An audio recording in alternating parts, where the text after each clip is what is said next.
Another absolutely atrocious boss fight. Look at this.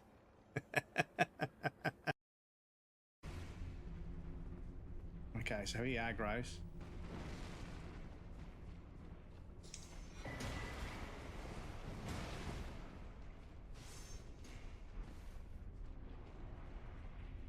No, wrong button, wrong button, wrong button. Fucking hell. I pushed X to interact with a ladder. Excuse me. Oh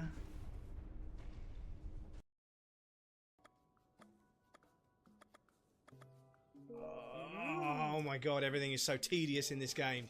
This isn't Tears of the... Do you know what? Tears of the Kingdom? Yeah, because you'll be crying tears. Because it is fucking tedious. Everything is fucking tedious. It is the tedious of the kingdom. Ah, right. Was it because these were overhanging? Can I leave them outside? Flying Toy, welcome in. How's it going? I'm glad to hear you feel the same and I'm not on my own. Fuck me, everything in this game is tedious. More like Tears of the Player Base! Yeah, Stabby. Tears of the Player Base. I love it. We're reasonable people. I'm sure we can work something out. What is it you want? Finally.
What it means to be a mother. You give everything. Everything.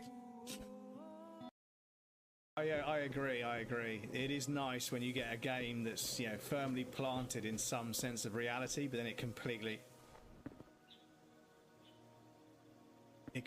fucking pulls the wool over your eyes. Our stats. We drop down there, we can't get back up, so we won't do that just yet. Oh! You know, what happened there? What's he doing up there?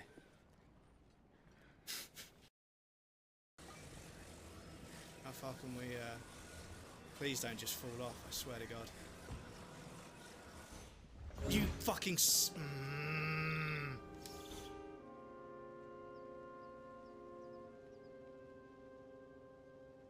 Stop it.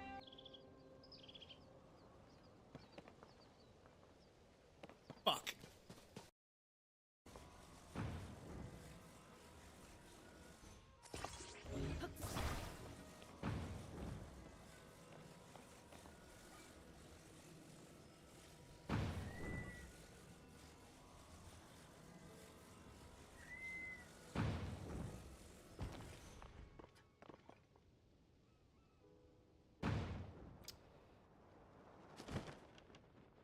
No!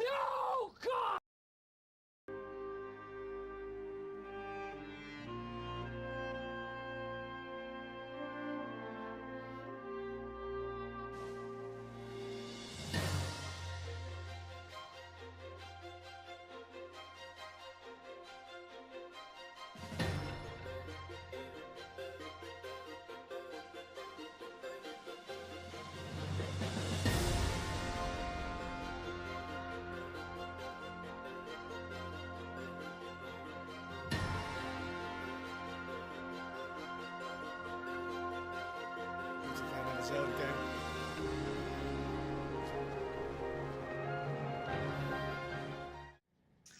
Welcome back, everybody. Thank you for your patience. I appreciate that.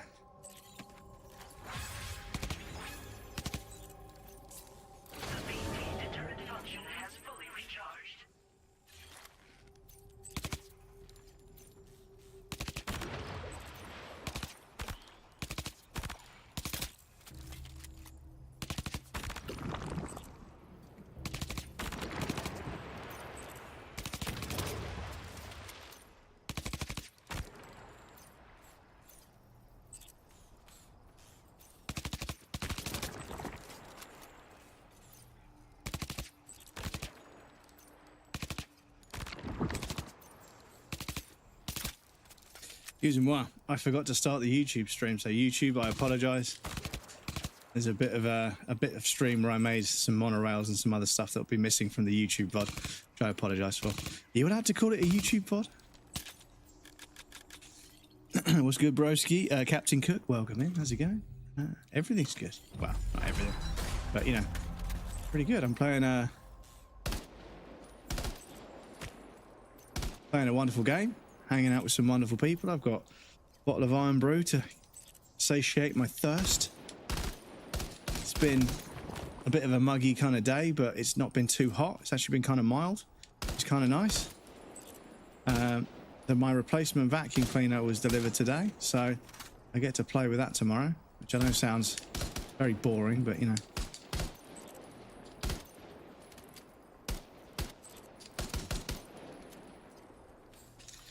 Right.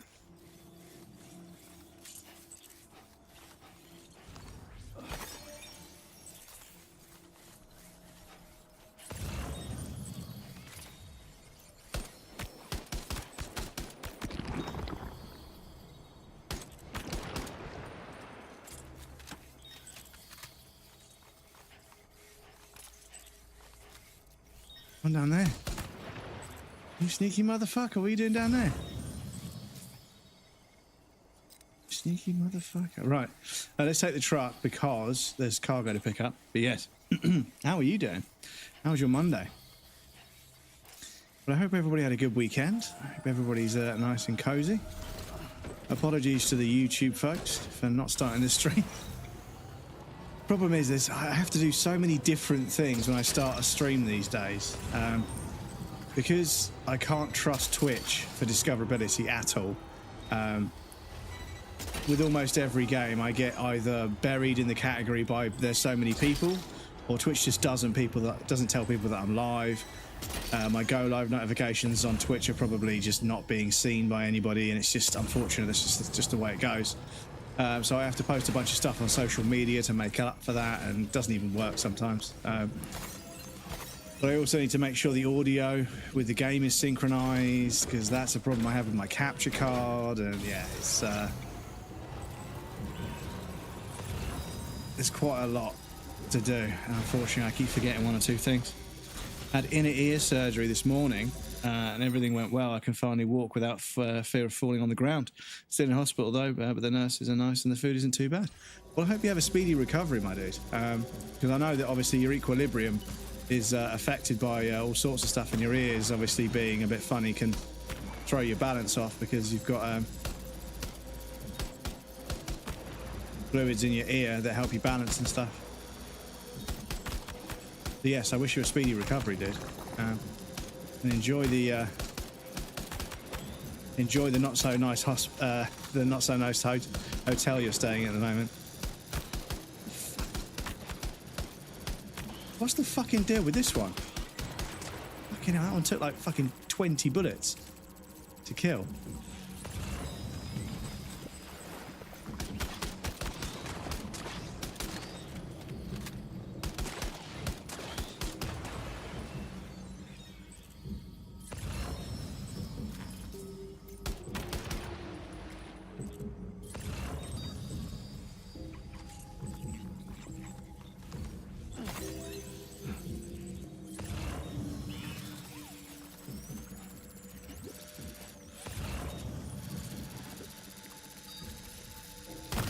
Fuck, there's one right there.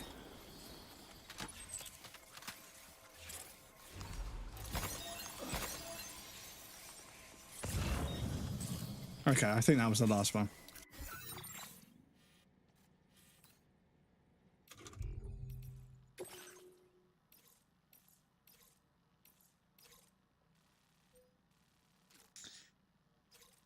defeat all the enemies in the BT area, and then go to there. But I think, I mean, it's night time.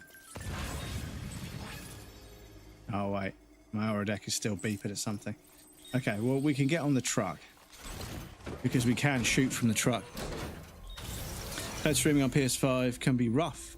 So I'm streaming off of a PC, but I'm playing the game on PS5. But obviously, yeah, there's quite a few limitations with streaming off of a console.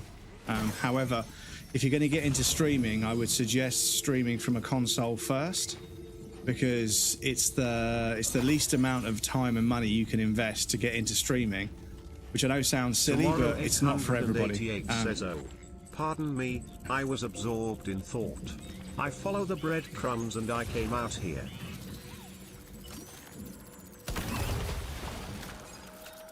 Cool. Tomorrow, welcome in. How's it going? But yes, you can do a lot more with a PC and StreamerBot and everything else like that, but it's more expensive, it's more time consuming, and there's more things to go wrong. So streaming off of a console is nice and easy. A Twitch account is free. Connecting it to your PlayStation is not very difficult. You are, however, limited in what you can do with your webcam, what you can do with your microphone. I'm pretty sure you could plug, I'm fairly certain you could plug a decent microphone into your PlayStation. Or buy a headset that has a nice microphone, but again, that's cost. But that's the one thing with console streams, is the webcam and the audio for the mic is usually not great. And also you're kind of stuck with what the console renders, you know, and encodes. You can't really adjust your bitrate and stuff like that. You just have to sort of, you know, just stream off the console and just get what you get. Whereas with a PC, you get a bit more control. It's kind of nice to have that control for fine-tuning stuff. But yeah, if you want to give it a go, then by all means, the console is a really great way to get started. And the thing is, streaming off of a console, you'll figure out whether you enjoy streaming or not, because that's a key component. Is doesn't matter what microphone you've got, what camera you've got, what lights you've got. It doesn't matter what setup you've got. If you don't like streaming and playing video games and chatting to people, you're going to struggle to, you know, stay positive. And, you know, because I'll be honest, dude, like, I mean, if I was worried about my stats, I would have probably just cancelled stream today, because this game isn't streaming super well. But I'll be honest with you, I woke up this morning and I was like, I can't wait to finish work and play Death Stranding with the guys. I can't wait. Can't wait to play Death Stranding. I can't wait to see a bunch of people and have a chat. Because that's what's in it for me. You know, that's what I care about. Obviously, it's difficult to be completely oblivious to numbers. They exist, and they're shown to you, whether you want to see them or not sometimes. But yeah, the bottom line is none of that matters. If you enjoy streaming, you enjoy chatting to people about video games and stuff, just do that, you know? Because at the end of the day, it's kind of what got this whole streaming thing started, was people playing video games mostly. Here everything's going fine. I've been to my parents' house and had a nice chili con carne. We love a chili con carne. We love a chili con carne.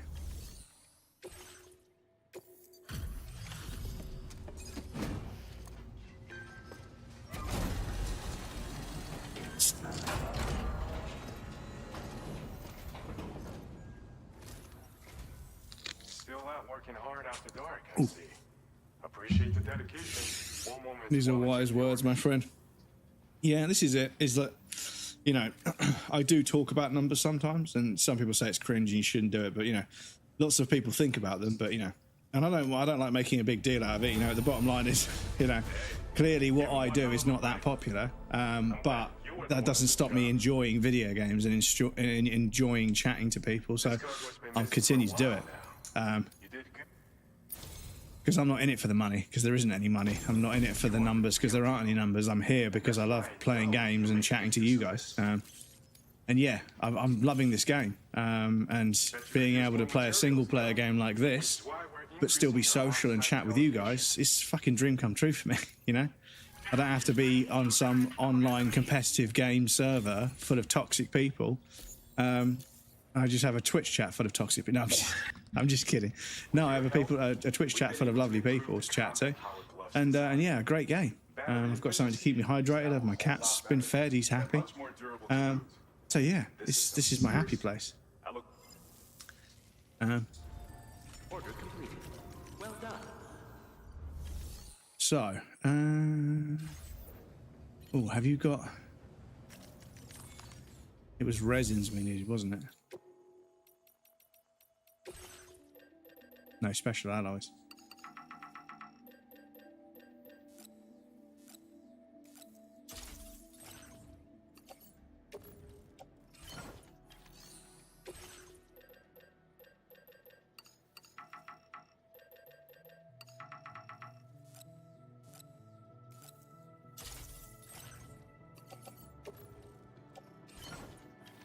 Cool.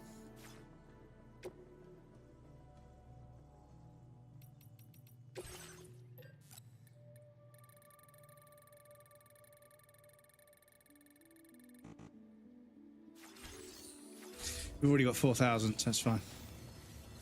That's fine.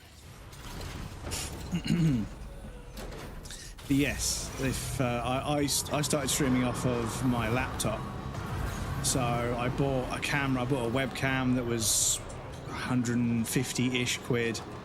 I bought a microphone that was pretty cheap, even though I should have probably bought a more expensive microphone. And I bought a ring light and got everything wired up. It was super sketchy, and started playing Bloodborne and started chatting to people who were helping me out because Bloodborne was my first Souls game. And yeah, I remember I was streaming like maybe once a week, and I was playing a different game offline, and I looked, something happened, and it was really funny. And I looked over to where the chat would be, but I was offline, so the screen was blank. And I felt really bad. I was like, damn, it's a shame that I couldn't share that with everyone. And I thought maybe I shouldn't play this game until I'm streaming. And that's when I realized that this is how I play video games now, you know? I won't ever become very, very popular. I'm not gonna hit partner or anything silly like that, but this is just how I play video games now. Having a chat with you guys and playing video games is just nice. I just enjoy it. I'm sorry that I'm not what Twitch wants, and I don't do what Twitch, you know, wants me to do, and I don't get Twitch loads of ad views and subs and stuff. I'm just not that. I'm not built for it, I suppose. But I love doing it. I love playing video games and hanging out with you guys. So all the while I'm able to, I will.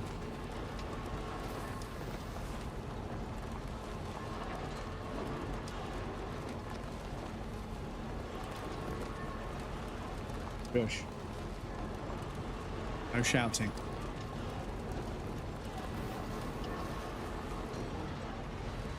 He's developed this habit. He keeps doing it. He keeps walking across me. He used to come and just stand on my legs, but now he just walks past.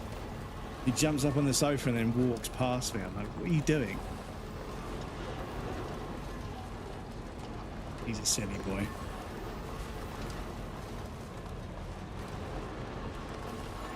But yes, even on a hot day, chili con carne.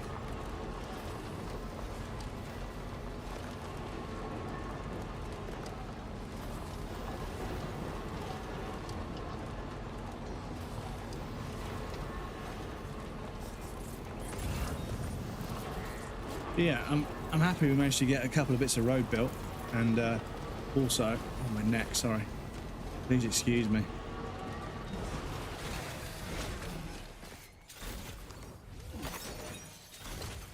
Because yeah, I feel like once we've got all the roads built, maybe we should just start doing every delivery on foot just to enjoy the vibes.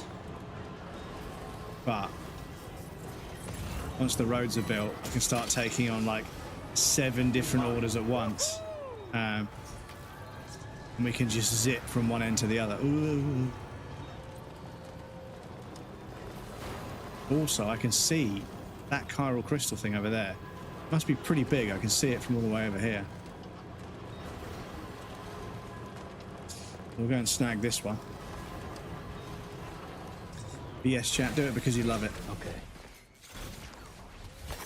That's a big one. That's a big one. Because yeah, there's so much shit involved that if you don't love it, you're not going to have a good time. There's so much grief involved with streaming. It's so... Luckily, it's free, but fuck me, dudes. There's so many things that you have to work on, and, you know, so many things. I mean, sometimes you have to coax things into working, and it's just like... I wouldn't mind things being unreliable if I bought the cheap version, but I didn't. I bought a really expensive camera, a really expensive microphone, really expensive capture card, you know, because I'm fortunate enough to earn enough money to be able to treat myself to these things. So I'm very lucky, and I appreciate that privilege. But yeah, when stuff doesn't work, even though I bought like the proper, because this is how life should work, right? Not life. This is how things should work, right? You've got your cheaper alternative that's less reliable, less, you know, adopted, less understood, that doesn't work quite as well. It'll work, but it's extra effort, right? And then you have the expensive version, which is designed from the ground up just to work. You know, you're paying that extra money for the design and also the reliability and the sort of robustness of the solution, right? It works all the time, every time, faultlessly, right? It's expensive, but it, you know, you have to ask yourself, what is your peace of mind worth, you know? And when that was the case, it meant that if you weren't that serious about something, you could get involved, but you didn't buy the super expensive stuff because at the end of the day, you weren't that involved, right?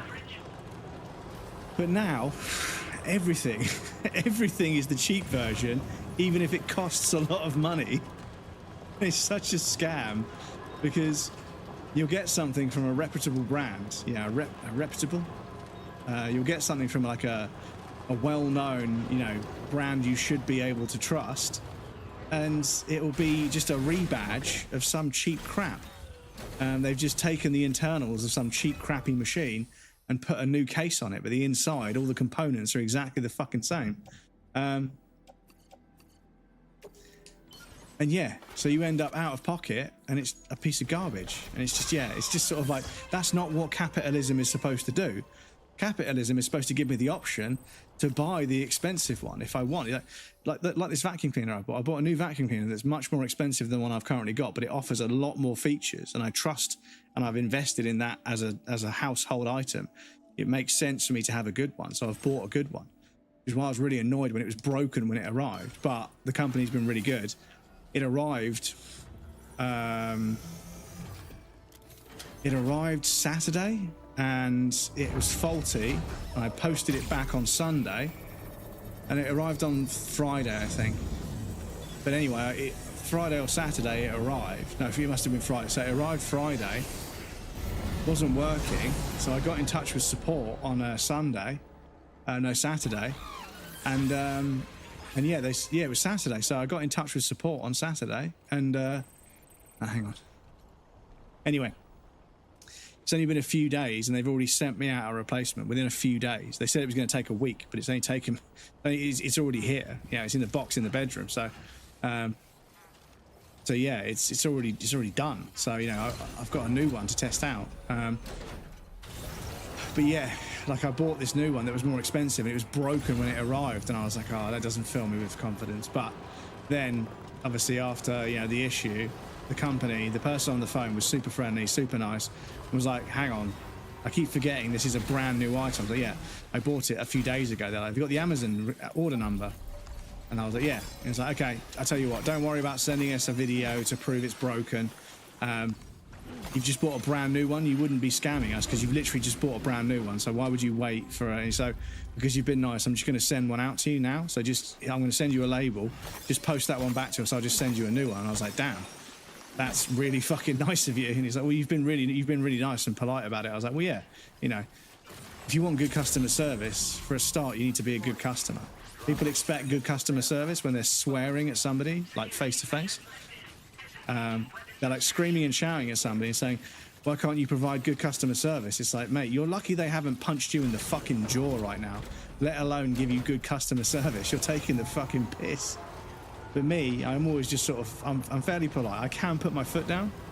I'm not completely spineless, but I don't like doing it. I don't like being firm with people, because it makes me feel like when I was younger and the world had brainwashed me into thinking that I had to be this fucking like aggressive, like confident, masculine person, just to be valid, and I didn't like the outcome.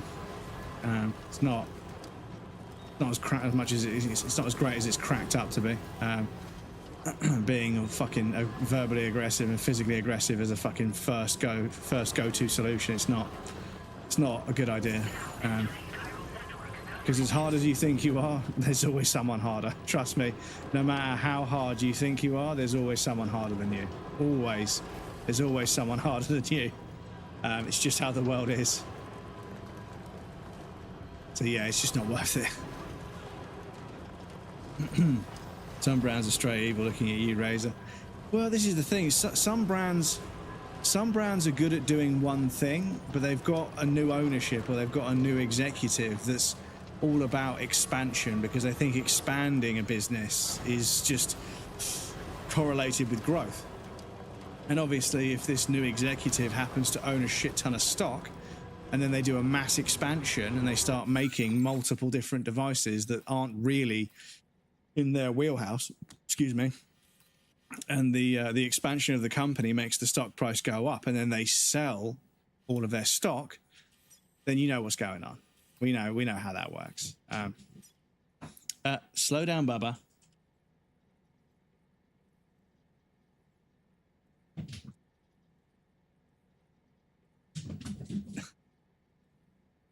Can you guys hear him?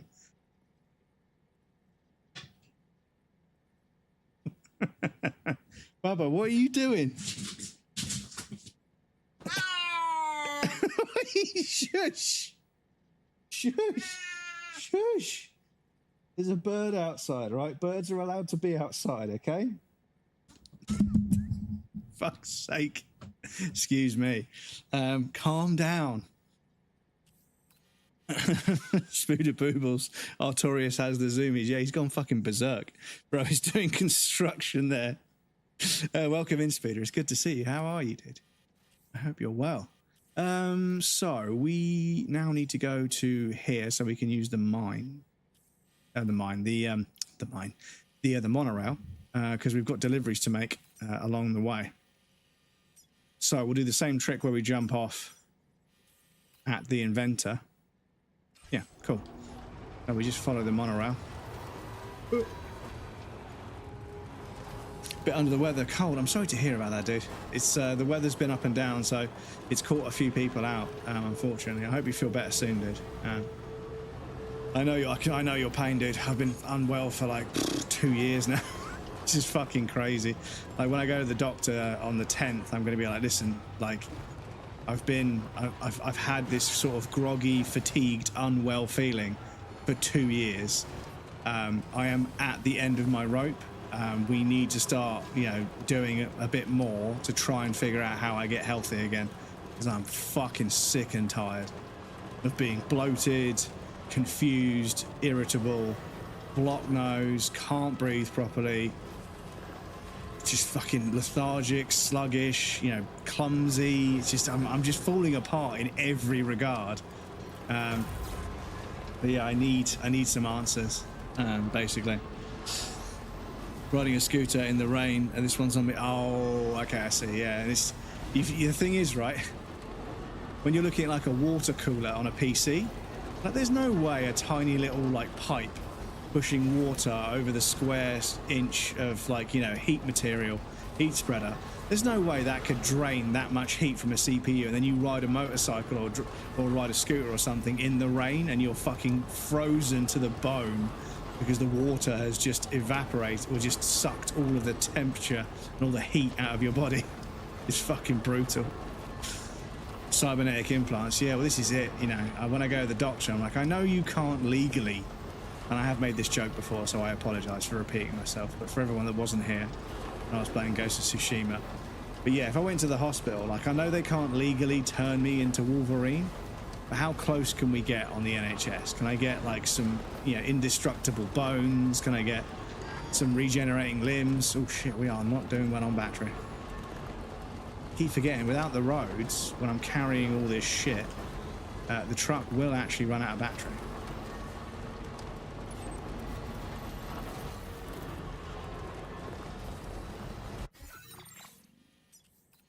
Okay, we're not far.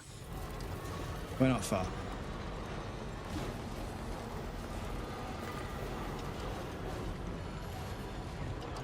These people have put requests down for materials so they can contribute. It's like, no, no, no. I'll contribute, thank you very much. But yeah, some cybernetic implants. Hook me up, man. Because the thing is, people are like, oh yeah, they'd never be able to make a cybernetic implant that would work as well as like the real human organ. It's like, I don't know about your organs, mate, but my organs don't work very well anyway. They can give me something like, yeah, I have to fucking plug myself into a USB charger every so often, but I don't mind. It's a small price to pay for some lungs and some knees that fucking work. But just put the materials in my... Yeah, exactly, this is it. They're sort of like, how about you donate some materials to me so that you get a bunch of likes? I'm like, yeah, but then you get to build the road and then you get a bunch of likes. So I don't want to compete for likes, but no, I'm just going to put the materials in so I can build the road. Ooh, chat. Getting a little bit low on the old battery, but we're almost there. It will be okay.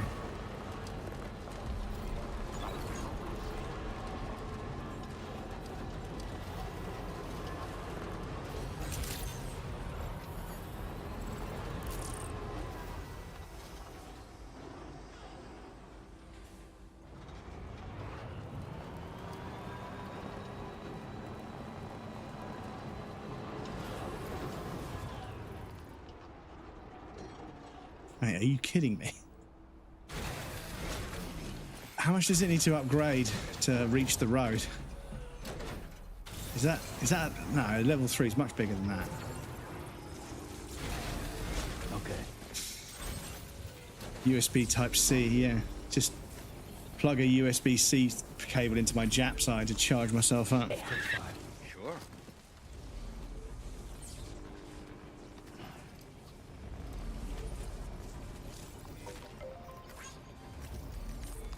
Is this a level 3?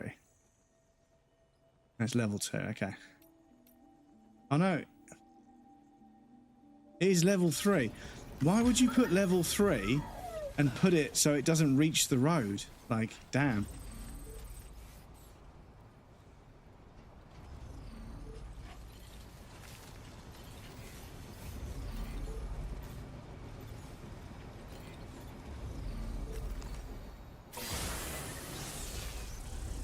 Okay.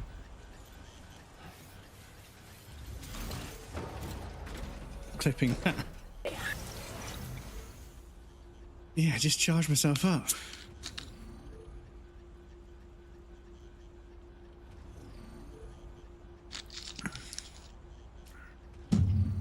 But realistically, chat. Well, all right, that's a question for chat. A question for chat. If you had to have a recharging port, where would you have it? Where would you put it? The belly button? The ear or something? I think belly button would be a good one. Behind the ear or something? Bear in mind you've got to keep it clean, you know, otherwise you're not going to be able to charge up. Just have a wireless charging thing on your forehead and just snap the fucking charger on. Ay, ay, ay. But yeah, I don't know how long it'll be before wireless charging gets so good that, like, you know, everything is wireless charging and you can just leave it on any surface and it will charge it up. You calm down now, Bubba. You were being very silly earlier, weren't you? You were being a very silly boy.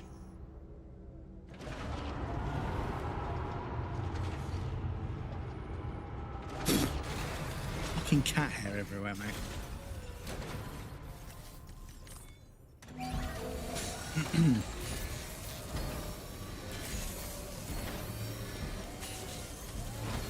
But no, bless him, he obviously saw a bird. He saw a bird flying from here on that side of the flat and ran to the bedroom to see it go past the other window, because he's worked out that that window on the left-hand side of the, well, on that side of the flat, on the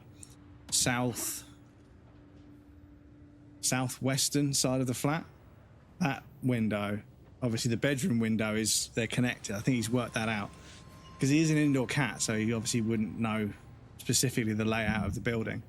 But yeah, I think he's worked out that if he runs full fucking speed into the bedroom, he can see the bird flying off after he saw it over there, bless him. But yeah, now that I've got hardwood floor instead of carpet, he can only go so fast. When I had carpet, fucking hell, man. Not him, but cats could fucking move, man. They used to fucking run and like do like figures of 8 around things because they had the grip. So we've got no deliveries for this guy. And we've built the monorail all the way up to there. It looks like it might continue. I mean, I suppose we could have checked if there's a monorail thing over here. But yeah, we've done that one. How was it 99%? I only just built it. Right, so zip lines are now dotted about the place. So if we can build a zip line in a safe location, construction request, is it? Oh, we need to go and build one there. Okay. So we could do that. We could do that. I mean, oh no, we're quite far away actually. So we'll do that another time. Is that on our orders? No, okay. Right, so what we're going to do, we are going to make sure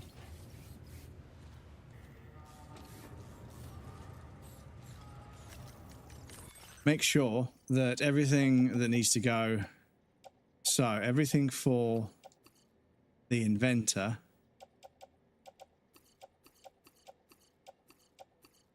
it's a lot.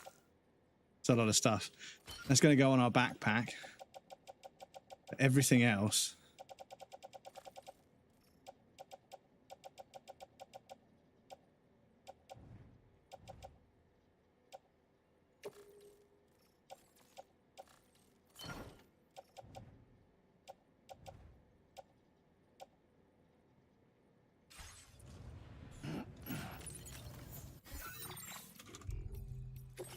goes in there. We auto arrange. So we've got all the stuff for the inventor. And then we activate the monorail.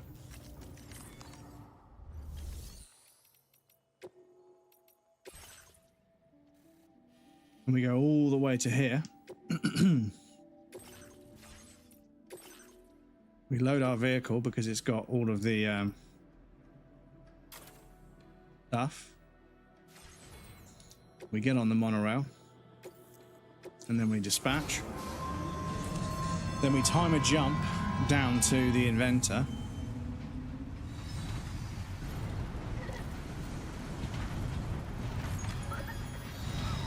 We time a sneaky little jump down to the inventor and make all these deliveries and hopefully get some more gear. And then we just do a sneaky little run all the way back to West Fort Knott, which is not too far from the inventor. It's only just across the... I wonder if my ladders are still there, because yeah, that was how we got across before we had the monorail. Can I share a link here? I love how it's yes. I can. Don't share the link yet, but what I can do is I can do !permit, and then at Spooder. That means you shouldn't get, you won't get timed out for 60 seconds. So if you've got the link, paste it now. If not, then...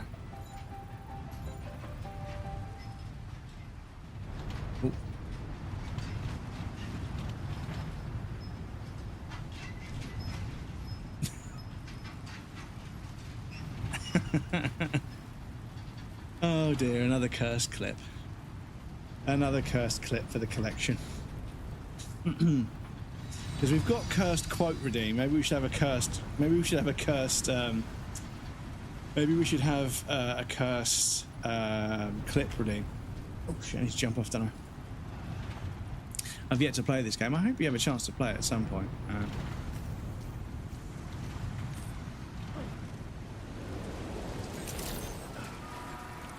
It's crazy that doesn't hurt. It's crazy to me that that just doesn't hurt you. There'll be a bunch of people that wouldn't do that because they think it's going to hurt them. Yeah, this should all be in really good nick as well. But yes, if you can get hold of the director's cut of the first one, I'd definitely give it a go. The first one's really fucking good. First one's really good.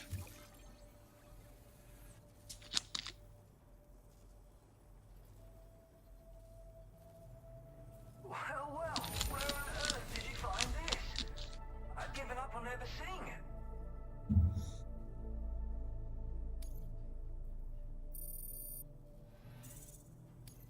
Now displaying your current porter grade. Thanks for the help. I appreciate it. We have we've shared interest when it comes to this game. I just didn't get the time to play the first one. Love the first part, third game. Played on my PlayStation. Oh, so you've played the first one? Okay. I mean, yeah, if you get a chance, give this one a go. I mean, obviously it's going to be an exclusive for a while, but yeah, I can't imagine it'll be exclusive forever. Seeing as the PC version of Death Stranding did so well, so yeah, hopefully they bring it to PC as well.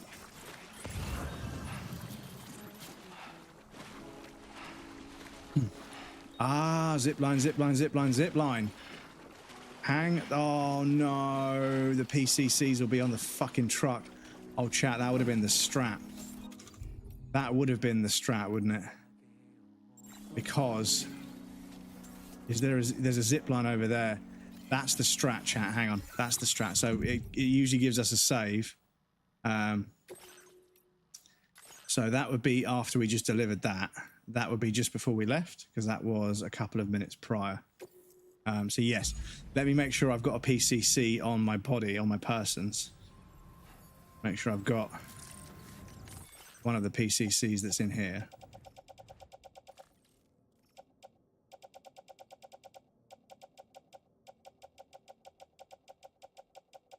Or fabricate one. I'll fabricate a PCC or two. Because that would be super helpful. Loads of people would benefit from that.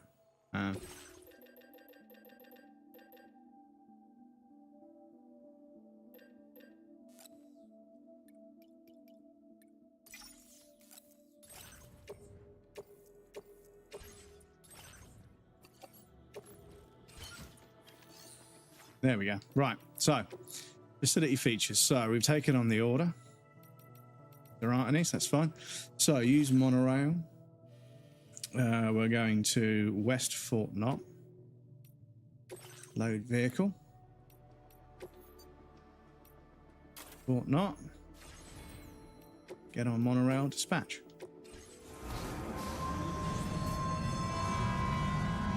Excuse me. One highly underrated part about this game, the sound design. Every little interaction with luggage. Yes, oh yeah, you know, Kojima doesn't miss when it comes to details. They're so fastidious, and they make such an effort to make sure everything is. The art direction is so well done, so well structured that they have an idea of what everything should look and sound like, and they kind of make that vision a reality. It's really charming. Marina, welcome in. How's it going? Good to see you. We just played the video, by the way. We literally just played the video before you got here, because I keep forgetting to play the video. But we broke 400, so we're on the way to 450.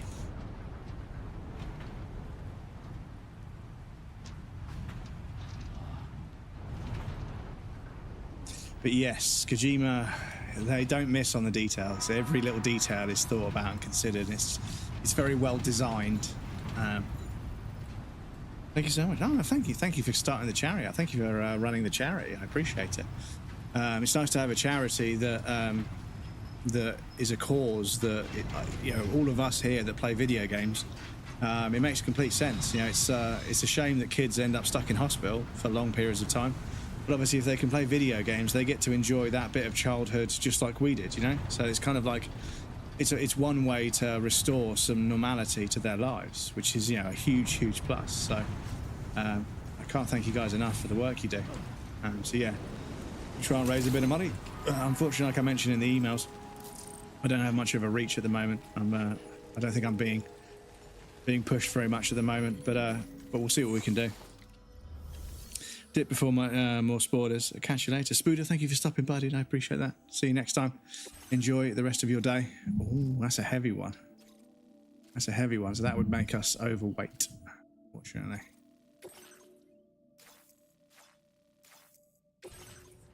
But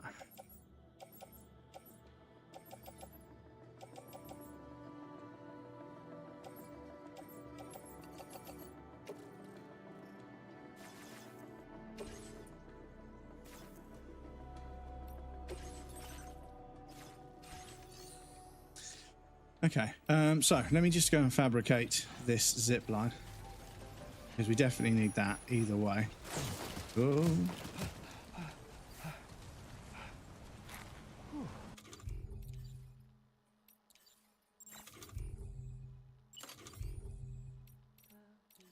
Too close for comfort. Outside permitted construction area.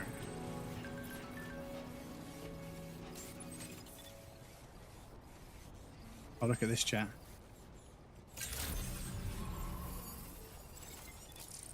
We're getting all three. Change angle.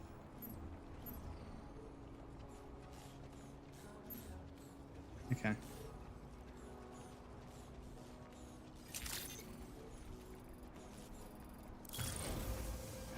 Right.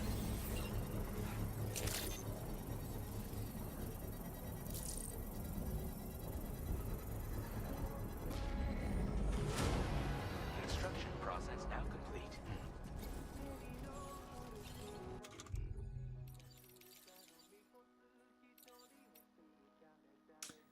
Where's the zipline one on here? Haven't tried the monorail yet. Still constructing the rest of the rail to the inventor. Yes, the roads and the monorail make such a difference. They're so useful. But yeah, it's a bit of a slog getting all the materials to, you know, where you need to get to and stuff, but it is worth it. Definitely worth it.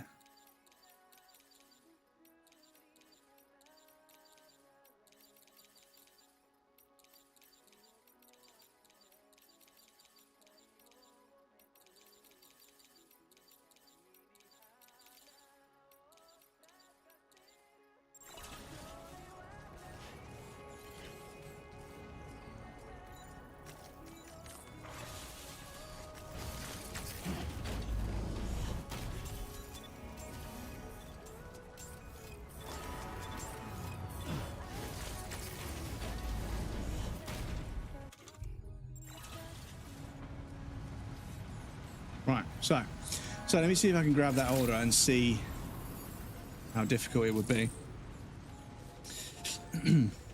Bread without any spoilers. Why are people liking the sequel if that's the same walking simulator? Story for sure. So it's much more, both games are much more than a walking simulator. There's stealth sections, there's action sections, there's all kinds of gameplay for people that are willing to give the game, you know, the credit it deserves. Selected position.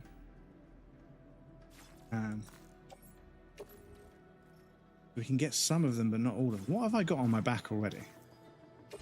No. But yeah, there's actually a bunch of different kinds of gameplay involved, and yeah, so it's much more than a walking simulator for a start. What is this giant box that's on my back?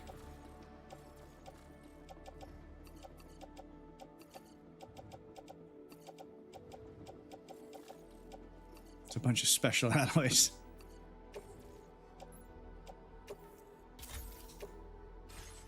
Right, does that free up enough space to take on the order?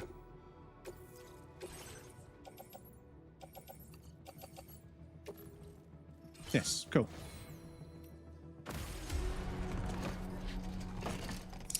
Like Death Stranding, a lot of people refer to it as a walking sim, that's why I mentioned it. Yeah, so I mean, a lot of people make very reductionist statements about games they don't understand, and I think it's kind of silly, because ultimately, like, if it's not for you, it's not for you. They haven't got past the prologue, and also, like, even if it is kind of like just, even if it is, look at this. Look at this game, dudes.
Excuse me, what?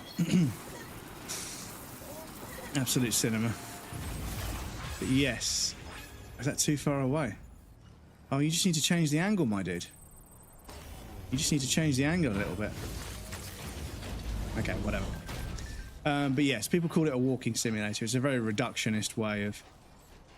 But the problem is, people see a video game that isn't designed for them, and they instantly become sort of agitated, fearful, judgmental, because some people struggle with the notion that not every video game is designed for them. Same as every film isn't designed for every person. Every musical album isn't designed for everybody.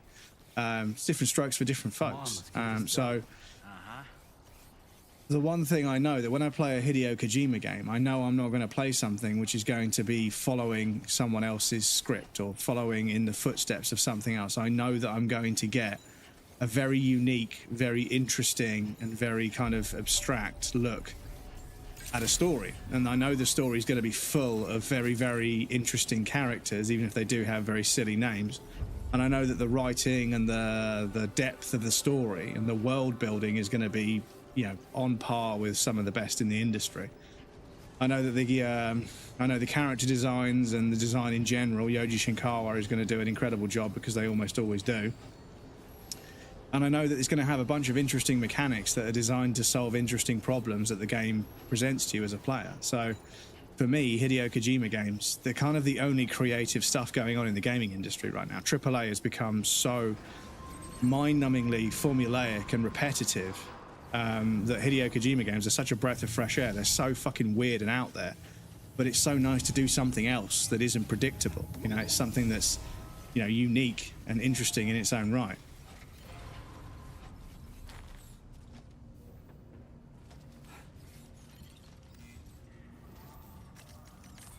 Right, we can get the monorail from here. We could get some special alloys as well, so that's fine. So, let's go to here where we're delivering. And off we go. But yes, I know that I'm not going to play a game where the story's going to build and then it's going to...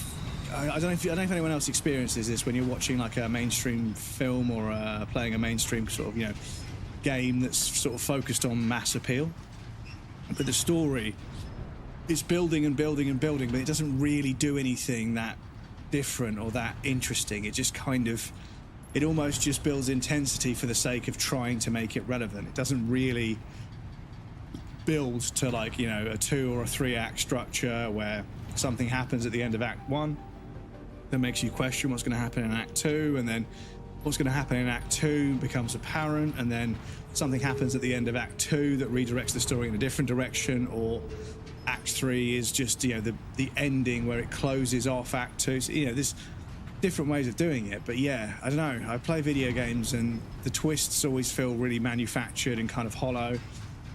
The characters all seem quite one-dimensional. You know, a lot of these big sort of mainstream AAA games, they feel like they're a mile wide but only an inch deep. They're all the icing and none of the cake. And yeah, I don't know, it just, yeah. Whenever I play a Kojima game, be it Metal Gear Solid or Death Stranding, they're really weird and out there, and you don't know what to expect. And they they pose interesting problems, but then they give you interesting solutions. And yeah, people, they show footage of Sam just walking slowly through like the countryside, and they're like, this is peak gaming. Apparently, it's like, dude, the atmosphere in this game, it fucking absolutely dwarfs the atmosphere in so many other games. So many other games that probably had a bigger budget, probably had more people working on them, but they've got no personality, they've got no atmosphere. Give me a moment And yeah, while I check the orders. without any personality or atmosphere, I don't know, it makes it difficult to enjoy video games. So that's my take. This cargo is in fabulous condition. I mean, 420 likes, chat. Fucking blaze it. now displaying your current porter grade. You keep showing me this portal grade, but nothing is happening. Thank you for your service. We'll be sure to call on you again. Order completed. Well done. Well done.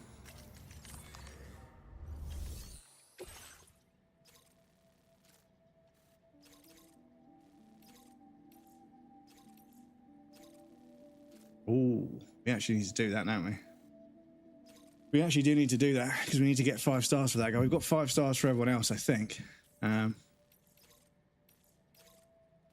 I know I feel bad, not delivering after we've got 5 stars, but with the rest of the game ahead of us, there really isn't a lot of point.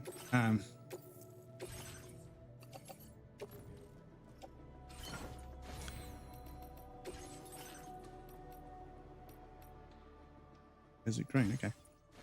And also, did I accidentally change my glasses like earlier? No, okay, cool. Order accepted. Thank you. But yes, one problem I've had, one complaint I've had with a lot of modern games is developers and publishers and so on and so forth, they do market research and they see that young people's attention spans are getting shorter and shorter and shorter. Hey, look, all the tiles gone. Okay. They see that people's attention spans are getting shorter and shorter, and therefore they make video games with this kind of like constant manager always trying to make sure there's something going on. So when you're walking down the street in a game or moving from one area to the next, it doesn't have to be a street or something, the game won't ever allow nothing to happen for too long. The game will force something to happen. So the developers put in a bunch of sort of copy paste, cut and drop off the shelf kind of like anecdotal gameplay that they can just spawn in as needed. And the problem is it shatters the immersion for me because it starts to feel very synthetic, and therefore I start to feel like the game is trying to do something rather than just being itself. Whereas Death Stranding 1 and 2, the game will just go hands off. You'll leave a distribution center with a delivery, and you can walk the whole way there, and barely anything will happen. And people say that's boring, but I think it's brave. I think allowing the atmosphere to take the stage, allowing the atmosphere of the game to take center stage and to be the focus for a prolonged period of time is why Death Stranding 1 feels so damn atmospheric, and why the atmospheric storytelling and world building is so good in that game, because it isn't afraid to just let you experience it. It's not trying to shake its keys in front of your face and make a squeaky noise to fucking get your attention. It's not treating you like a baby. And I really respect that. Insert Oblivion Bandit. Yeah, Red Dead Redemption 2 did it. Oblivion does it. It's just, and I get it. The world can feel very empty if you're not careful. But yeah, Death Stranding proves that's not always the case. Sometimes it's worth letting the player just fucking mooch from one spot to another without interrupting. Just let them get there, and let them enjoy it. But the thing is, music comes on. Death Stranding 1 and 2, the music will start playing at certain moments, and I think that may be to break up some of the sort of lack of stuff going on. Anyway, we've got an ad break coming up. Once again, I apologise, chat. I'm going to pop you guys on the BRB screen. There'll be a raffle and some clips for you guys that want to hang out. Please feel free to get up and move around, grab a drink or a snack. You won't miss anything, because I'm going to take a break as well. I'll be back shortly.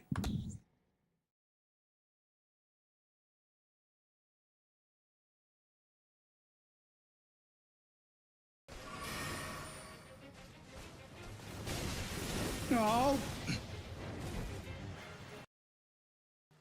So, start off the duplication as usual. select your item, walk off the edge, push up, drop the item, then throw the bomb, and then with the recall ability, pull it back and claim it. Rinse and repeat.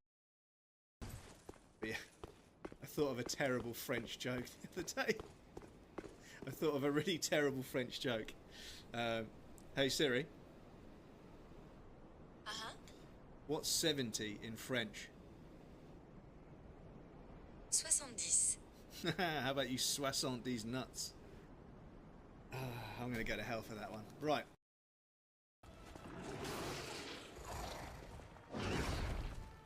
Oh.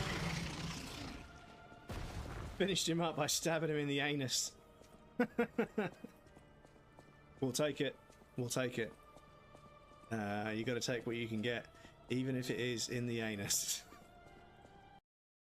Oh, my roll. Excuse me.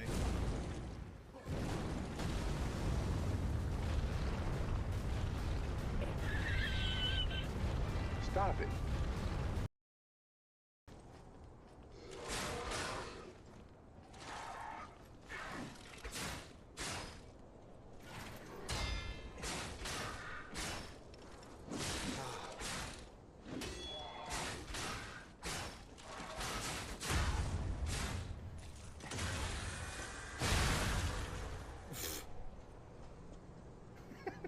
He got fucking yeeted.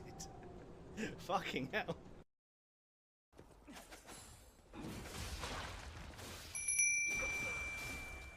But yeah, the lock-on and the animations just didn't know what to do there. Daddy Dennis, welcome in. Dodge window seems way too short. It's Beetroot_chutney says it's feasible that this measle-riddled weasel runs on copious amounts of diesel. Pop goes the weasel. Thank you very much, I appreciate it. Okay, yeah.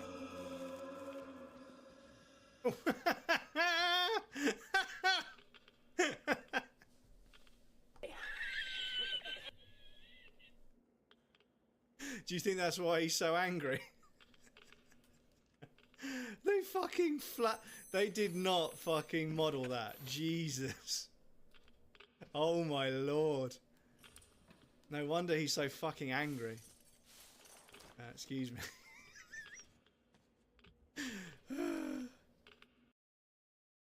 I couldn't roll in time.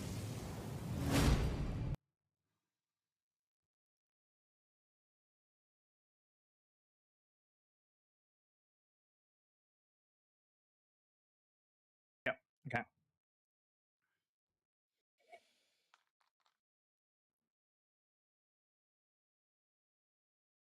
Amazing camera, and then he went and got like this crazy expensive camera, I can't even remember what one it was, and had a built-in ring light, and it never focused because his room was so dark. Yeah, exactly. And I just thought, like, what have you done? Like, you... And then he quit streaming probably about 3 months in. Welcome back, everybody. Thank you for your patience. I appreciate that. But yes, it's something some games and developers do. They just won't leave it alone. They won't just let the game be. They get worried, and films do it. And it's crazy to me because, like, when you watch an art house film and something really significant happens, and then there's just a prolonged amount of time for you to consider what just happened, it's just it has such an impact, because most of us, like, you know, as kids, we grow up watching the same mainstream films as everyone else, and they're charming and interesting and funny, and they have colors and lights, and, you know, it's compelling. But yeah, like, when you watch an art house film and it refuses to do that. It refuses to patronize you, or to sort of, you know, try and trick you into paying attention. If it needs to leave a long pause, it leaves a long pause, and yeah, it can genuinely feel like an eternity.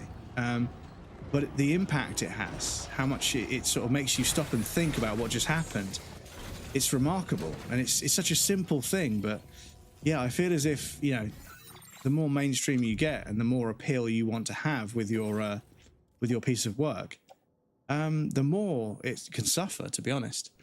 River Monster, welcome in. How's it going? Hola, welcome in. How's it going?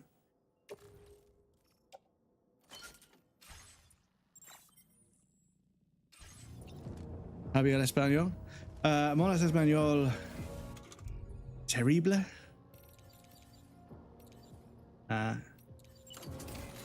No. I'm afraid not. ¿Cómo estás? How do you say? Oh, I can't remember. Es bueno. ¿Etu? Oh.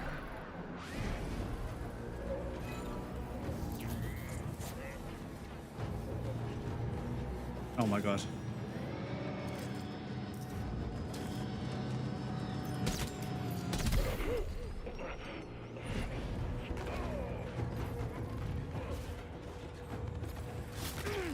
Ow.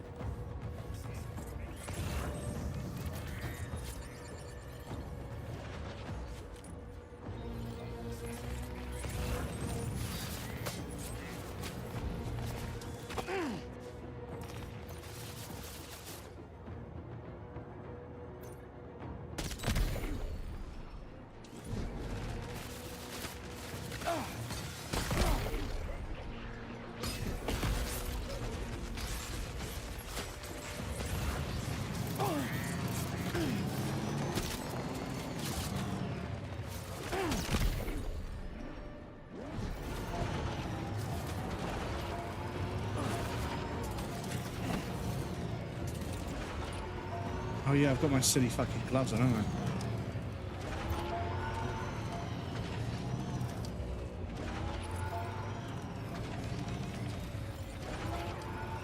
I? Man, they are fucking so confused by the fact that I'm on a road above them.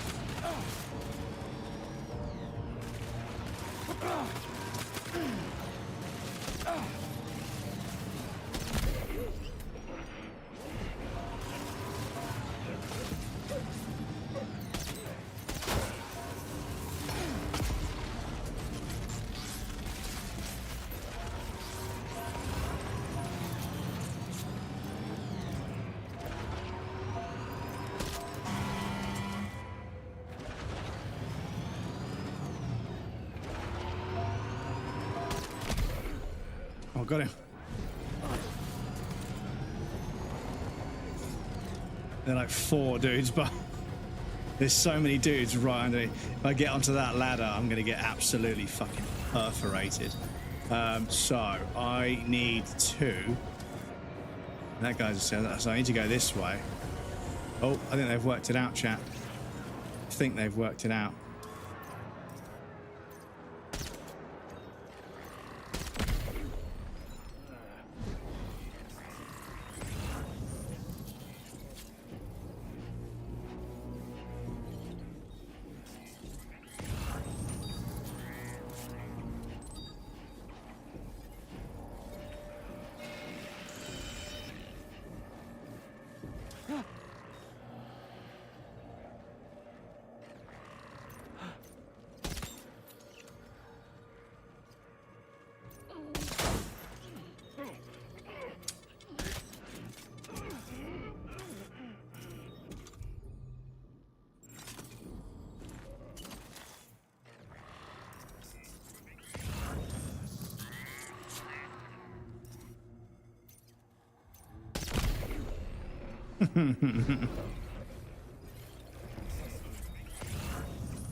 Thank you for the bonk.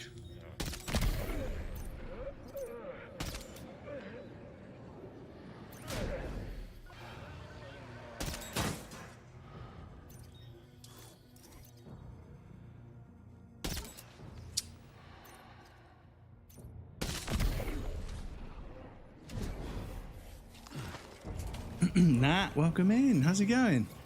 How are you getting on with Final Fantasy 16? Is it 16 or 15? There's like 100 of those games. That freaking bell, the summoning bell in Elden Ring. I thought, you know, if somebody's gonna pop into the stream, it's got to be the Elden Ring summoning bell. Finished the DLC on the second DLC now. Well, I hope you're enjoying it. It looked like you were absolutely cleaning house, parrying the fuck out of everything, being an absolute giga chat as per usual, I must admit. But yeah, I'm glad you're enjoying it. If you're onto the second DLC, I'm glad to hear you're enjoying it. Oh. Fucking aim. My aim, or rather lack of.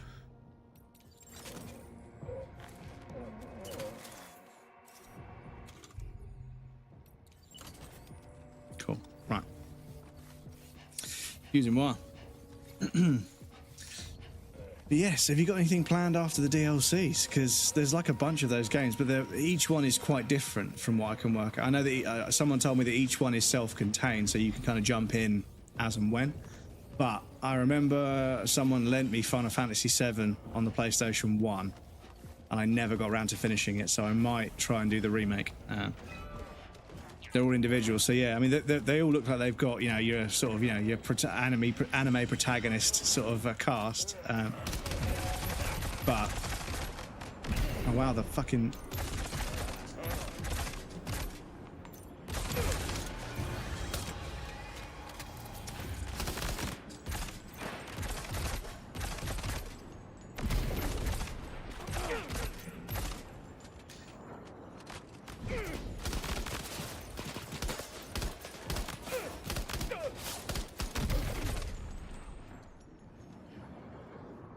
These motherfuckers not going down.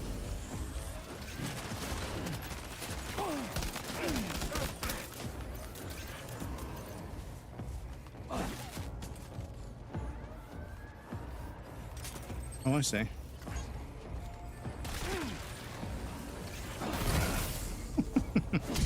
Oh.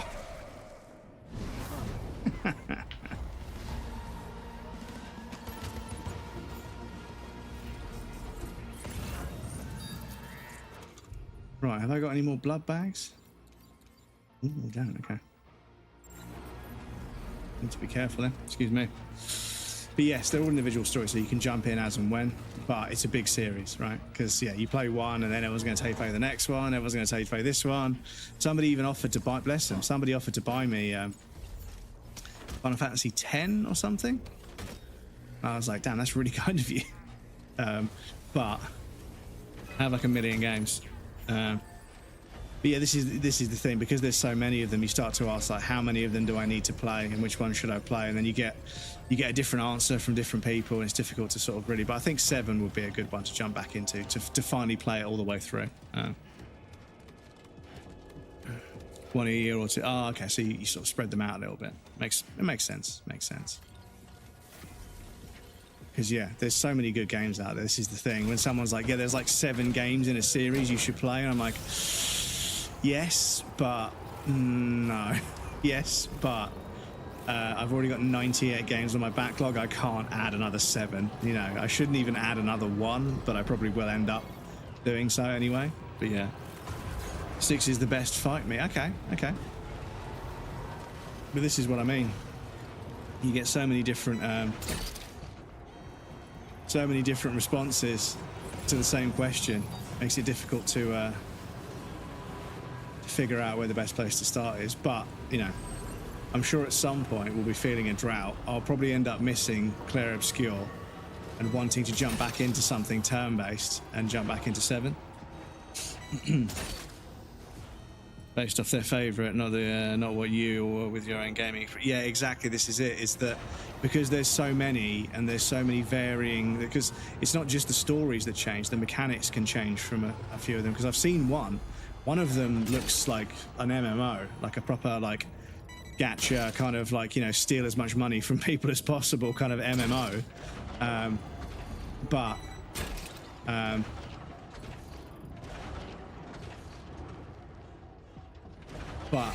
yeah, if that's what people want. 7 Remake Rebirth is a great start, great stories, and part 3 is now. Yeah, if you're okay with that. I'm also waiting on part 3. Yes, so because I saw that they were going to remake 7, and I was like, cool, 7 was one that basically kind of, it got a lot of people when I was a kid. It basically opened up the door to like Western JRPGs. And yeah, so I tried to play through it, but I got sidetracked and I never finished it, unfortunately. But yeah, that was the one that, yeah, a lot of people, but I saw 7 was going to get remade, and then I was like, cool, I'll get 7. And then there was talk of Retrograde and Rebirth, and there's a PlayStation 4 version, there's a PlayStation 4 Pro version, there's a PlayStation 5 version, there's a PlayStation 5 Pro, and the store page is a complete minefield. Like, I've got them added to my list. I've got them on my wish list. I have them on my wish list. But yeah, along with a bunch of other stuff. Oh no, I got it for free. I got it for free at some point.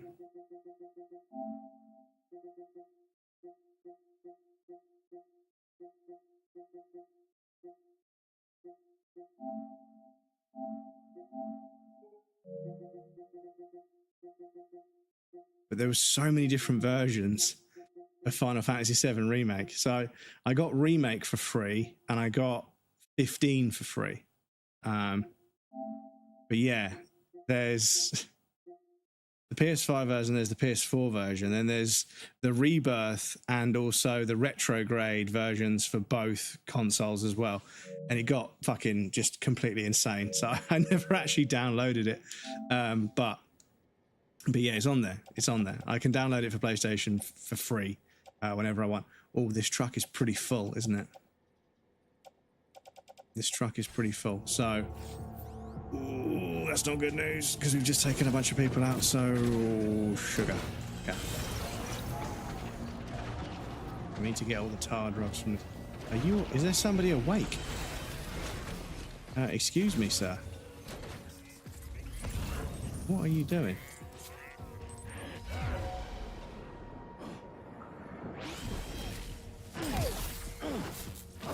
Excuse me?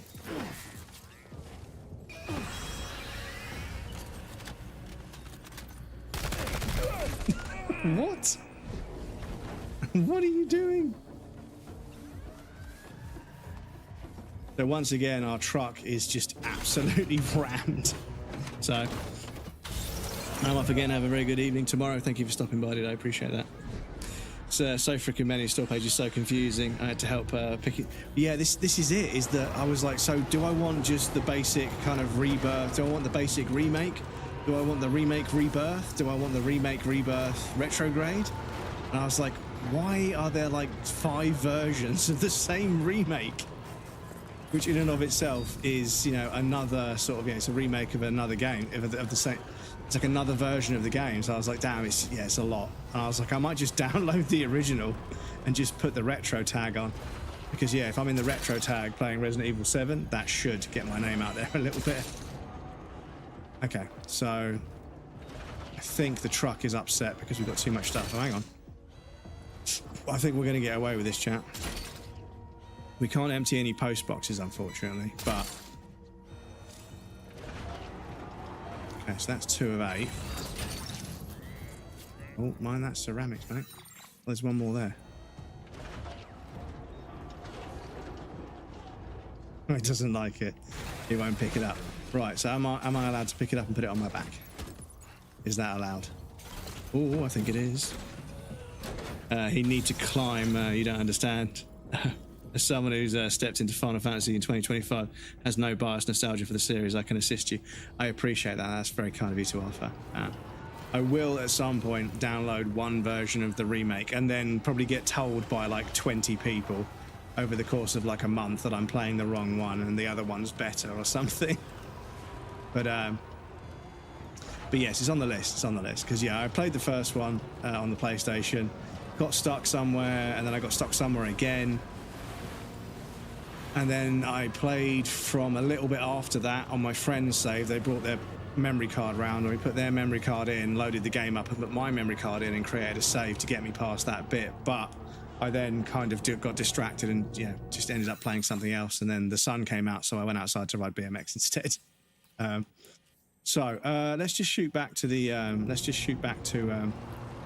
West Fort Knot, just unload a bunch of stuff, and then Because West Fort Knott's got a monorail station, so yeah, that's a good place to dump a bunch of stuff. We could also come back and check on the post box as well. It's probably got some stuff in it. Incredible time to be a gamer. So many games experience, it's hard to pick which one to prioritize. Honestly, yeah, it's ridiculous. And I was saying this on my last stream on a Saturday. I'm never going to understand these sort of entitled little white teenage boys. They're like, gaming's dead. There's nothing to play. Shut the fuck up. Shut your broccoli-haired fucking mouth, you fucking idiot. There's like thousands of brilliant video games. There are so many amazing indie games, so many amazing story games, so many amazing VR games, so many amazing puzzle games, so many amazing shooting games, action games. There's so many amazing racing games. There's so many games. Like, I've got well over 150 games on my backlog. It's insane. But they only play Call of Duty and they only play FIFA, and that's the only thing they know about gaming. So I don't even really call them gamers. I don't even really refer to them as gamers, because they're not really interested in gaming. They're just interested in COD, you know. So yeah, it's fucking crazy. They go on YouTube and they're like, gaming is dead, gaming is woke, it's all woke nonsense, there's female protagonists and people of colour. It's like, dude, what is your problem? Like, what is fucking wrong with you? Like, we've had 1,000,001 straight white cisgendered male protagonists. We have hundreds and hundreds of cisgendered white fucking male protagonists that all follow the same archetypal hero character profile. They're boring. I'm done with them. I want other kinds of hero. I want other kinds of character. I'm bored of the same fucking hero character over and over again. Walking sims, farming games aren't real games. Well, yeah, it's not really a game because there isn't. No, I don't want to take on orders. No.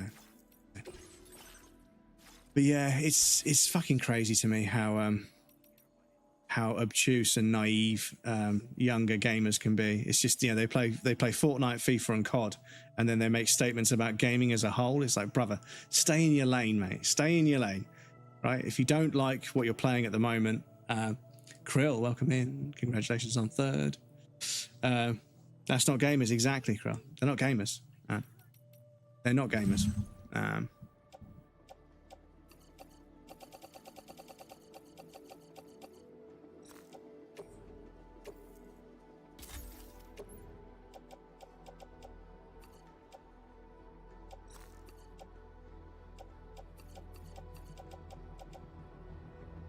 It's almost empty.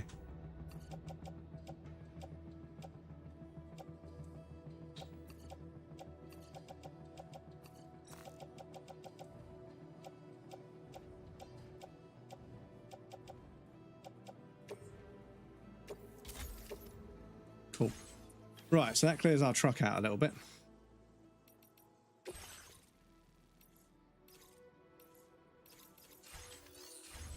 So we can now nip back and empty out.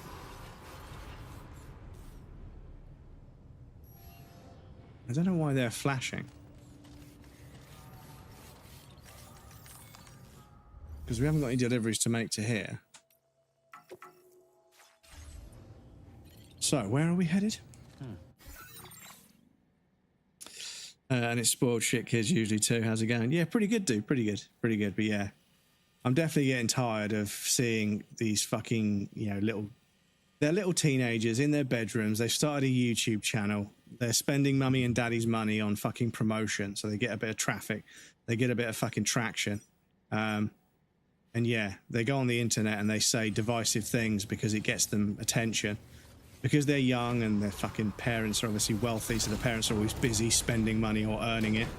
And yeah, they say the most divisive things because at the end of the day, like, I look at these kids and I'm like, damn, it's kind of silly how popular they get.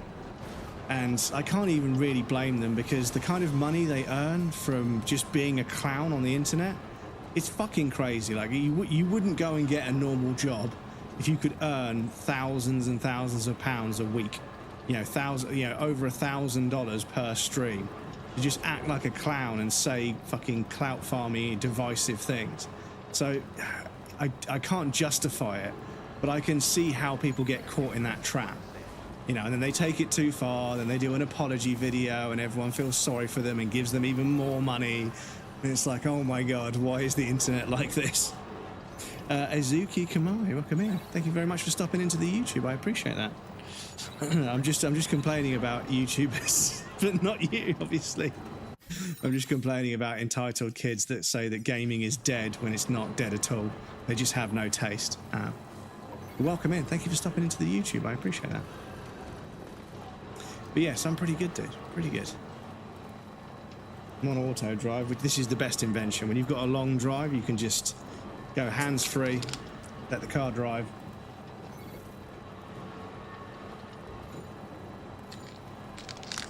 And just enjoy the scenery. Right, so in a short while over here, we come up across here. So, yes, that's amazing. They're all knocked out. They're all still knocked out. That's good. So, let's go over here. Go to all the post boxes, empty all the post boxes. Great. Welcome in. Yes, thank you for stopping into the YouTube. I apologise if that's confusing. I've only been streaming on YouTube as well as Twitch for a little while, so it's nice to have some viewers on both platforms. How's the stream go? Very well, yeah. We're building roads, building monorails, having a chat about gaming in general, talking about Final Fantasy games, talking about Death Stranding games, talking about Hideo Kojima games, talking about all sorts of stuff. So feel free to get comfy and tell us what games you've been playing if you want, but no pressure, of course. No pressure. The truck is still really full. Which is worrying because I just got rid of a bunch of stuff to make space.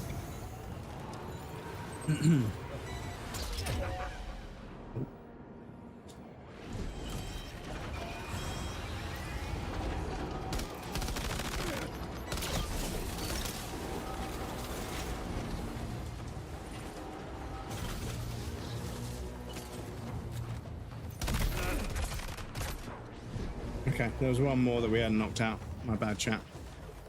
But yeah, it's kind of crazy that the fucking truck, the truck just stole the thing off his shoulder. Yeah, I think something got yeeted off over this way. Oh, hang on.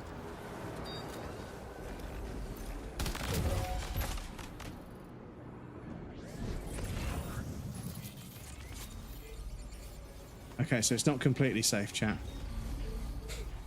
Do you stream in your free time? Yes. So I stream from Mondays and Wednesdays, 5 p.m. UK time onwards, and Saturdays, 12 midday onwards UK time. So feel free to stop by if you've got some spare time and you want to hang out. We'd love to have you. Crazy shift today. Started at 4. I'm going to work in one town overnight and maybe finish 2 to 3. But working in hometown 5. Oh. Honestly, Krill, do they not know that you're a parent and that you've got a child to look after as well as this job? Your hours tend to go crazy, dude. It's fucking ridiculous. But yes, stay strong, dude. Stay strong. I hope it isn't too strenuous. Okay, so we're still able to put a bunch of stuff on the truck, so I think we're okay. So yeah, can I just check? Have we got, how many of the tar drugs have we got? 1, 2, 3, 4, 5, 6, 7. So there's one more tar drug sample somewhere we need to destroy.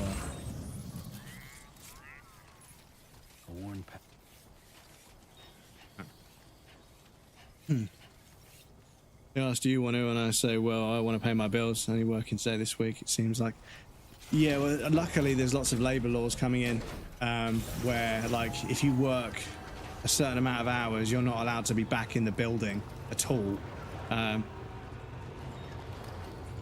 You're not allowed to be back in the building at all for a certain amount of hours by law, which is actually kind of nice because otherwise they would have you in the next day. Streaming is your hobby or passion? I would say it's both. I do it as a hobby and I'm very passionate about it. I love streaming. I don't love all the platforms that are out there, but I love streaming. I love chatting to people. I love playing video games and making single-player games that I love social, you know, by chatting to people in stream. But yeah, I'd say it's kind of my passion and my hobby. It's one of the main things I do in my spare time at the moment. So, where's the last post box? because there's still some. There's one more of the thing we need somewhere in this place, but I can't find where it's hidden.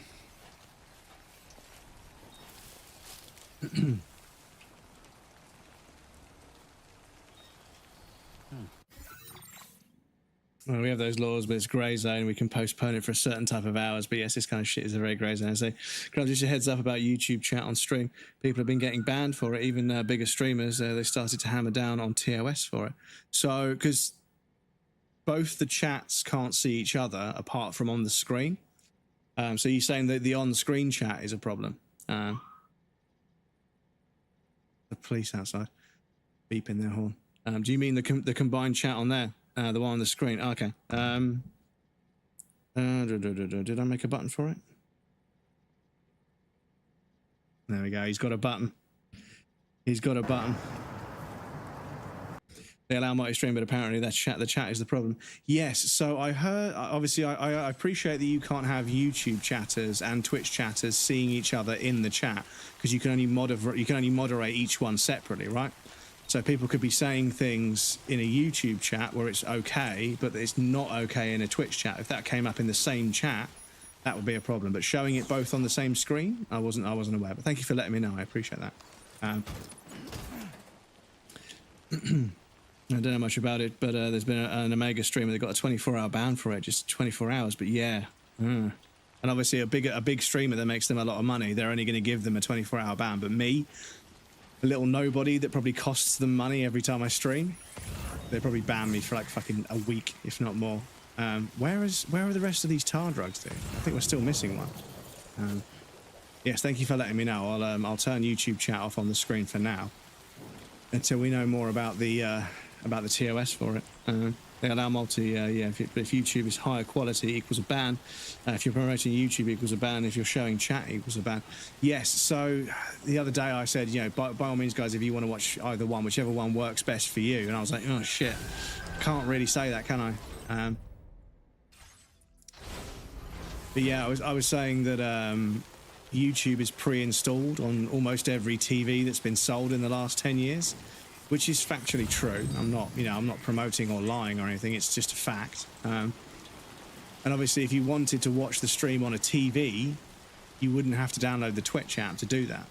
If your TV's got YouTube, but obviously, I'll probably just try and steer clear of anything. Cross chat and all the time and talk about YouTube and whatnot. But I keep the chat hidden and only show the Twitch chat. Yeah, they are a competitor. Yeah, I suppose they consider their class as a competitor. Which is they say you can multi-stream, but they make it so difficult that it's kind of like, is it worth it? But I suppose that's what they're trying to do. So we're missing two. So we've got one, 2, 3, 4, 5, 6, 7. 2, 3, 4, 5, 6. Yeah, there's one more tar drugs around here somewhere.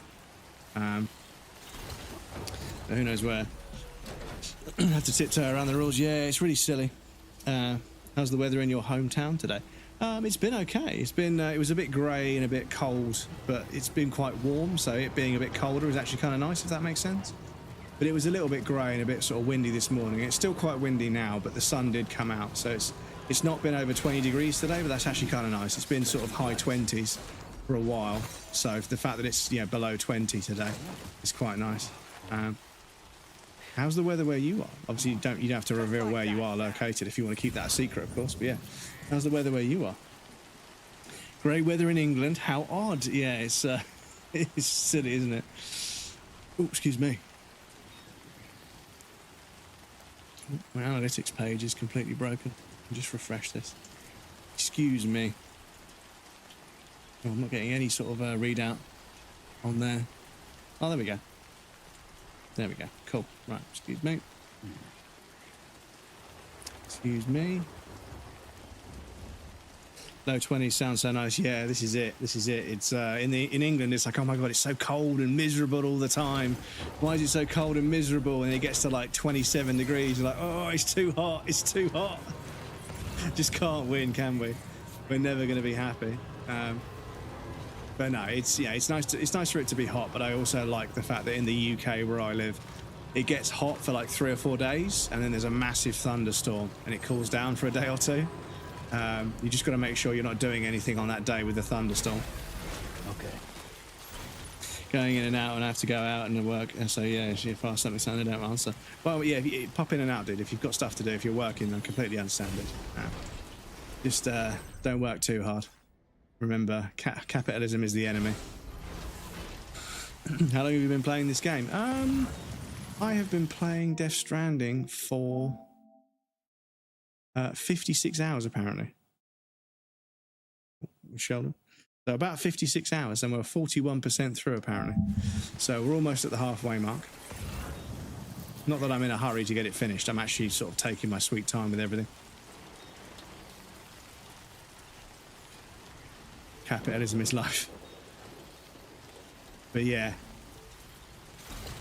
the UK weather, it's just, yeah. And the thing is, people are like, oh my god, 26 degrees isn't that hot? So I take them on the Central line or the Victoria line in July, and they're like, oh my god, it's like a fucking oven down here. I'm like, yeah, this is the English heat. It's not the same as heat elsewhere. You know, I've been to Spain, I've been to Italy, I've been to France. Yes, 27, 28 degrees is hot. But it's not the same in the UK. It's worse. I don't know what it is. It's the humidity or something, but it's worse. And they don't believe me until they visit, and I take them out on, you know, to London or something for the day. And they're like, Jesus Christ, it's fucking boiling hot. I'm like, yeah, it's because there's no wind, and there's no wind, and the humidity is really high. But other parts of the world, so we've got them on our back. There. Oh motherfucker, we've got them on our back. Oh. But a friend of mine moved to Shanghai to marry the girl he met on the internet. Crazy story. But yeah, he moved over there, and so I've got like a weather and a clock thing on my phone so I can check what time it is. It shows me the weather. It was 36 degrees at fucking 1 in the morning, and it was 90% humidity at 1 in the morning, and I was like, dude, fuck that. Fuck that. That is fucking disgusting. That, like, fucking middle of the night, it's that hot. I was like, nah, fuck that. That is fucking ridiculous. No, not for me. Not for me. Shanghai, yeah, it looks cool. It looks cool. I'd love to play this game, but I don't have much time to play this game because my job sucks. I'm sorry to hear about that, dude. Yeah, it's such a pain because when you're a kid, you can't wait to grow up. So you've got adult money so you can buy all the video games. And then you grow up and you get adult money and you realize how much of it you have to spend on being an adult. But also you realize how little time you've got to play the video games that you want. And yeah, it's kind of like, you know, I remember for a while now, like, I haven't earned enough money to go on like a proper holiday. I could go on like a weekend trip, or I could go on like a cheap Airbnb with like 15 other people, but it wouldn't be a holiday. I wouldn't relax. I'd be like with a bunch of other people I don't know, and I'd be somewhere. I'd have to walk a lot every day to go and see anything. I wouldn't be able to stay in a city or anything. So I would take my time off work. I would book holidays from work because I'm entitled to it, but I would book a holiday just to play a video game. I would say, right, I'm going to take a week off work and I'm going to no-life a video game. I'm just going to play this one video game. I'm going to turn my phone off. I'm going to log out of social media, and I'm just going to play a video game for 5 or 6 days straight. I'm pretty sure they won't accept it for processing. Dispose of it, then report back. That little bump there fucking damaged our fucking cargo, for fuck's sake. Excuse me. Wait, people, you guys are getting adult money? But yeah, this is it. The more you earn, the more you spend. It's a never-ending trap. But you want to know the really terrible thing, right? You work really, really hard, right, to get that 10 to 15, 20%, you know, pay rise, right? But then 2 months later, all your fucking bills go up by 15, 20% each, and you realise you don't get the fucking pay rise. The people that you pay your bills to get the fucking pay rise. What's that, you motherfuckers? Hong Kong, it's still British, and not as crazy as it is now. I would gladly live there. For some reason, I really like Hong Kong. I've never been to Hong Kong, but like I said, I've got a friend that lives in Shanghai, so I know a little bit about But it was crazy because he moved over there and he disappeared. Like he vanished. Like no social media, nothing. And then out of the blue, he messaged me on some random account. It was like just a bunch of letters and numbers. He was like, hey dudes, I know this sounds weird, but this is John from college. Over here, we have to be careful with social media.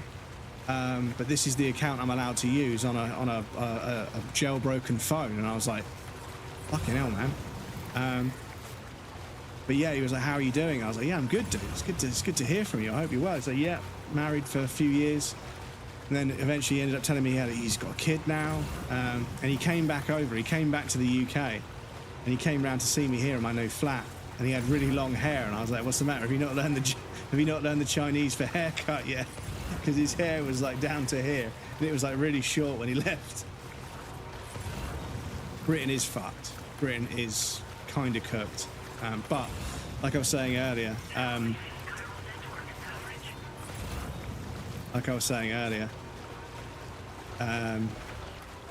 somebody Sultana is leaving the Labour Party to form a new party with Jeremy Corbyn, which could be a very good thing if we can get them elected.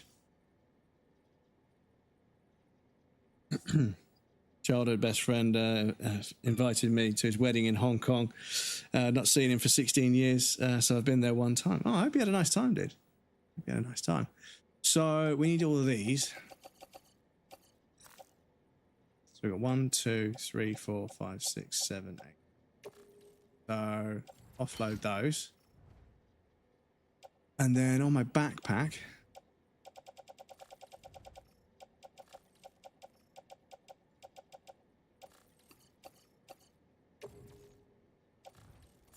put that stuff in there.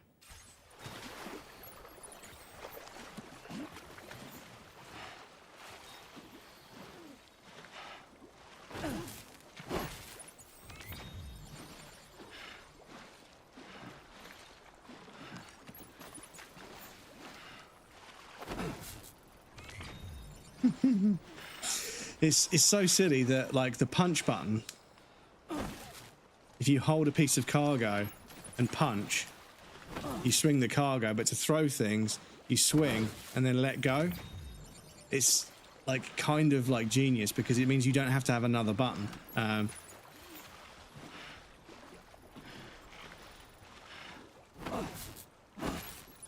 if you double punch, you throw it further.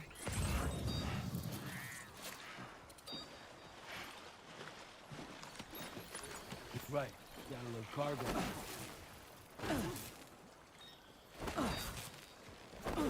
I can do two at once. Let's go. Did you answer me? Yes, apologies. So you said you'd love to play the game, but you don't have much time because your job sucks. I apologise if you didn't hear the response. But yeah, I was saying that it's a shame as you become older, you have the money to buy video games, but you don't have the time to play them. It's difficult, a very difficult one.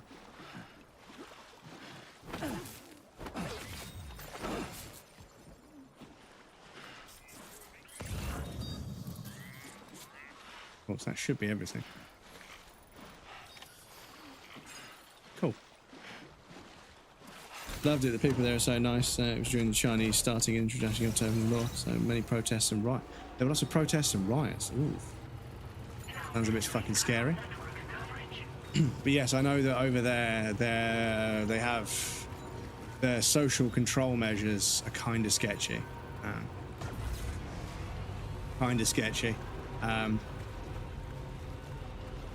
Because yeah, I don't know how the social credit score works in China in general, but I know your social credit score exists, and on paper it seems like not the worst thing in the world, but the way that it's used and the way that it's implemented makes it one of the worst things. I'm an artist by profession. Do you work for streamers and content creator?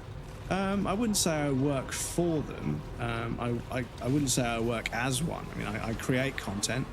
The stream that I'm doing to YouTube will get saved as a live, so I kind of upload clips and other bits and pieces to YouTube, but not a lot.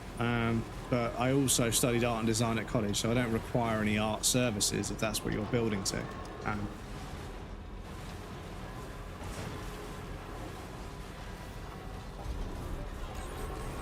No, I'm okay. I'm okay. Thank you for offering, but I'm okay.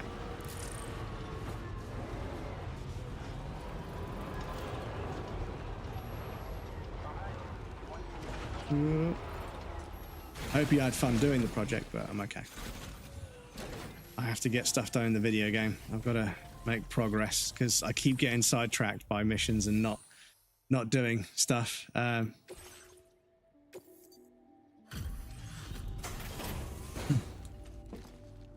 Not bad here in Hong Kong if you're rich or don't care about politics, and okay, watching half your friends become right-wing Trump worshippers because the CP. Yeah, exactly.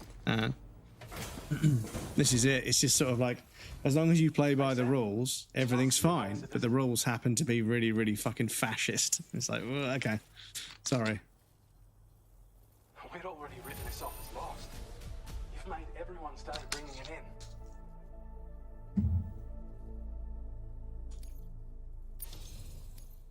Now displaying your current porter grade. Thanks for everything. Because yeah, after 5 stars, you don't get any more APAS memory. So it's kind of like, yeah, you don't get it if you're not going to get any more equipment, and you're not going to get any more APAS memory. It's kind of like, what's the point? What's the point now? Yeah, let me check our truck because we've probably got a bunch of stuff we could recycle, I presume.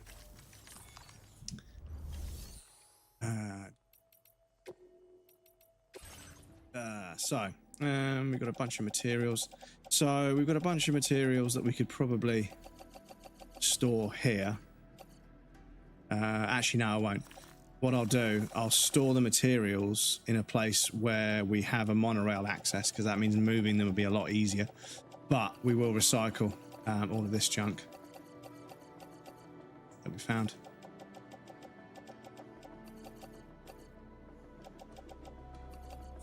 Level 1 PCC, level 1 combat gloves.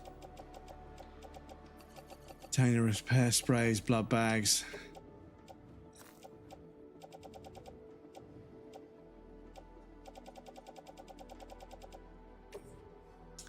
So if we recycle all that, cool. Then you've got a lot of materials for the future if we need to come back and grab some. So from here, we are heading off up to the government official dude. Pretty sure we've got an order in here for this guy, yeah. And then we got an order for this guy all the way back at the other side of the map. So we got a few deliveries for a few people along the way. Oh, we got a bunch for the inventor. That should give us some stars.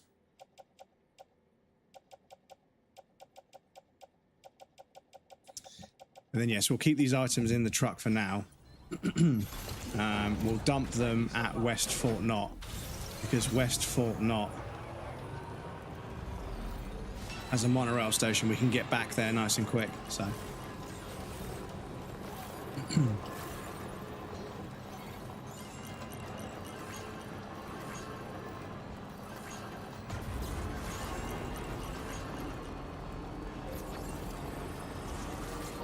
but yes, I need to make a mental note to make sure I do some story, because I just get sucked into the gameplay loop of gathering materials and then building structures, and I don't know, it just itches my brain. I just enjoy it. But I know there's an absolutely bonkers story waiting for us, so we'll go and do a few deliveries in this area, and then we'll head back to the Magellan, and we can see why. Because I mean, sometimes we go back to the Magellan and they just speak to us and say, "Good job. Here's some information about something." Off you go, and then you just go back to doing deliveries again. So it's kind of funny. The zip line's here already.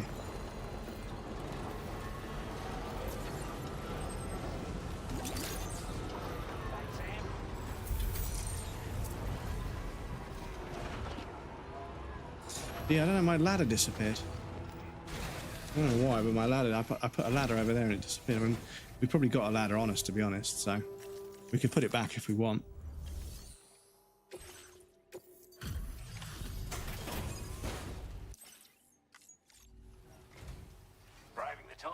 To get us our delivery, eh? Thank you, sir. But yes, I do need to decide what I'm going to play after this. Would you look at all this? I need to think of what I'm going to play after this, because yeah, I think like we've done two. Expedition 33 wasn't necessarily AAA. It was kind of AA, but it was just so good. This is obviously AAA.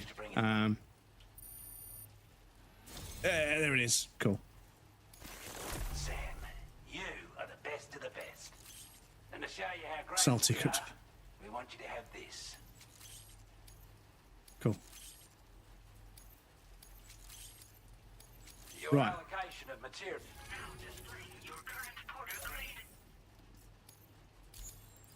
Let me say again that we really appreciate you handling all our orders and such. We still have aspirations of rebuilding Australia one day. And watching you has reminded us how much a man can accomplish when he puts his mind to it. But no one does it alone. We're here to support you. We're all looking forward to your next visits. Order completed. Well done. Well done. Such a strange vocal tone. So have you got? So that guy's already 5 stars.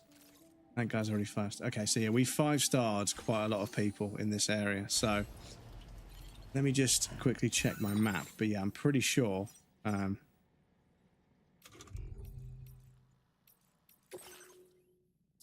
you've got 155 to use.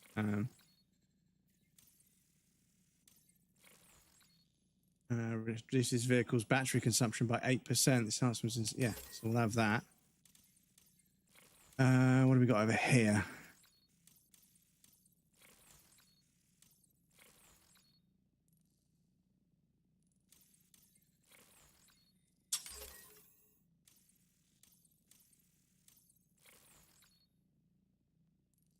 Okay, I might go for that.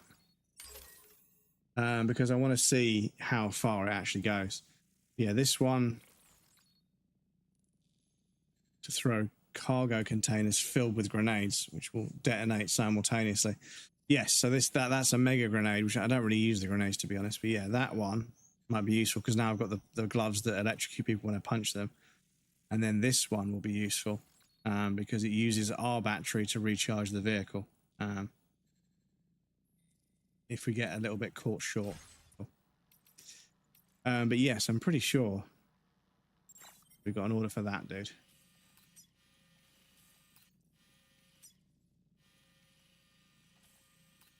So, what we'll do, we'll grab some materials from this guy. And we'll grab some materials from this guy, because he's got quite a lot. And then we'll drive along here, and we'll go to West Fort Knott. I think we've got an order for them.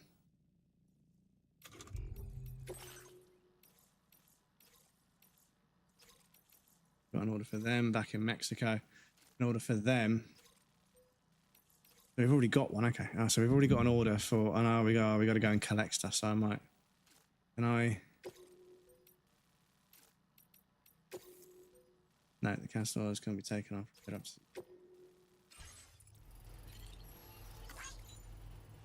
Got a like for that, because yeah, I'm not fucking. That person's already got 5 stars, so I'm going to cancel that as well.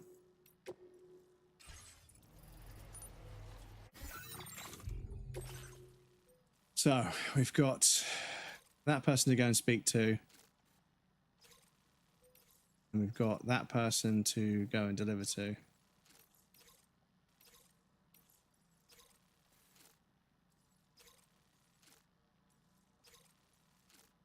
Also monorail maintenance.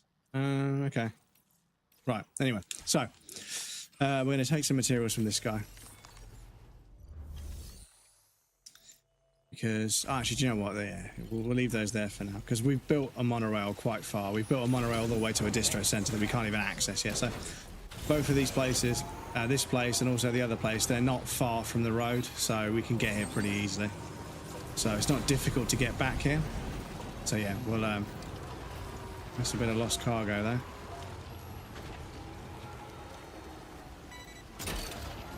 We'll have that. Gotcha.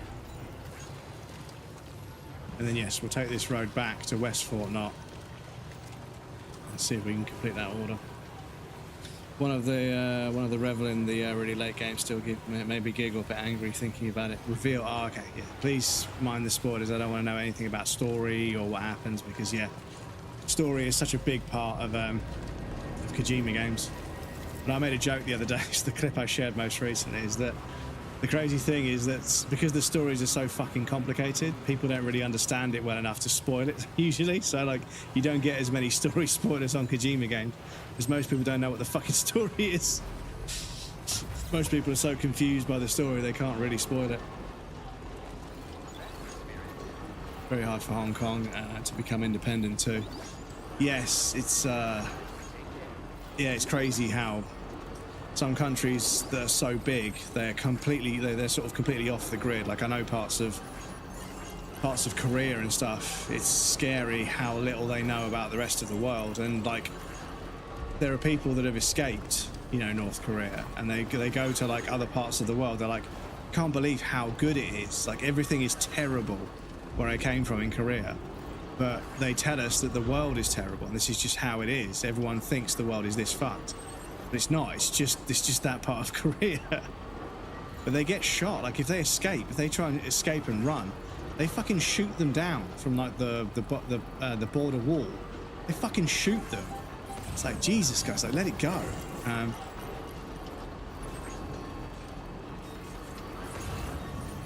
Okay, so it goes much further.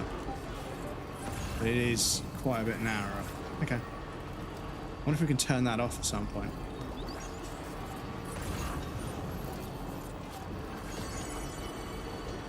But yeah, you get to see way further.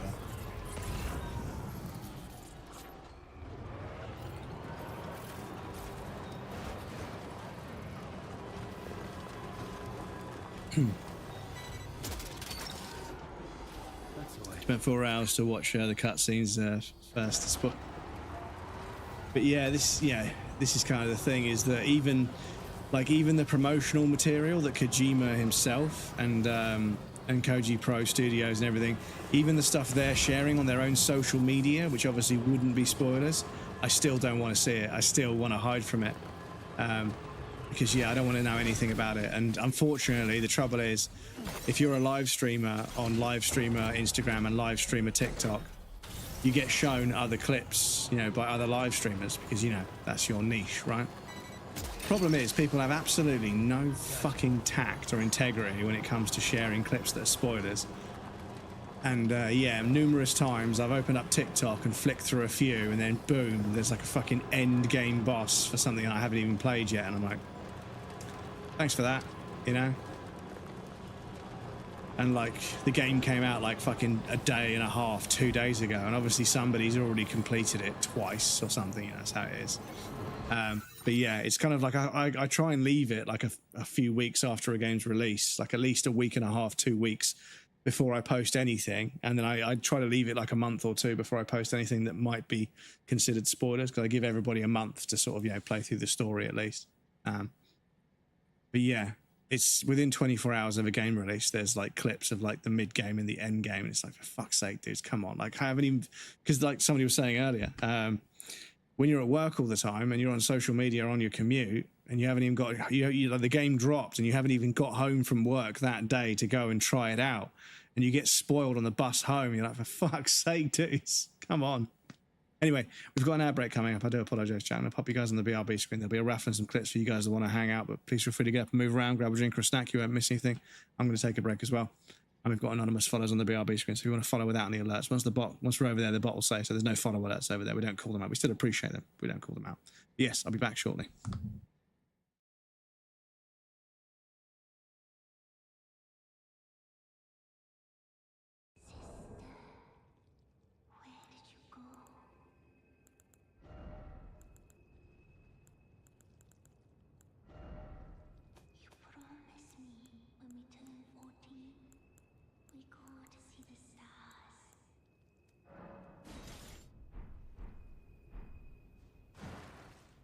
I've been waiting.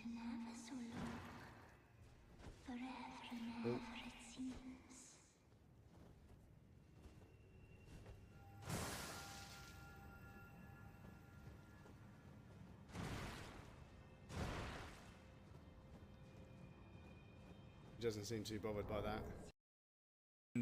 And they'll also just follow a path. Oh.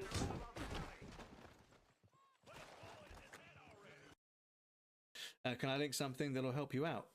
Yes, because you're a VIP, it shouldn't time you out. If it does, I'll just remove the timeout, so don't worry. It's an alright game, but forcing the player to meticulously kill every single enemy in each run through is rather tedious. Yes, it is incredibly tedious. Yeah, incredibly tedious. What's this?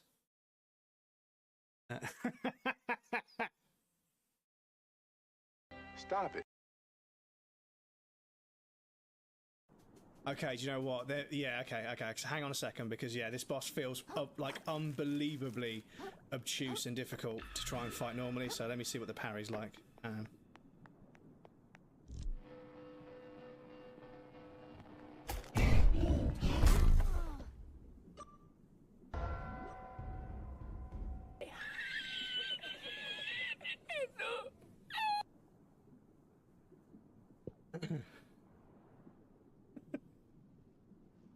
Fuck you, game. Guess what?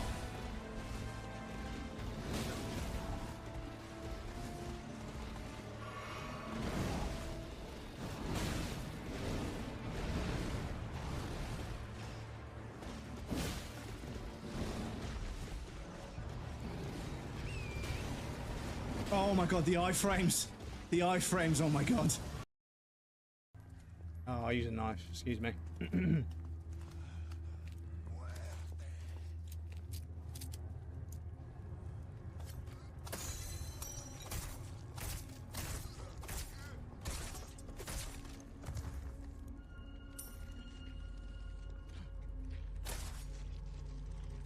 Get out of my tower. Go on. You go. Go on.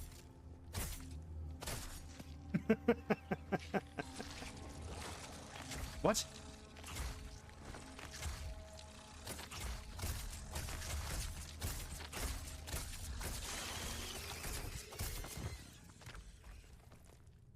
It's the ladder strats, chat. The ladder strats. Right, okay. Glad that's over.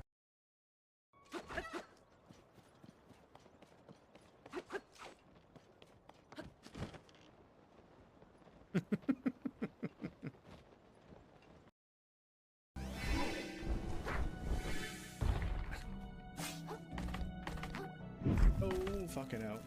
What are we doing down there?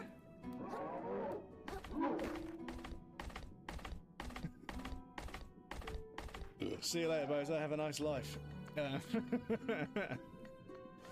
Oh, he's trying. He's trying. He's fucking trying. He's not happy. Welcome back, everybody. Thank you for your patience. I appreciate that.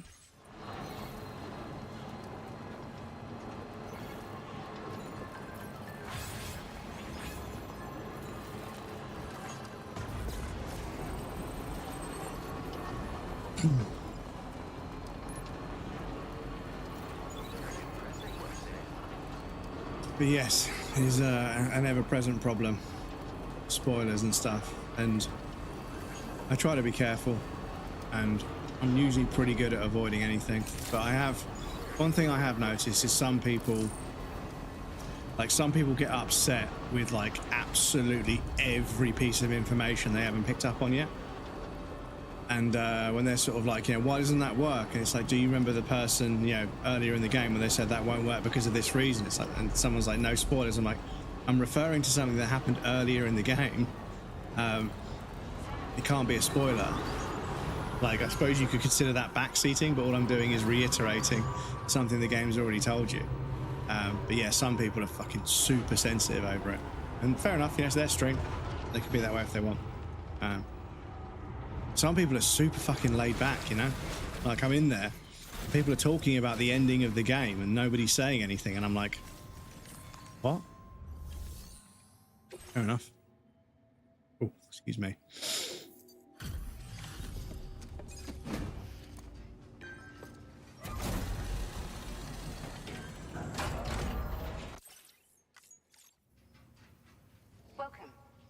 pleasure to have you with us. Allow me to review the order data.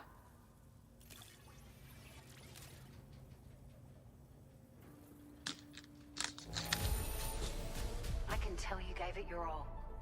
We appreciate the help. It's like a dream come true, this showing up on our dock. Oh, almost there. Now displaying your current porter grade. We actually got a little bit of combat for that one. Okay. Thank you for your help. We hope you'll visit us again soon. I suppose I need to take on more orders that involve combat to get combat stats. So what have you got? So that person's 5 stars already. So is that person and those people. So fortunately, no, those people are getting their orders done because we don't need to. So the only bit of road we haven't built is that piece that's like way up here. And we've got, yeah, the paver right there. So we've actually, yeah, we've actually accessed that distribution center now. So we've got a monorail thing there as well, which needs, we could do that. We could get the monorail. I don't know if there's any more monorails. The monorail goes this way. Goes there. So is there another monorail?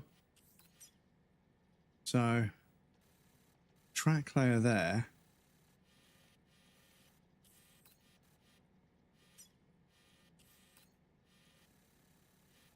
Any more? Mate, as if the water in the map has reflections. I mean, there's screen space, but there's everything else. But yeah, as if the water in the map has reflections. Okay. Okay then, Kojima. Like I say, just all the details, man. All the silly little details they spend the time to include. So yeah, this section of road is disgusting. It needs, actually only needs 10,000 ceramics. That's the last bit of ceramics. So we could go and do that. And we could also probably, this distribution center, we spoke, yeah, Victor Frank, we've spoken to them. Okay. I don't know if we've connected them or not. But there's a monorail thing here. And I don't know where it's going to go. But it's only going to require a little bit of resins, and so 1,200 resins and 720 alloys. But the paver only needs 1,070 ceramics. So the place we're at, we got any ceramics on board?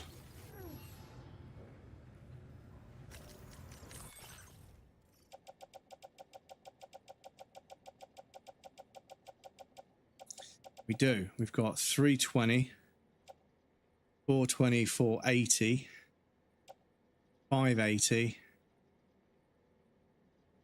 640, 680, 720, 760. We got have we got 760 ceramics? Yeah, we need 1,000, don't we? Sorry, excuse me. 840. Sorry, yeah, my maths is fucking terrible. I apologize. Does it actually tell you how much that is? No, it doesn't do it.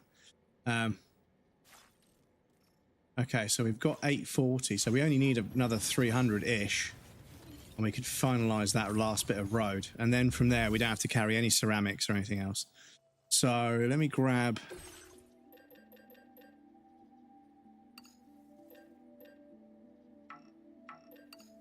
Let me grab 500 and something ceramics.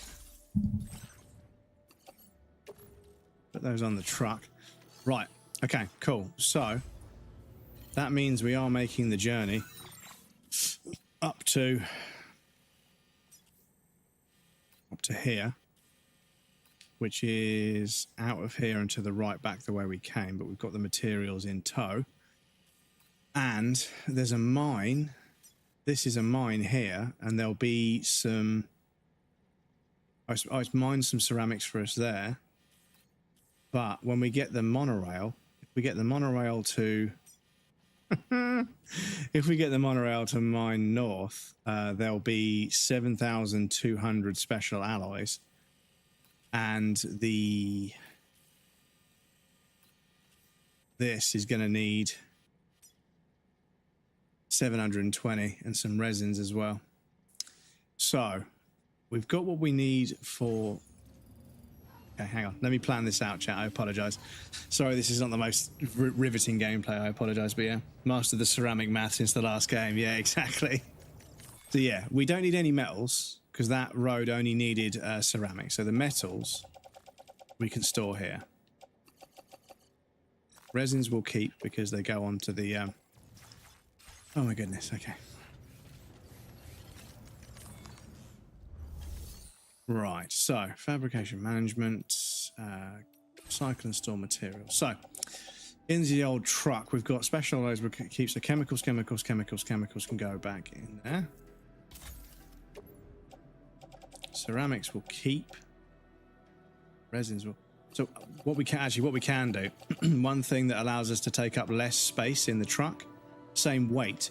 If we store the materials and then reclaim them as so if you've got like 4 or 5 40s and you store them and you claim a 320, I think it actually takes up less space. It's more weight. It's the same weight, but it takes up less space in the truck bed, I think. Obviously, you've got a container taking up space as well. So if the container is bigger, your ratio of container to material is better, if that makes sense, I think. So we want to claim... So it was just the ceramics, wasn't it? So we need a shopping list. So, so we need 1,070 ceramics.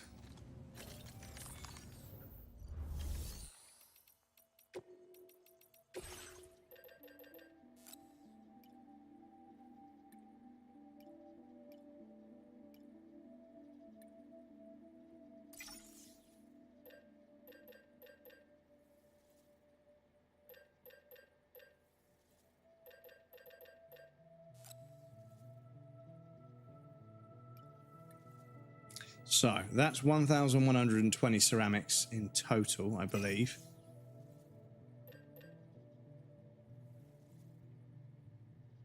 $1,100, yeah. So we claim that. Pop it on the truck. Right. So that was the only thing we needed for that road.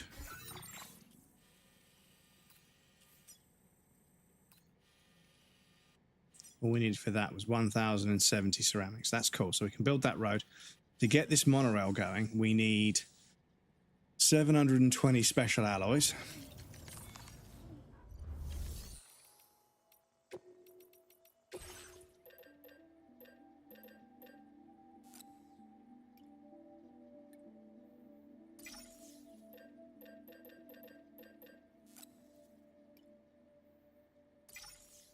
That'll do our special alloys.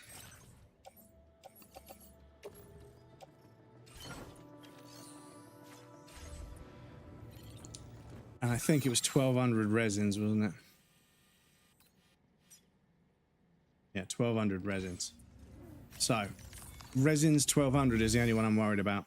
I'm not sure.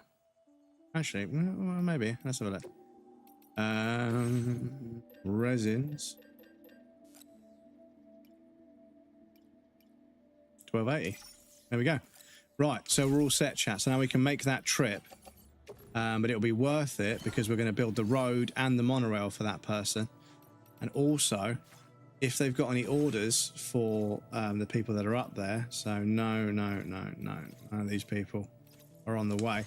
But we've got orders for the commander that's up there anyway. So yeah, that's all fishty. I will... 155 likes for something. Somebody restored a road. Okay, fair enough. Let me repair my vehicle. As good as new to me.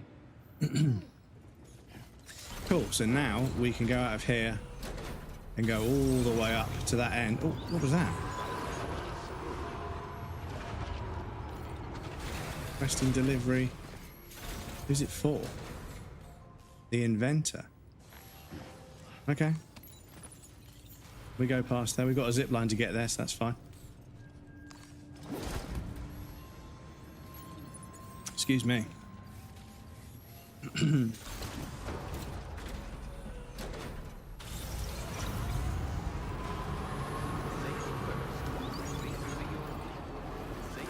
But yes, I'm going to double check we're going this way. I'm going to go all the way up to here.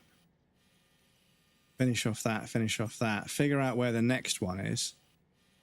We might have enough materials in here, although I don't think we've actually connected this person. I don't think we've spoke to them.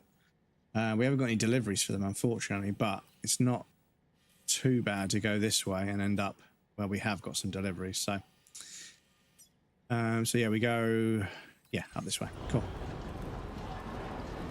Yes, apologies, chat. I'm just getting my Route 66 road building hat out. I don't know what it is. It's just, I've never really had a game before where you can choose to make the effort to build roads and then use them, but obviously in a delivery-centric game. It's kind of an interesting challenge they came up with, owing to the nature of the game. And this is what I mean about Hideo Kojima games, is, you know, they create this world, they create the kind of gameplay challenges you're going to focus, and then they do really good work refining exactly what kind of mechanics you're going to need, and then they balance those mechanics. And then you end up with a game where it's just fun to just, you know, and some people find it really boring, but I find it kind of methodical. It's kind of cathartic to struggle with, mate, the truck damages stuff so easy. Then they got fed up with people like me in Death Stranding 1. In Death Stranding 1, I was full boost, like with the best truck you could get, like fucking tumbling over the rocks and just not giving a fuck. But I think they made the truck bed a little bit less robust. Thims, welcome in. Really enjoying that you're doing this. I hated the aspect of the first one, but I think it's neat. Players are all working together. Yes, it's not for everybody, and this is the thing. I love the game, but I'm not going to shill and defend it, you know, blindly. I know that for some people, it just doesn't involve enough like genuine gameplay. You don't actively do stuff often enough to make it compelling enough for the price that people, you know, have to pay in time and money. I understand that. I can respect that. But me personally, I fucking love it. Absolutely fucking love it. Right, is this mostly flat all the way over to there? So we do need to use a bridge. Oh, there's a bridge there. Okay. We could use that bridge and then pick up the road. We need to kind of... It's a bit rocky, isn't it? Bridge there. So, yeah, let's see if we can get a marker down there. Not in the stream, but yeah. And then we'll go this way. See if we can take a little shortcut chat. But yes, for me, it's, yeah, I don't mind like long-winded kind of grindy kind of mechanics in games sometimes, because yeah, I think that because it's adding value for me, but also adding value for other players, it genuinely feels good to build stuff. And then when you log in after a day or two off, and there's just a wave of likes. I know it sounds a bit, you know, a bit sort of what's the word? You know, a bit egotistical. But yeah, knowing that I mean, those likes, the number of likes doesn't really bother me. It's the fact that a bunch of people used my roads and said thank you. And I was like, yeah, those roads that I spent hours building, they didn't just save me time, they saved hundreds of other players' time. And yeah, it just, like we were talking to somebody earlier, I mean, they turned out to be somebody that was trying to sell me artwork, I think. But yeah, they were talking about how they just don't have enough time to play video games. And it's kind of like Death Stranding, if you had to do every delivery on foot, would take hundreds of hours. It'd be ridiculous. But with the roads, you can get a bunch of stuff done. And if that's what you have to do because you've got a job and you haven't got enough spare time, then so be it, you know? Us other players that do have the spare time can help you out. Build the road, some people build the bridges, some people drop a god tier anchor when you... Yeah, like when you're in the middle of fucking nowhere and you're strung out, you've got so little battery in anything, you've got no equipment, no generator, nothing, and then you come across a fucking generator or a climbing anchor that lets you climb down the hill much quicker. Oh my goodness, it's such a fucking, it's just such a relief. And yeah, what other game do you get? This is the thing. It's like when I explain to people that, like, in this day and age, you know, Hideo Kojima came up with a way for players to cooperate and not compete that I don't think many other people have ever done. I don't think anything like this has been, to my memory, nobody brings up any other game that's had this kind of indirect cooperative play where the things that I do can end up benefiting other players and vice versa. You know, I just haven't seen it. Not to this level, not to this degree by any measure.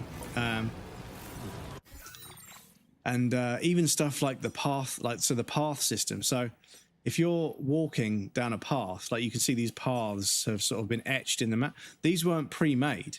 The game records where people walk. And if more than one person, or, you know, several people or one person walks the same way multiple times, you can see it builds a more substantial path that you can see from further away because it's bigger. But all of these paths are players. And the more common paths, the paths that people take the most, become like trodden paths in the ground. And that's all happening organically in real time by people using certain routes to get from A to B. And yeah, it's even that is such a quirky, interesting mechanic. Yeah, it's just because they decided to make a game where everyone walks everywhere. They probably thought to themselves, well, where are we going to put down the paths? And they looked up, you know, what's the best way to design paths, you know, from getting from place A to place B, and they learned about desire paths or elephants paths.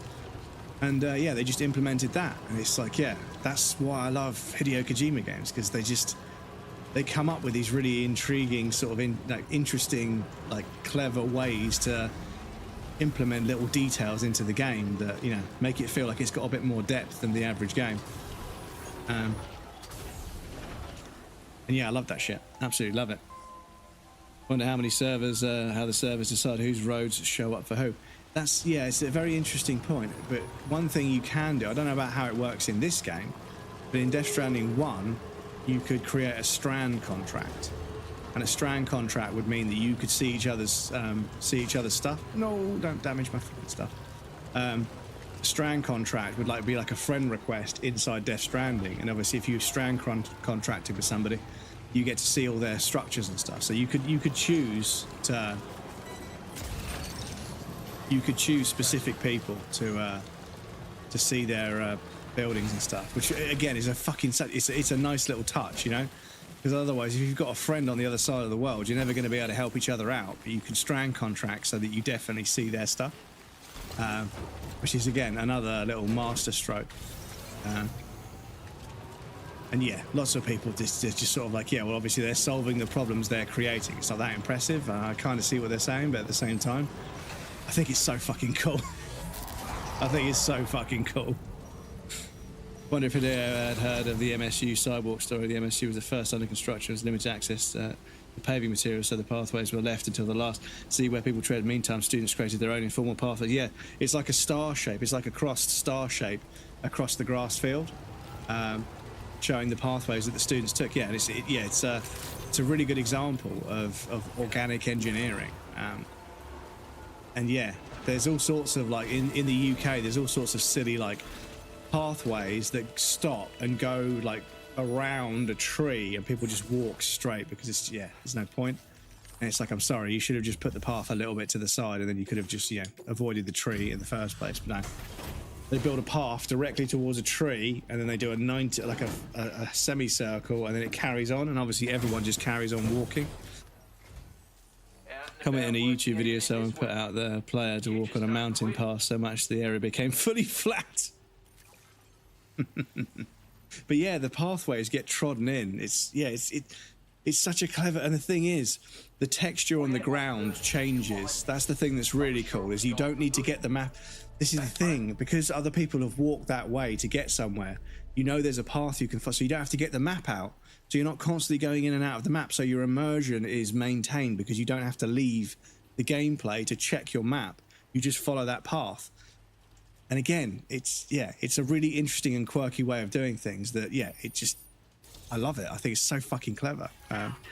It's such a simple mechanic, but it creates a different kind of gameplay. It minimizes the amount of time you spend staring at a map, and it maximizes the amount of time you spend staring at the beautiful scenery, of which, even on the PlayStation 4, Death Stranding 1 is a beautiful game, even on a PlayStation 4, sorry. Yeah, we don't need any of that, sorry.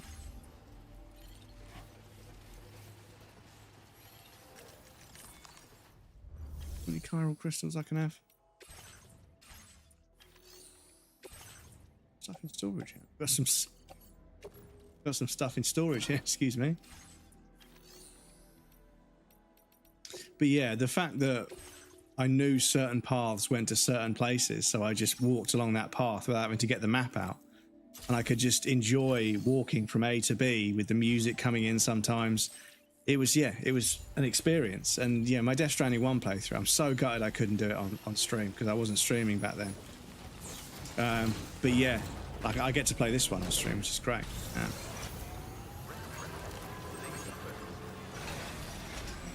Yes.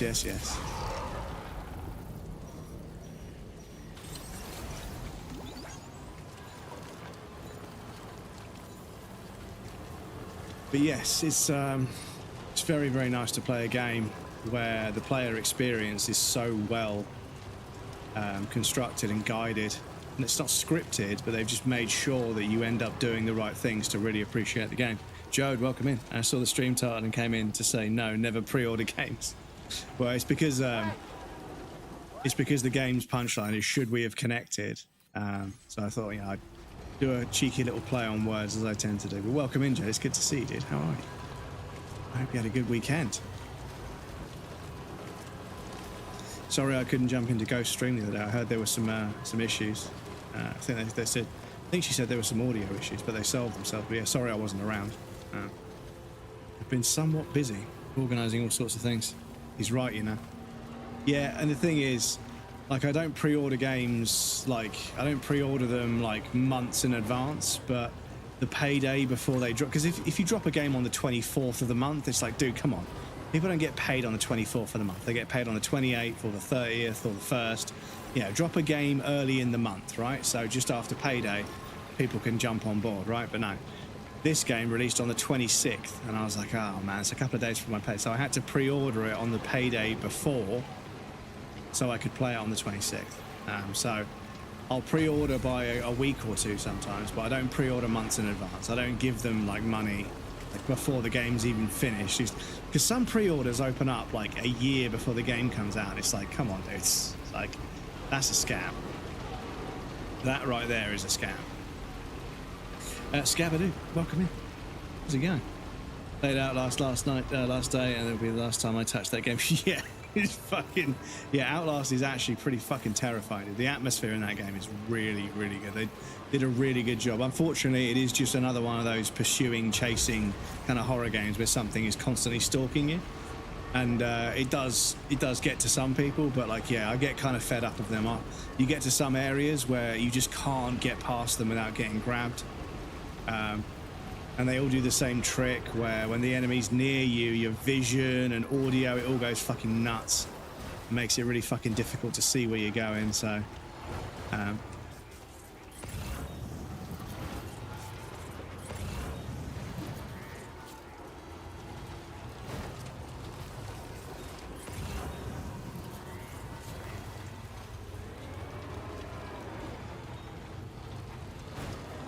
Yeah, this terrain sucks, so having a road here is going to be a good one. No Man's Sky trauma me so much I never pre-ordered since. But yeah, because that game was just caught in development hell for ages, and then it dropped, and it was just... But apparently they have worked... Was it No Man's Sky? One of them, the one that was supposed to have millions of planets and all sorts of promises were made, and the game came out, and it was just not finished. It was just nowhere near the level of content or quality that was promised. But they've worked super hard to make it into a good game. I think finishing this game will strengthen my scary game tolerance. Yes, there's definitely some some sections where you're hiding from BTs and stuff, and you're trying to sneak. So yeah, there's definitely some horror in Death Stranding. People don't realize, but yeah, it's kind of an action game at times, but it's also kind of a horror game at times. But it's also a stealth game at times. So you do get a bit of a mixture. It's not just a walking simulator.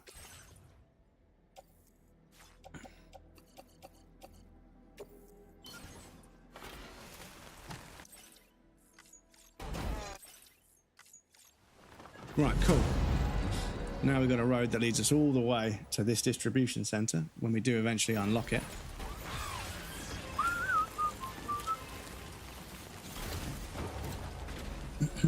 But yes, it's unfortunately a trend that seems to be here to stay. Unfortunately, is games releasing far from a finished state and then just getting patched over a period of time. And then the thing is, day one sales will dry up, and then they'll get worried and upset about that, and then they'll start blaming the developers, even though it's the publishers being stupid that do it. They'll blame the developers for not making a good game, and they'll say, well, no, games release unfinished. And to be honest with you, I don't buy that many games day one anymore. I really don't buy games day one. I've got such a big backlog, but on top of that, I also know that the first 6 to 8 months is not going to be fully there. It's going to have problems. It's going to have limitations. It's not going to be well optimized. So I usually end up playing games a few months after release, and it works for me because if I play a game 8 months down the line, everyone that hangs out in my stream has had a chance to play it if they want to. So there's no spoilers for them, and they get to enjoy my first playthrough as a shared experience. So obviously I play this still. I can't leave this. I have to play this, of course. Yeah, other games that I'm not super psyched on, I will just let it. So that curls. Oh my god, it's going all the way. Oh, it's all the way over there. Okay.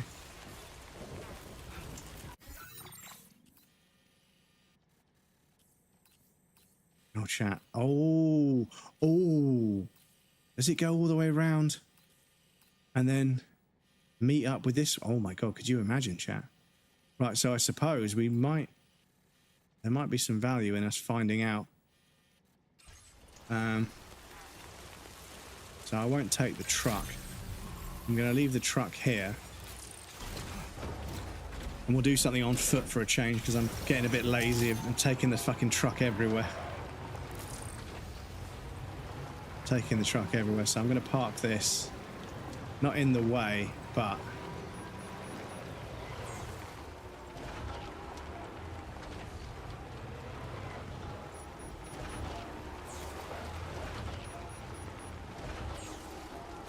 here, out of the way, out of the rain. Right.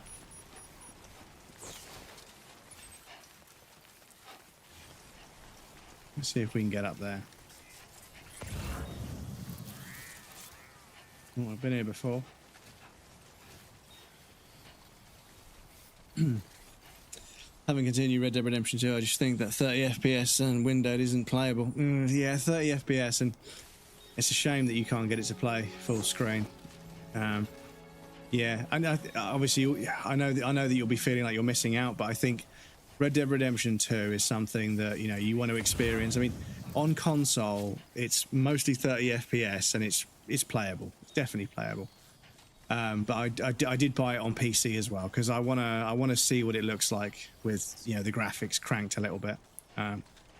We've got a 4080 and a 13700K, so I'm hoping I can get 1440p with max settings. I'm hoping I can get 60. But I just want to grab this one and see what the requirements are, because then we can plan our next build. Would it be too far to games despawn your cargo? No, it's only 200-ish meters. And I don't think cargo despawns for quite a while. I think you have to go pretty far. I mean, I know I just said that. It's going to say your cargo has been entrusted to somebody else. Minus 6,000 likes or something. But yeah, I haven't seen cargo despawn. And I've left the truck behind a couple of times. But yeah, getting the truck up here would have been a pain in the arse. Possible, but it would have been a pain in the arse. So But yes, I see a big old snowy mountain, which doesn't really vibe with the Australian climate, but, you know. 2 wheels up. Uh-huh. This game, chat. Look at this game.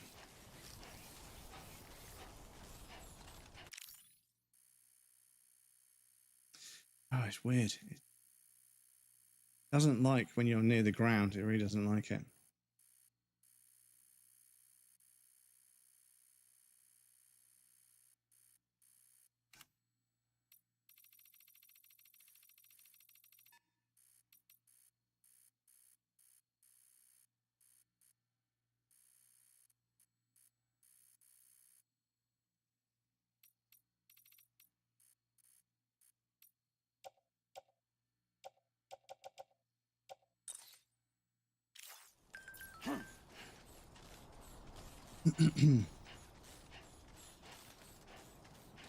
Last game, give you a warning, 600 meters.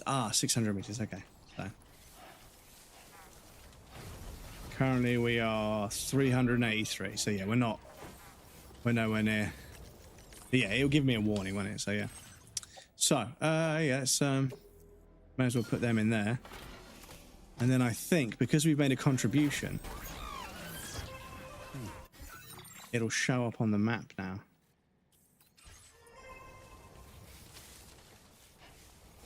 Another one over there.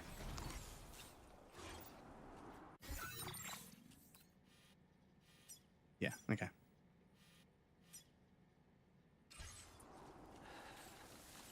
think we're cold, chat.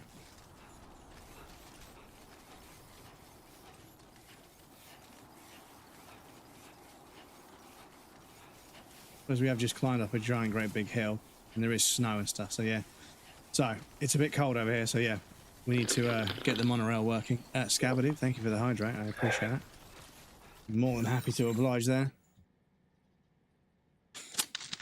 Whenever I go to your streams, I always feel like I'm watching the news or listening to podcasts. Many infos and feedbacks about something.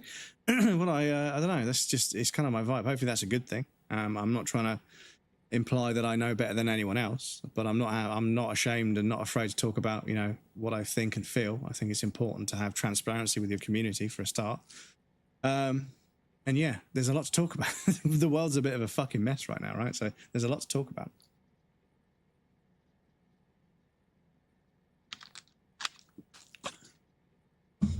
Excuse me.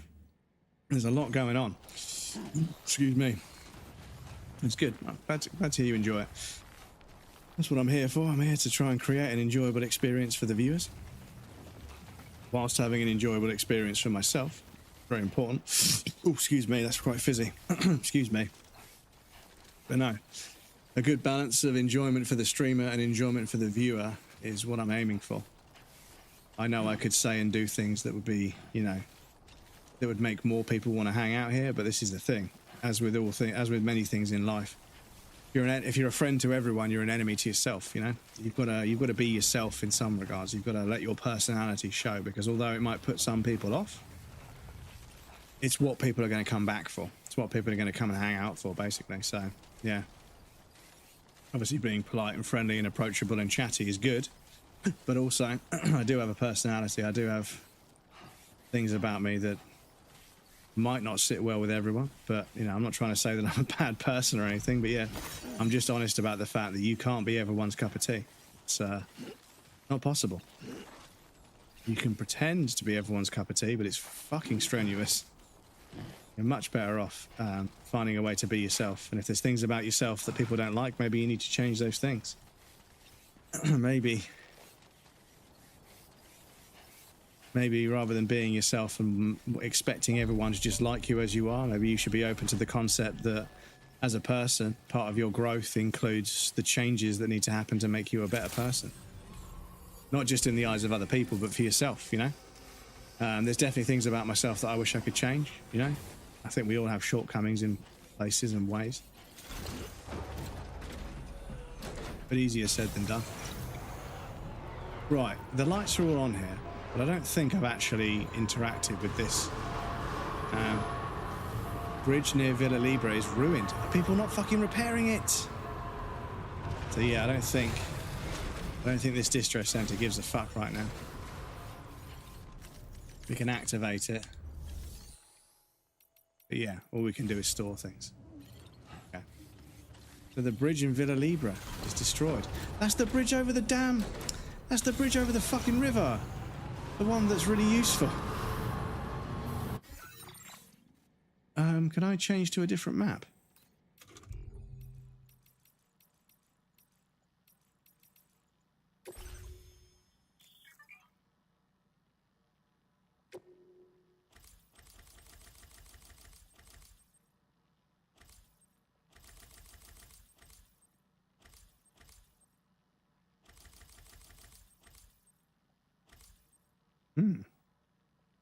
Okay.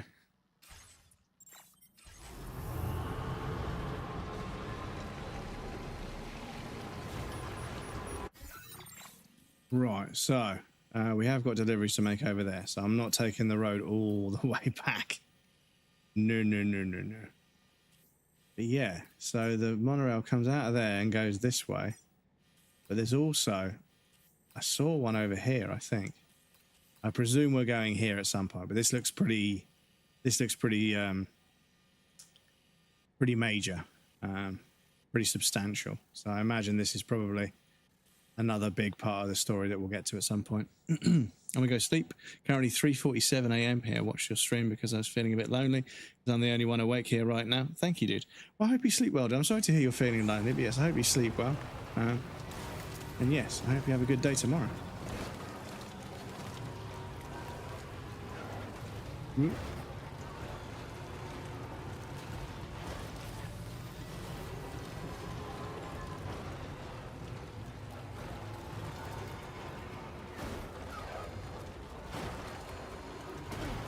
So I don't know how we can do... Oh, that's quite a drive. I don't know how we could do what we just did there a second ago and not damage any cargo. And then we go over the slightest bump in some way and it fucking causes a bunch of cargo to get destroyed. So yeah, this goes a lot further, but it's not as good. So I might go to our passive engagement. I might turn that one off, to be honest. Because I don't know if you can turn it on or off. Can't change them outside the chiral network. Okay. I need to double check if there's a way for us to turn it on and off.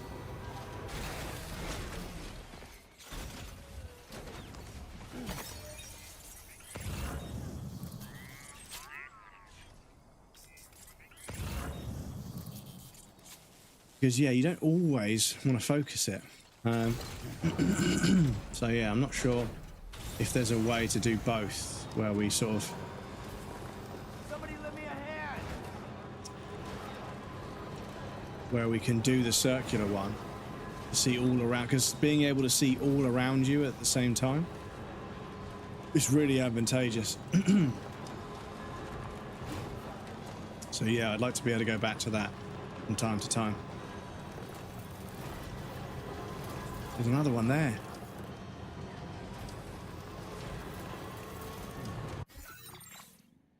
So yeah, I think the monorail is going to connect up. I think we could connect this up. So I think this is going to go along here and then potentially connect up here. Or it might go around here and connect to... Is that Hartman's Lake? Oh no, it's a heart-shaped build. Okay. Yeah, this is also pretty significant. I imagine this is... But yeah, it's crazy to me, dude. We've spent so much time in just this section of the map. We've spent so much time just in this area. And I still feel like we haven't really finished it. So, yeah, there's so much to do per area. So, I'm not sure, but I feel like this might be... I feel like on paper it's going to be a 60-hour game, but I feel like it might be over 100. Arguably because I fuck around building roads and everything else and doing 5 stars for every shelter. But still, I feel like we might be playing this one for quite some time. And that's not a bad thing, because I'm fucking loving it. Like I say, this morning I woke up and all I could think about was finishing work and jumping on to play it. Because yeah, it's I don't know. I wish I could, if I could explain it and why I love it. I probably wouldn't love it as much. I don't want to really. But yeah, I've just seen a lot of people. Yeah, Death Stranding 2 is released. A lot of people are loving it, which means that a bunch of people that don't like it have got to make everybody aware. They've got to make sure that everybody knows that not everybody loves the game. Some people actually hate it. And it's like, oh, shut up. Just go back to playing FIFA or something, you fucking clown. Who cares, you know? Like, I'm not bothered by your criticisms. I see what you cheer for. You know, your boos don't affect me. I've seen what you cheer for. Probably one of the best put-downs I've come across. When people boo you, it's like, your boos don't upset me. I see what you cheer for. The fucking animals. But yeah, sleep well, Scabadoo. Good to see you, dude.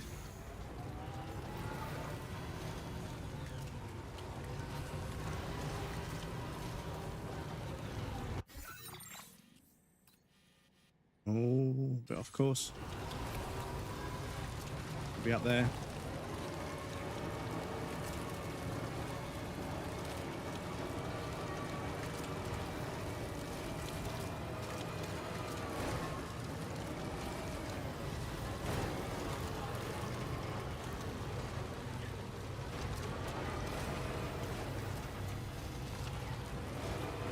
The trucks are so fucking capable. It's crazy because they have ridiculous ground clearance, but they also seem to have a very low center of gravity, which is not how trucks with high ground clearance work. The problem you have is ground clearance is good for getting over rough terrain, but the more you raise the center of gravity, the more awkward it's going to be, and the easier it is going to be for it to fall over.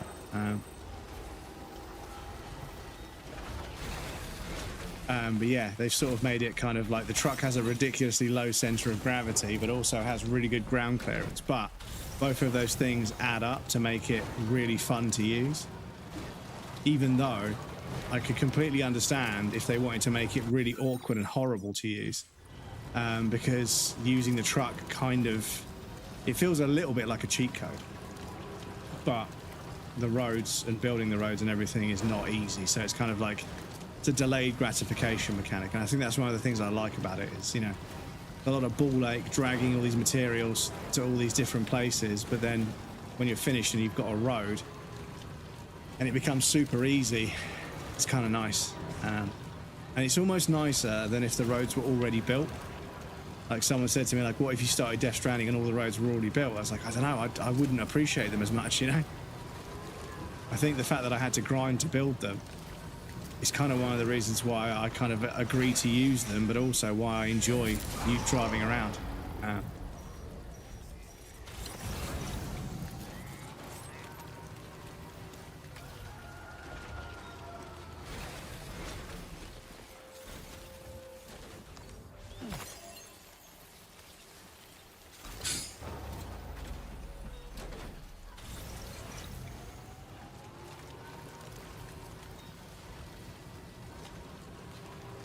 So I think we just hug this coastline. Yeah.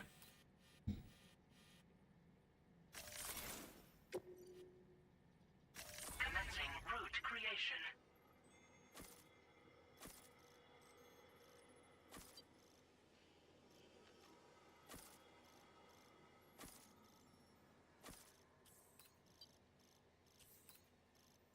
Oh, look, it's going to tell us when there's a big drop. This route planning thing is so cool.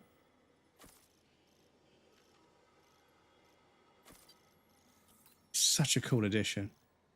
Delivery route finalized. Oh, you can only do it so many points. Okay, that's fair enough. That's fair enough. Okay. But yeah, the fact that we can draw a route that then shows up on the ground in front of us, that's because then you don't have to go into the map. So again, like the previous thing, like the paths, this means we don't have to go into the map. We can stay in the game and just appreciate the atmosphere. And that means that the atmosphere has enough time to build. And that's one of the things I'm sort of getting at, is that sometimes games, they have the atmosphere, but they just won't stop interrupting you. It's like, just let the game do its thing, dude. Like, all this art direction, all this level design, all of this sound design, everything is doing its job right now. I'm fully immersed in this environment. I'm fully immersed in this journey that I'm taking in this environment. Just let it sink in. Just let me marinate in it, you know. But like I say, they get scared of kids having short attention spans, so they fucking just spawn in some random thing to just, you know, to rattle the cage a little bit and to make sure you're not falling asleep. And it's like, come on, dudes. There's no need for that.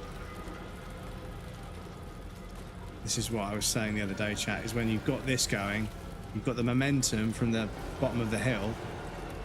As long as you don't stop, you can make it up the hill. But like I say, people just leave trucks just halfway up a hill in the way, and it's like, oh my god, it's such a dick move.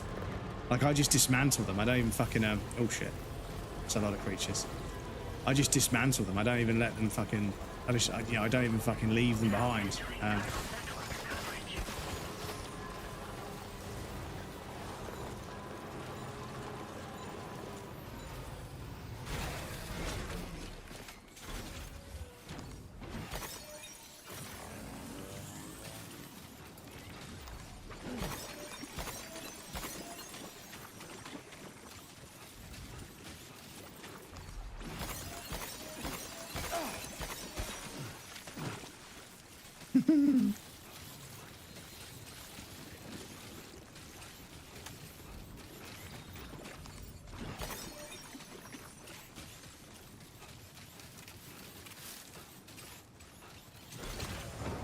Oh lord, they're coming.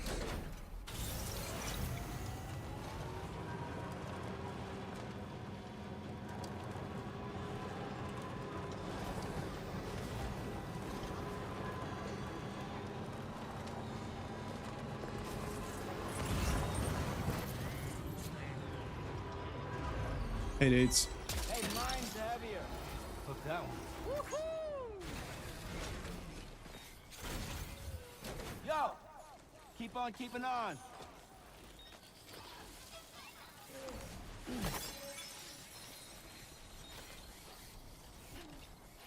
It's so cute they try and give you stuff. Right, now we're just boosting over there. Cool. Right, chat, that is 9 o'clock. So once again, we do have an ad break coming up. So I'll pop you guys on the BRB screen.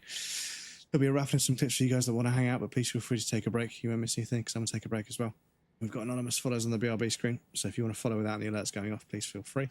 Yes, I'll be back shortly.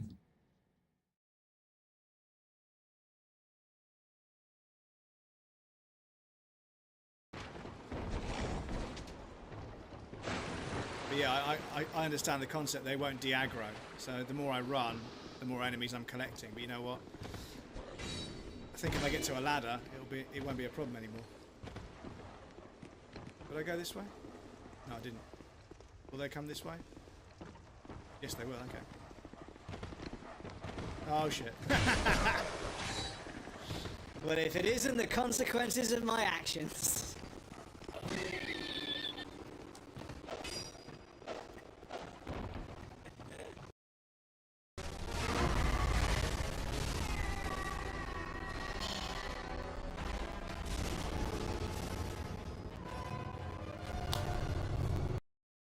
Game on my laptop were doing my absolute tits in. No, fuck. Ah.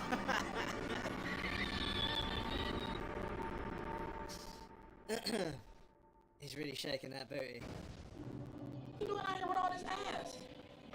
Double cheeked up on a Thursday afternoon, hella ass, the sun is still out.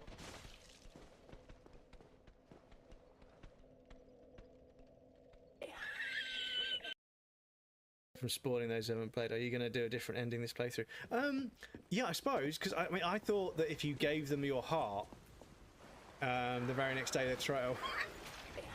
But no, I thought if you gave them your heart, that would just end the game, and you know that was an ending.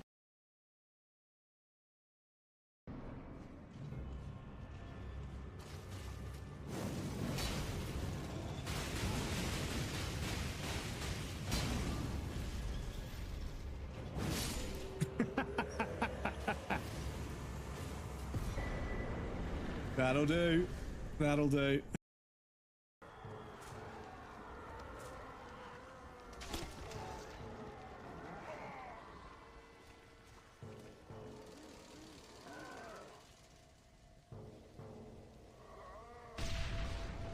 Thank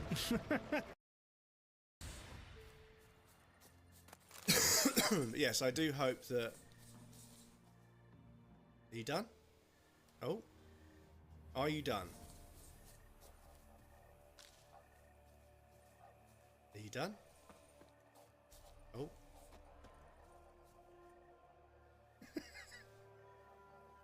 How about now? Are you done? There may be smaller points in between, but those are too far. Why are you shouting at me? You want to say hello to the Raiders? Come here. Oh. Look at all these cute Raiders that came to say hello. They were doing PvP in Dark Souls 3. Very good Dark Souls game. It's the baby. The baby boy. So regal. Yes, he's very, very... he looks very professional and handsome, but he's actually a little goblin. Oh, wait. Excuse me with the tail. Excuse me. Excuse me.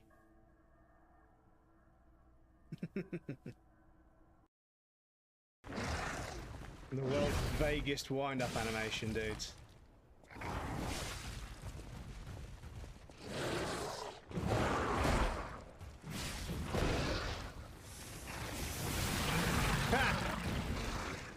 Get Gascoigned, bozo.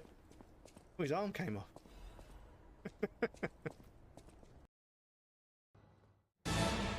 Welcome in, everybody. Sorry. If you wanted that to be an anonymous follow, I apologise. The alert stays cached for a certain amount of time. I'm very sorry about that. But thank you for the follow.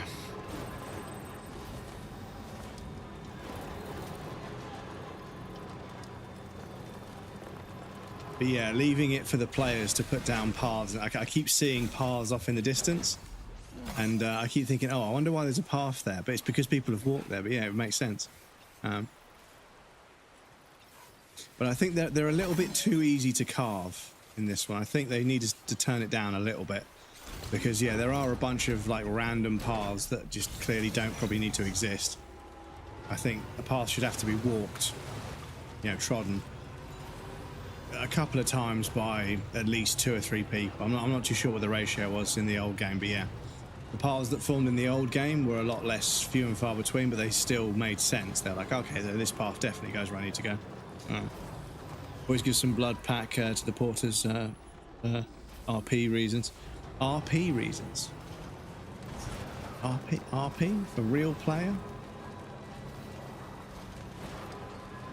For Riz farming?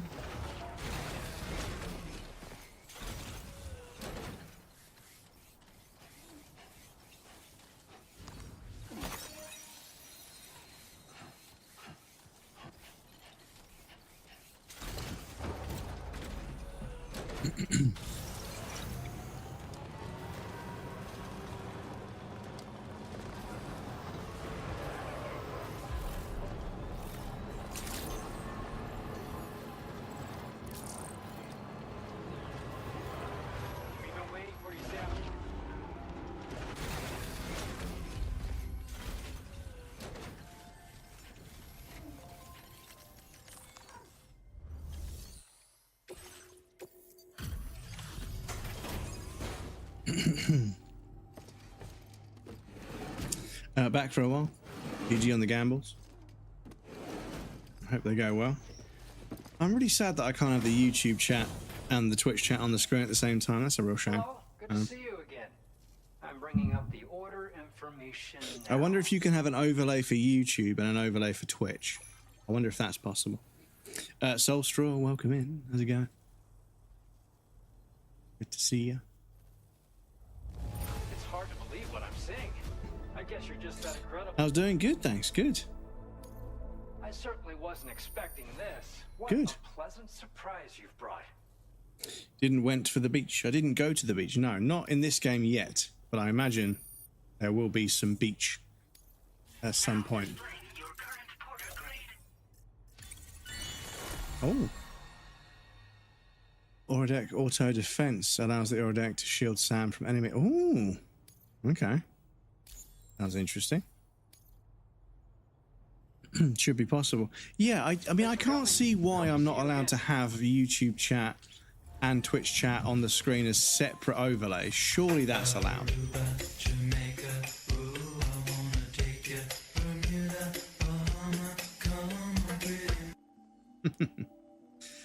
I mentioned Beach Boys mentioned. Have you got no? You've got no orders or deliveries for me? What? Fair enough, brother. Stacy, Madonna, something on Havana.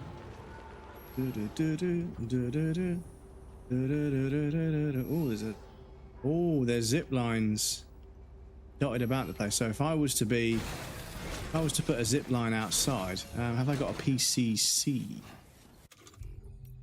No. I got one in storage.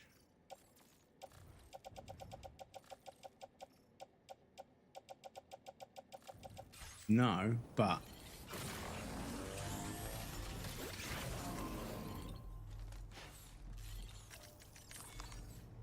Singer just passed away, if I remember. I'm sorry to hear about that, dude. Sorry if you were a fan. But yeah, speaking of singers that are getting on a bit, holy shit, fucking Ozzy Osbourne. Bless him, he's in a fucking wheelchair, so he had a throne built so they could do one last performance. And fuck yeah, man, like it was a show. There was every metal adjacent celebrity you could ever imagine was there. And yeah, it looked like a fucking hell of a show. And yeah, bless him, he's fucking 70 something, and he has not had an easy life. He's done a lot of fucking drugs, like a lot of drugs. So yeah, the fact that he's upright is a bit of a fucking miracle. Outside permitted construction area, okay. Oh, I see.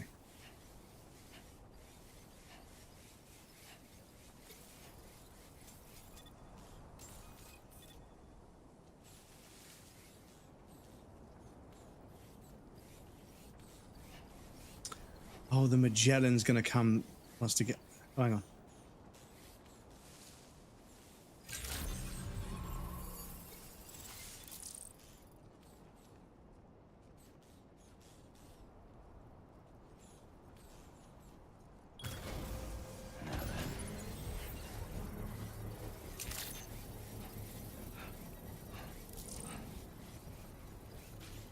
I'm not even going to need to use it, chat. But other people might, so. For those that come after. When I found, but they are nice. Their festival seems to have been amazing. Last show, always found it weird how Ozzy can be alive. Well, this is it. The thing is, the one thing I've noticed about, well, the one thing I consider, I think about rock stars, if they can make it to like 50 or 60, that's it. They're going to live for a while. Most of them are going to overdo it and be gone by 30, and a lot of them die at 49. So a lot of them don't make it past 50, and considering the fact that they're doing drugs and drinking and partying all the fucking time, they kind of live 100 years worth of life in 50 years of time, if that makes sense. So it makes, you know, if you get to live a life of luxury and, you know, excess and, you know, partying and everything, but you only get half a life or 50 years, I don't know if that's a choice people can make on their own. But yeah, you know, fucking Rod Stewart and fucking who's the other one? There's another one as well, Cliff Richard, Ozzy Osbourne. You know, if they've made it this far and they've got all the money in the world to buy the medication they need to keep them alive, so I can't see any reason why they wouldn't just carry on. But yeah, if they make it to 50, that's it. They're going to live for a while because, you know, the kind of life they've led, you know, once you get to your 40s and 50s, it starts to hurt. Trust me, I wasn't even a proper rock star. I was just pretending as a kid. But in my 30s, a big night would write me off for a week. You know, I was still feeling groggy and horrible.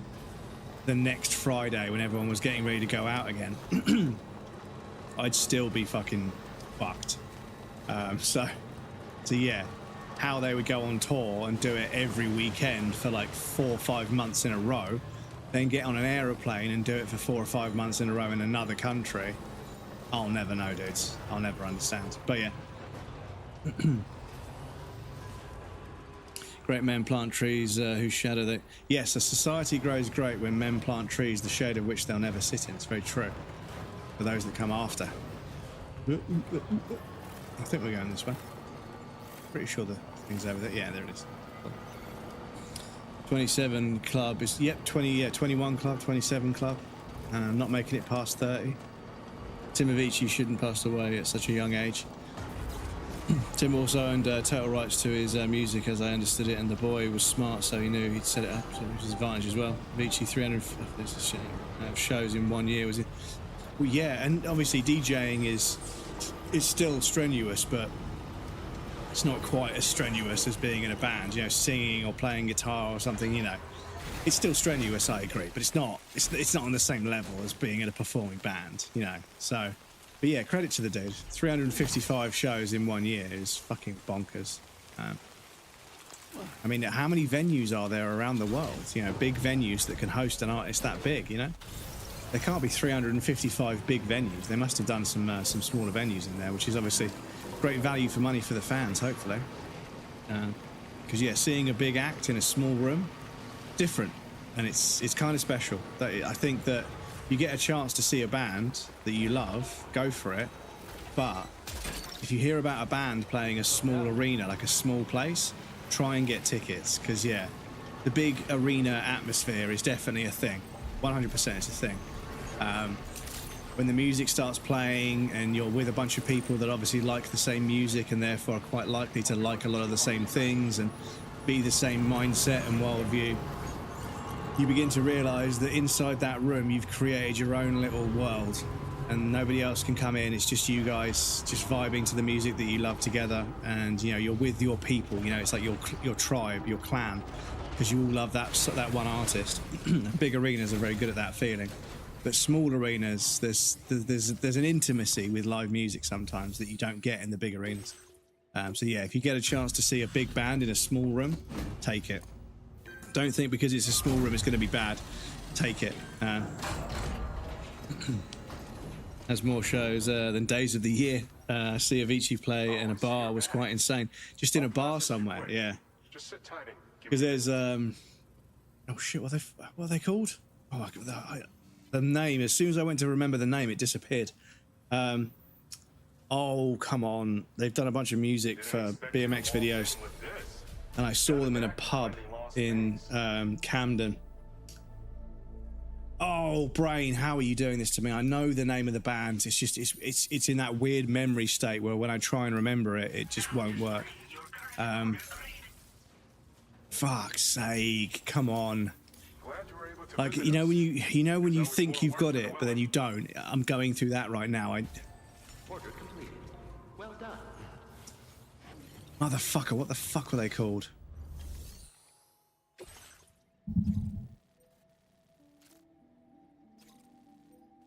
That's easy, we can just drive there.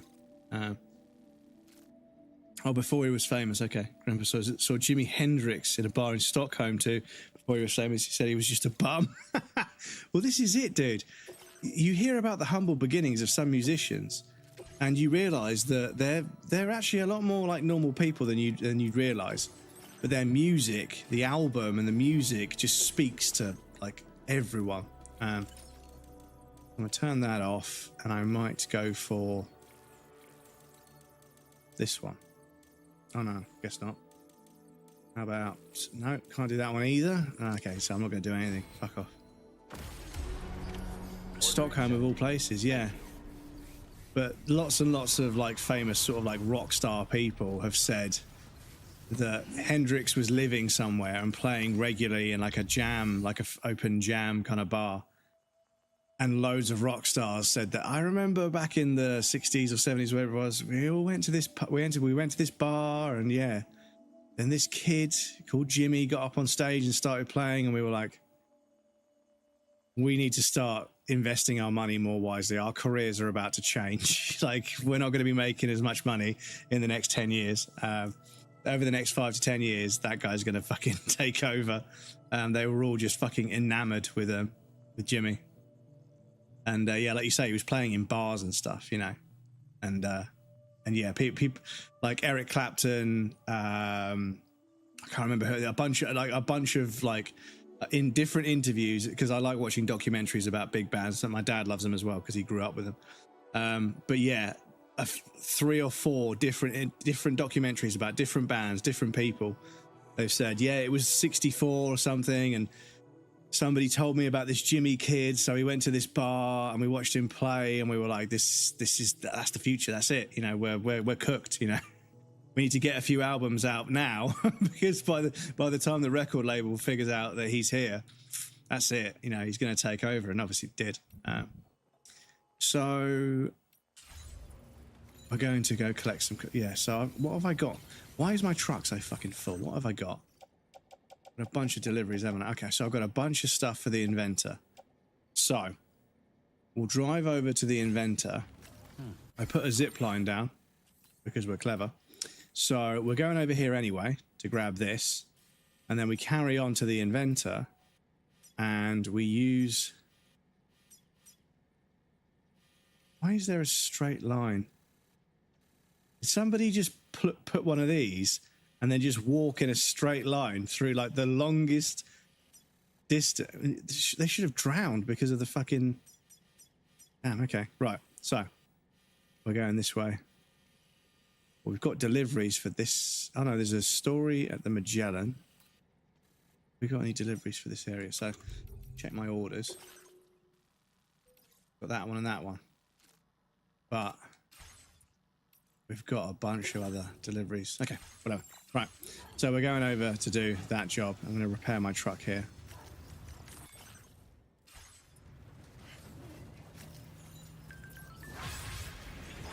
Oh. Let me just like something. Like nowadays, Bruce Springsteen can randomly enter a bar and starts playing.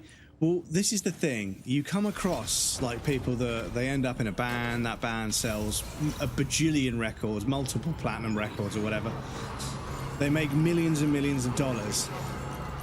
But then a video of them will surface on social media of them just playing an acoustic guitar with a busker, teaching them the song. You know, they'll hear somebody playing their song and they're like, that's really good. This chord here, it's actually this chord instead, and it's easier to play it like this. And you'll see them teaching a busker how to play their song. And you're like, you know what? That right there is a real musician. They're not in it for the money. They've made a lot of money, yes. But they're not specifically in it for the money.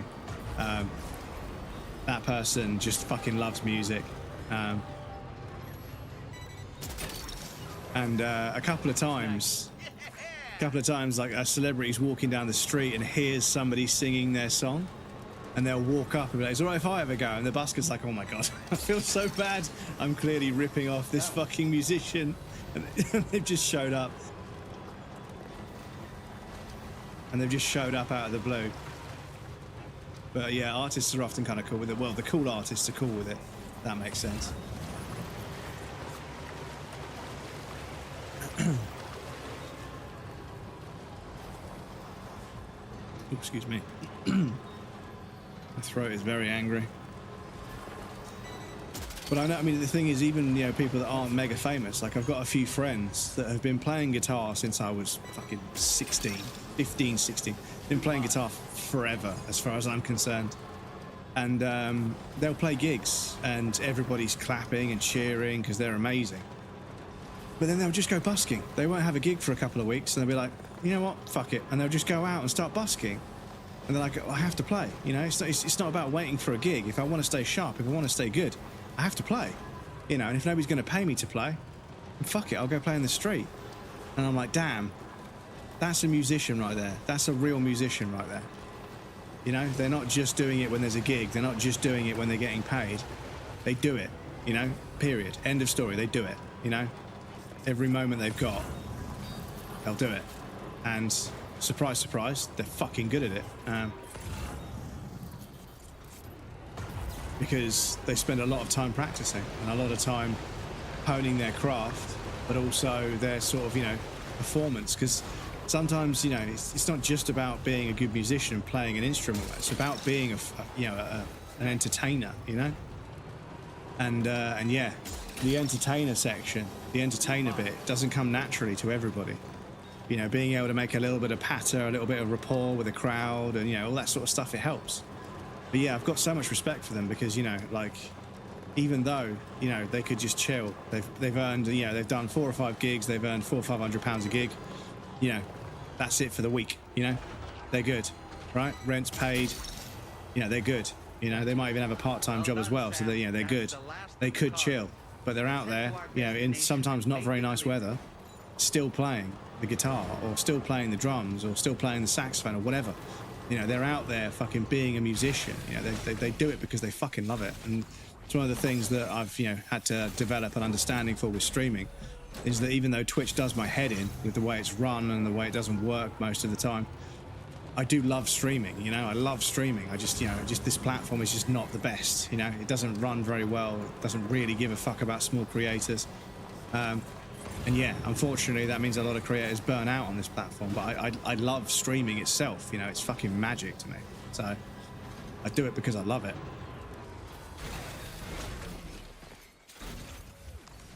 So if you ain't doing it for love, I don't know what you're doing it for. Life's too short.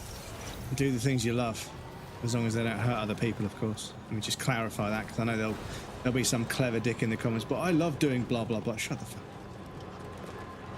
Do what you love as long as it doesn't hurt anyone else. But yeah, occasionally you'll sort of see, you know, a bunch of really good artists and they're sort of, you know, just happen to be in the same place. And like, come on, let's record a song. And they record a song together. You're like, holy shit, these dudes are actually really fucking good. You know, one afternoon and they've put together a fucking really catchy song.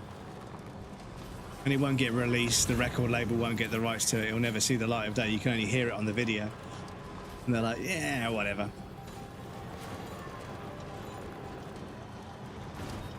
What was that?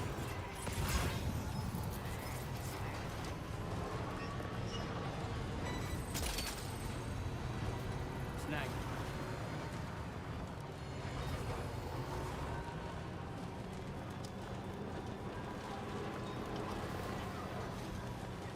Because I should be able to stack up all of my stuff that I need to take to the inventor and then just fucking zipline over there and then zipline back. But yeah, I think somebody put a light and then walked all the way across to there to put another light down when you could have just used this beach that's right here. But yeah, each to them. Maybe there's something going on that I don't understand.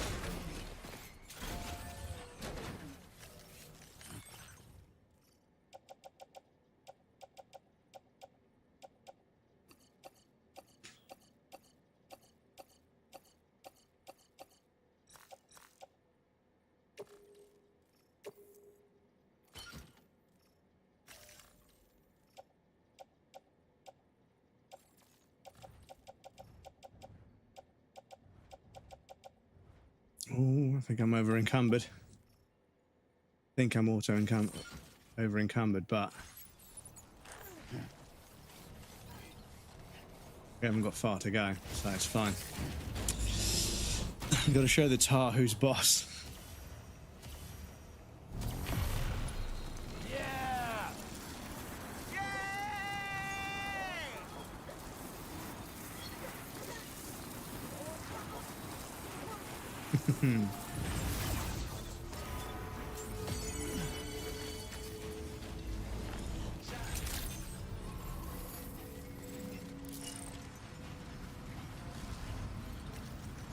I remember to duck to not damage the fucking cargo.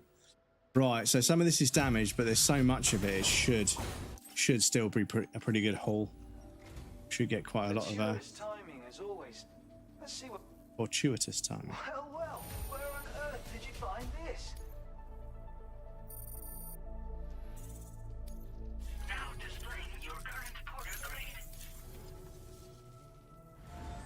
Order completed. Right. Well done. Well done. So you got niche. Absolutely niche. For anyone else, which is fine. I appreciate the help.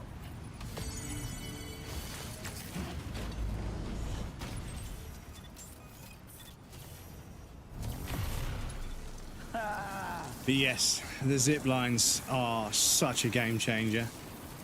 And I feel like they might go a bit further, because I think I remember you had a level 1 and a level 2 and a level 3 for a bunch of them. So let me just check. Can you you can upgrade it, okay. What does upgrading actually do?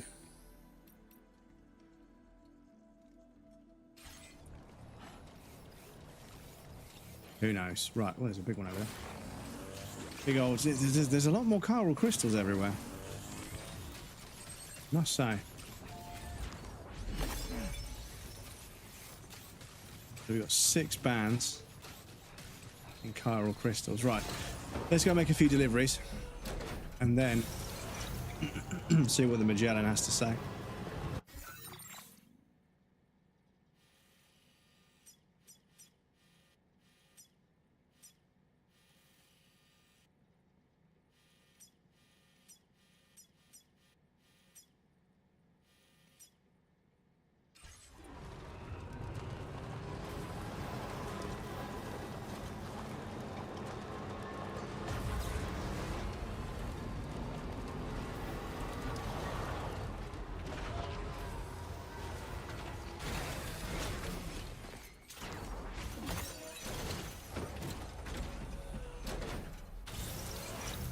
Sorry, I was clearing my throat for a second. I apologise. Sorry about that, gang. But yes, I have a foot pedal to mute myself because my voice hasn't been very good after having long COVID for such a long time. My voice has been not great, but I don't know. It sounds as if it's coming back. I sound like I've got a bit more volume and a bit more bass and a bit more power to my voice, so I don't have to strain as much to get words out. So I feel like it's coming back, but I still don't feel great. But who knows? Maybe I'm finally getting better on my own. And if I do finally get better on my own, I swear to God, if I go in public, I'm wearing a mask. I don't give a fuck what people say. I'm not risking getting COVID again. I'm just not. I'll go and get every fucking booster shot I need to get. Flu jabs, the works.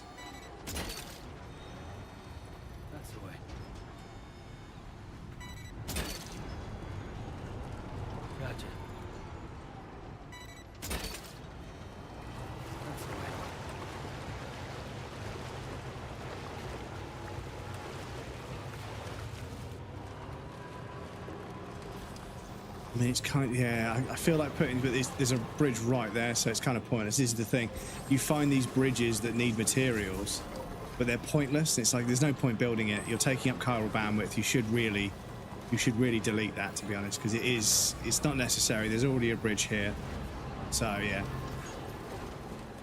People are just begging it. But the thing is, it takes up chiral bandwidth. This is one of the things that isn't super great, is that other people's structures take up chiral bandwidth. And you only get a certain amount of bandwidth per area. Now, I don't know how you view how much chiral bandwidth there is per area. But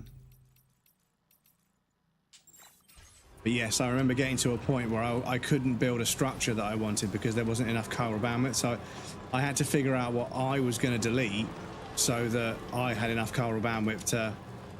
But I think they patched it so that other people's structures didn't affect chiral bandwidth in the end, but I can't remember. I remember I couldn't build something, so I had to delete something. And somebody was like, yeah, the problem is there's just a bunch of dead structures everywhere. And they're worried that, you know, if they don't set a limit for the entire area, for everybody collectively, but if you get a bad server, there's just a bunch of bridges over nothing that don't do anything. And they've got a bunch of likes, so no one's going to dismantle them, but yeah, they don't do anything. They're just a bridge over nothing that takes up space and bandwidth. And I was like, And obviously dismantling it means you've dismantled a bridge, but it doesn't always give you back the chiral bandwidth, I don't think, but I can't remember. It was a while ago, but I think they changed it so that other people's structures didn't take up chiral bandwidth on your server, on your own game. So you still got the full build, but it did, the thing is, it did lead to, again, more stupid structures that just didn't need to be there.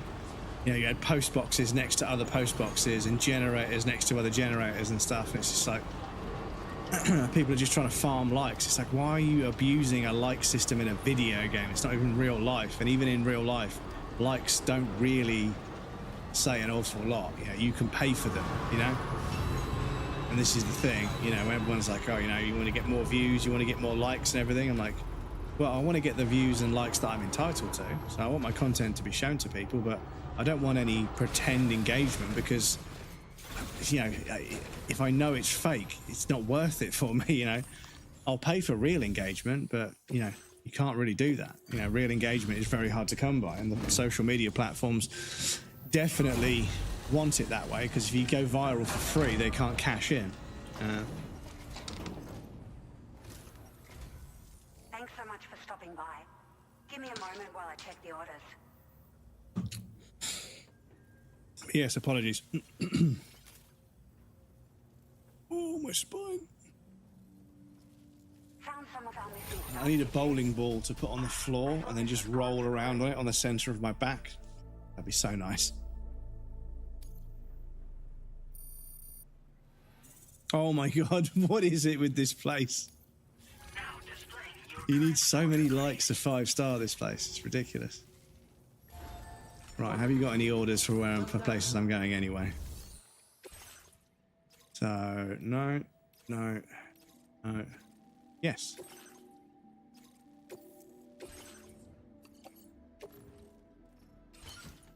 Those can go on my backpack because we need to be able to use the zip line. Order accepted. Thank you. So we have orders for this for the inventor.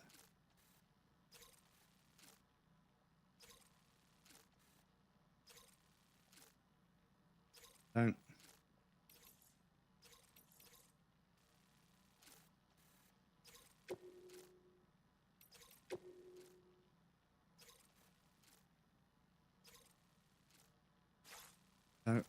Okay, I think. So I think I've got to go and collect those from the inventor and bring them back here, which is, yeah, kind of strange.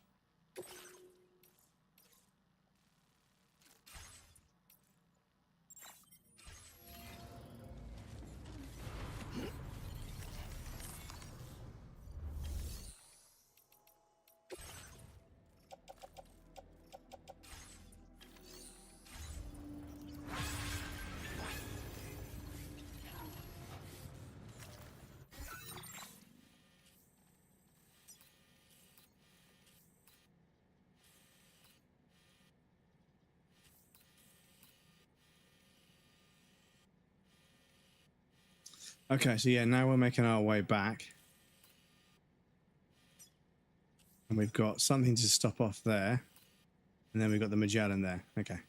I'm hoping the Magellan tells me to unlock this. Because then we can connect that up, and then we've got a monorail that goes all the way over there. Makes life way easier. So,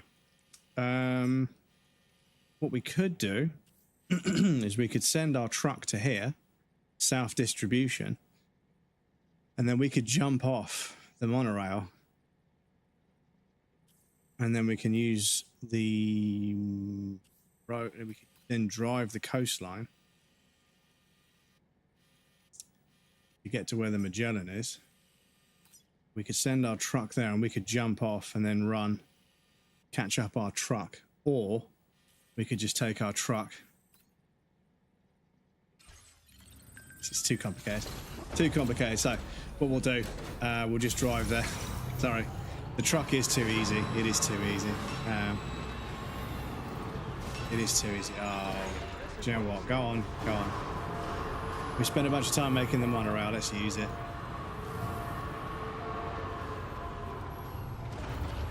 So does this...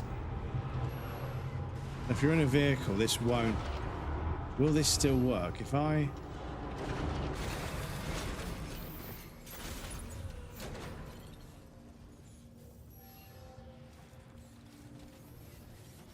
Okay.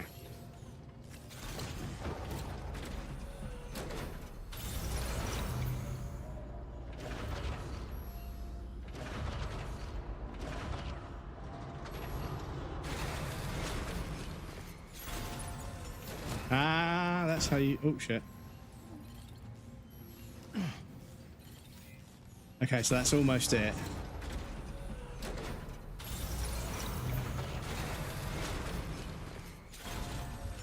Hang on.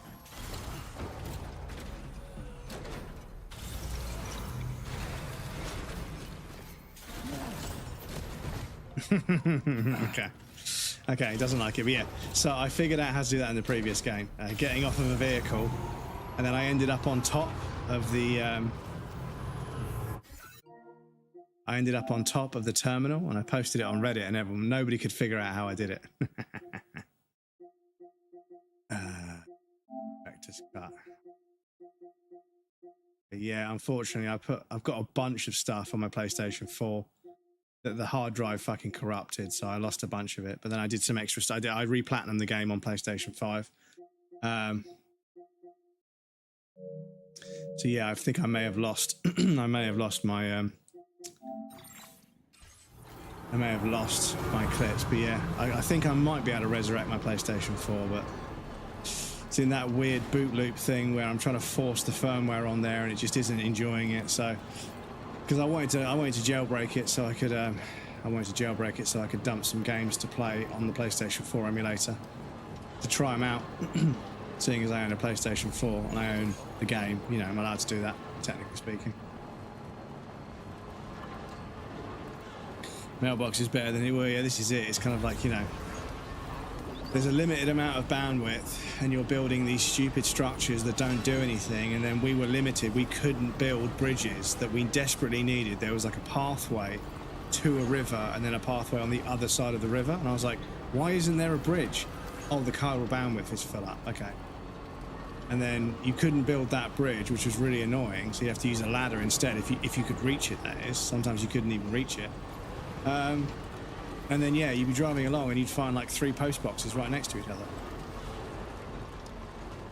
And you'd be like, why are you wasting chiral bandwidth, you know? And then you come across a bridge just, you know, in the middle of nowhere. Not over a bridge, not over a river, sorry, not over a canyon, just a fucking bridge, just over flat ground with 600,000 likes. And you're like, the fuck is this? Why is this bridge so fucking popular? It's not doing anything. It's pointless, you know? But yeah, who knows? Who knows? Who fucking knows?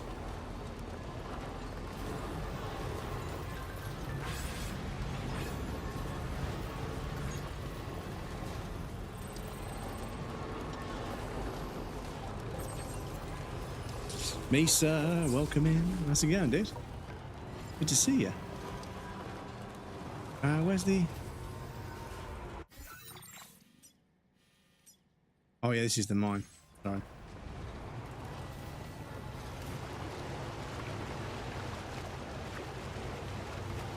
Now I see fish in the water. Don't tell me, don't spoil it.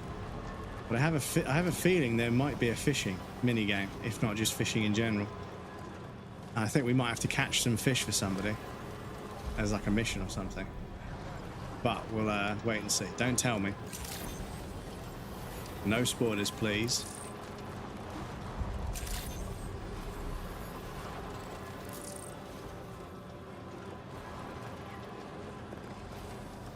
Going off the rails on a crazy train. Yeah, bless him. He's done his final show. Everybody's paid their respects, and sadly, I think, you know, I think there may be a reason why the last show was done. I think they may have spoken to a doctor and predicted what's going to happen, and yeah, but you know, one last show, one last hurrah, and good on them, you know, because you know, at this stage, it's not about the money, is it? You know, I'm sure they made a fortune, but you know, they don't need to. They've done. I mean, they established metal, you know, along with a handful of other people, but they kind of cemented metal, you know, for what it is all those years ago. And yeah, it's fucking bonkers. You go back and you listen to what they were making all the way back when they made their first records. You're like, Jesus, man, these guys are fucking insane. You know, considering what was out at that time, fucking insane. So let me check my cargo and make sure everything for the inventor is currently attached to my back. We've got those bits there. Some materials.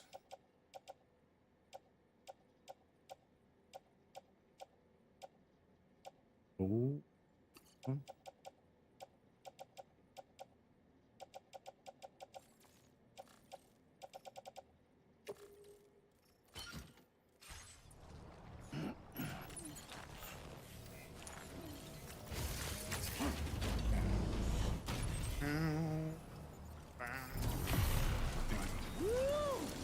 Yes, it's good to see you, Misa. How you doing?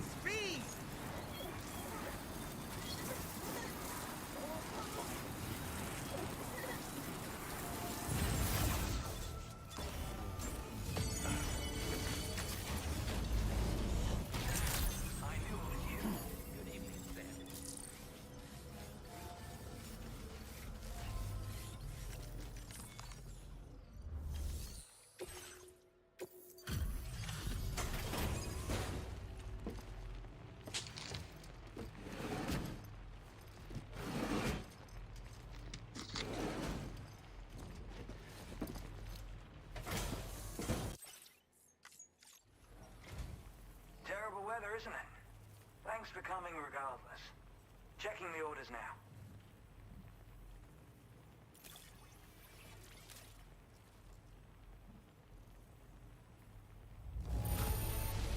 This cargo looks... What is this unexpected delivery? Ah, I returned some lost cargo for somebody. Excuse me.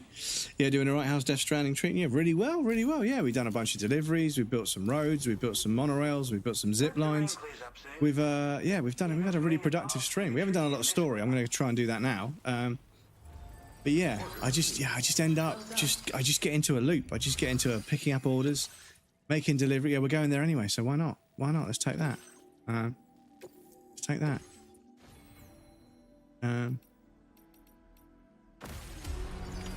Order accepted. Ultra lightweight, minimum 1 container. So, how does that order work?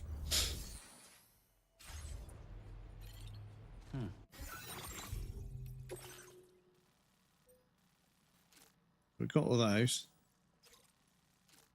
They deliver special tools for monorail maintenance.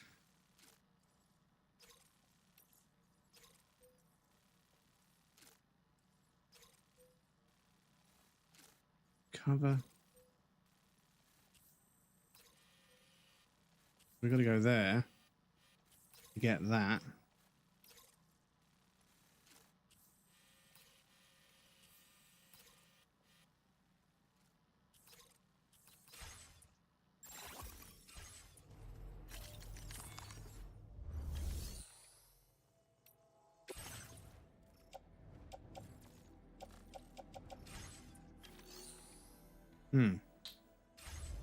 Okay. A little bit confused because yeah, it feels as if we've got some stuff that we need to give to somebody. But obviously I don't want to be doing extra trips.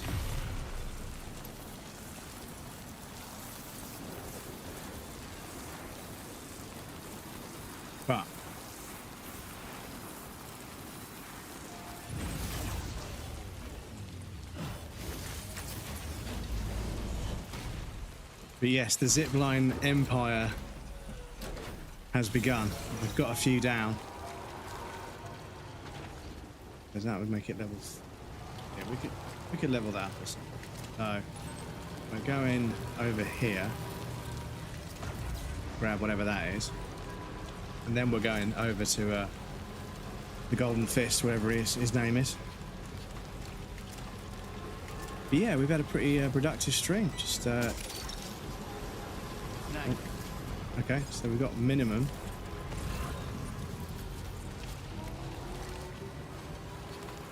That's 2.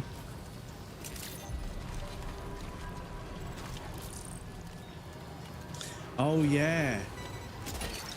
Oh, we got it this time. Okay, we couldn't get that one last time because of where it spawned, and it meant that we couldn't. Oh no, no, I think we did, but we picked it up. But it must have been a different thing. Is that? Oh, unfortunately, we've got 2 things on top of each other. How far away are they?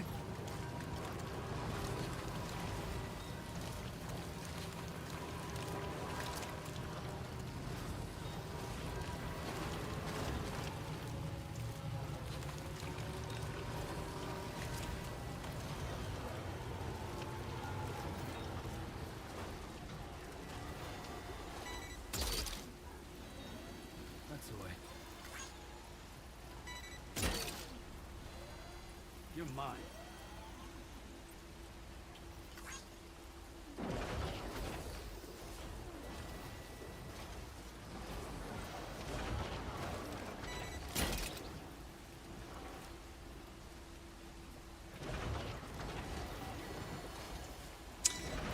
Come on, truck. Pick it up.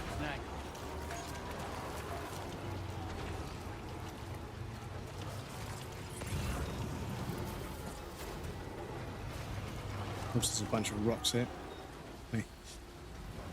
Suddenly got an itchy ear. It's an old man problem. Right, so how many of the things have we got? Materials. So we've got 3 industrial waste, but we need 4. No, 1 of 3. Okay. It's really nice that it tells you there's 1 of 3, 2 of 3, and 3 of 3. It's really nice that it specifies, not specializes, specifies. But we've got 2 ultra lightweight net. There's 2 more out here somewhere. Excuse me.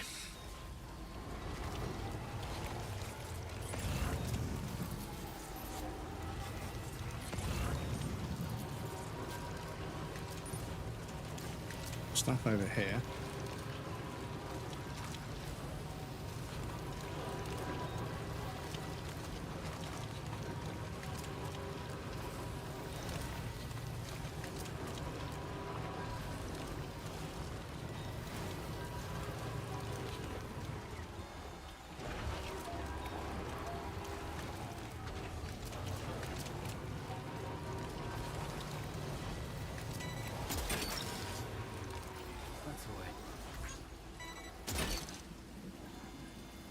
The thing is, right, I know this is greedy, but I want 2 of these cargo arms. I want 2 cargo arms to pick up like everything, like really quickly. Where are these? Okay, there's 1 of 4 there. Ooh, come on, rocks. Some water there we don't like. Lana, darling, welcome in. Thank you for the hydrate. I appreciate that. My voice is getting a little bit croaky. But welcome in. It's lovely to see you, Lana.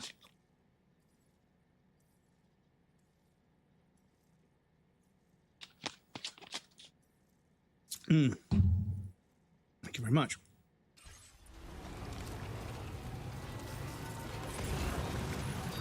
How are you feeling today? Yeah, pretty good, pretty good. Still unwell, but I'm alive, I'm upright. I managed to get a day's work mostly done. And now I'm playing video games, hanging out with my friends, so you know, could be worse, could be worse. Could be better, but could be worse. Thank you for asking, I appreciate that. How are you doing?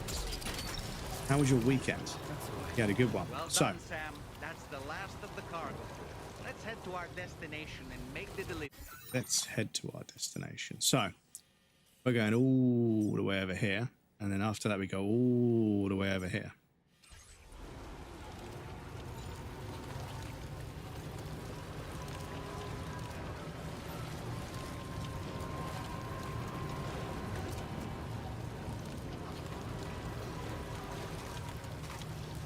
Plenty of rain now, indeed, yes. Happy to hear, all good here, thanks. Oh, great, I'm glad to hear it, glad to hear it. Thank you again for asking, I appreciate it. It's nice when people check in on me. How far are you in the game? I think we're almost at the halfway point of the story, but probably only a third of the way, 25 or 20% of the way through doing all of the stuff, you know, deliveries, 5-starring every shelter, you know, so we've probably got we've got a while left before the game is going to conclude. So we've got plenty of stuff to do. So we could swing up there and just deliver this real quickly. It's not massively out of the way. And once we go this way, we can get on the road, which is going to take us, because we want to be on the road anyway. So going up the hill would actually be a pretty solid idea, but it is a bit dark. And also it is a bit wet. And also it is a bit steep, but we like a little challenge every now and again. But yes, story-wise, because we haven't been hammering the story, and I sometimes feel like maybe I should be, but I don't know. I also feel like taking a break from doing story stuff to just do some deliveries and stuff. It's part of the intended playthrough, right? So been doing deliveries, building roads, building monorails, and then, you know, doing a bit of story. But I must admit, I do get distracted and just go on a fucking tear and just build loads of roads and, you know, deliver loads of stuff, and then think, oh shit, I've been just, you know, dicking around for like fucking 5 hours. But is that not the sign of a good video game, you know? The time just melts away. I should probably wait to do this until daylight, to be honest.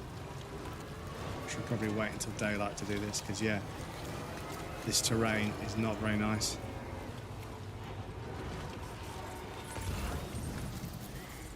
Oh, there was an item here somewhere. This is part 2. This is the second game, yes. This is the second installment of the Death Stranding story. Balance between story and gameplay. Yes, I need to get better at figuring out when I've done enough side content to then do a bit of story and then move on. Okay, I think this might be a terrible idea, chat.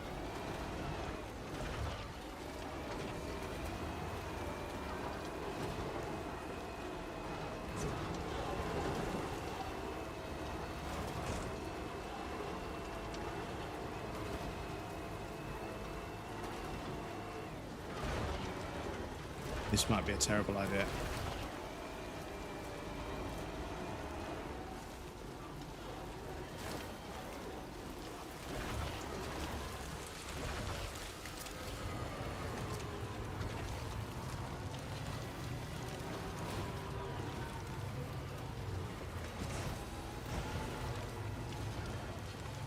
This might be a bad idea, chat. I think I need to find a path that people have taken before.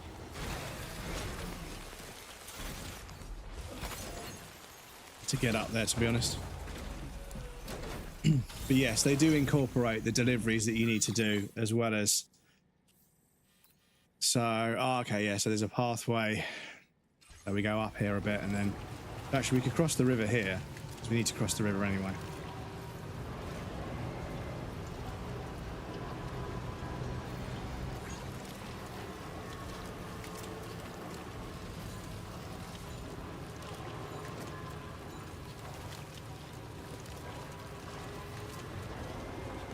Yes, apologies, I'm just driving around in the fucking dark. Well, I'm going to make a clip here because I want to see how dark it is on the stream. Because I can't always tell what the HDR and contrast and everything else looks like for you guys. And obviously for me, it's not an OLED TV, but it's a QLED TV. So it's got dimming zones, but it is an LED TV, so it can dim certain parts of the screen to be almost black, to try and make it look, you know, but it's not the same as a plasma or a proper OLED. But yeah, I need to be careful because the way it's displayed on my TV, because it's a TV, might not line up. Ah, oh, are you kidding me, game? This is the thing. You start going backwards and braking just reverses. This. Okay.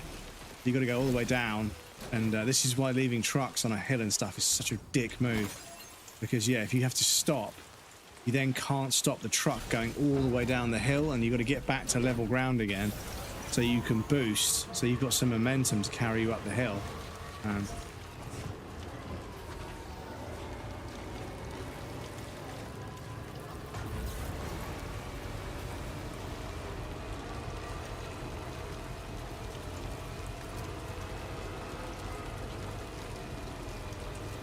And you're really carefully trying to not get stuck on anything.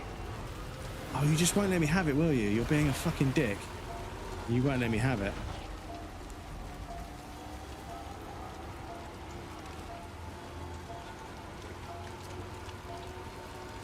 Chat, reverse has more torque. So when you can't drive up a hill normally,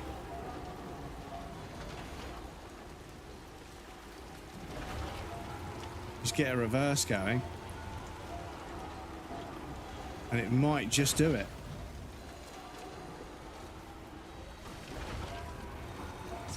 Oh shit.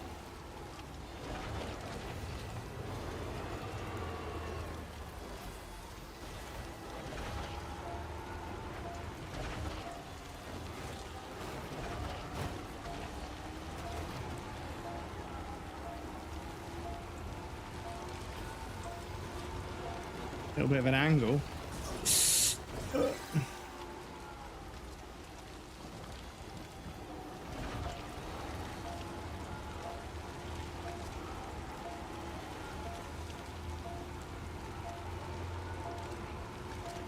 A little bit of an angle.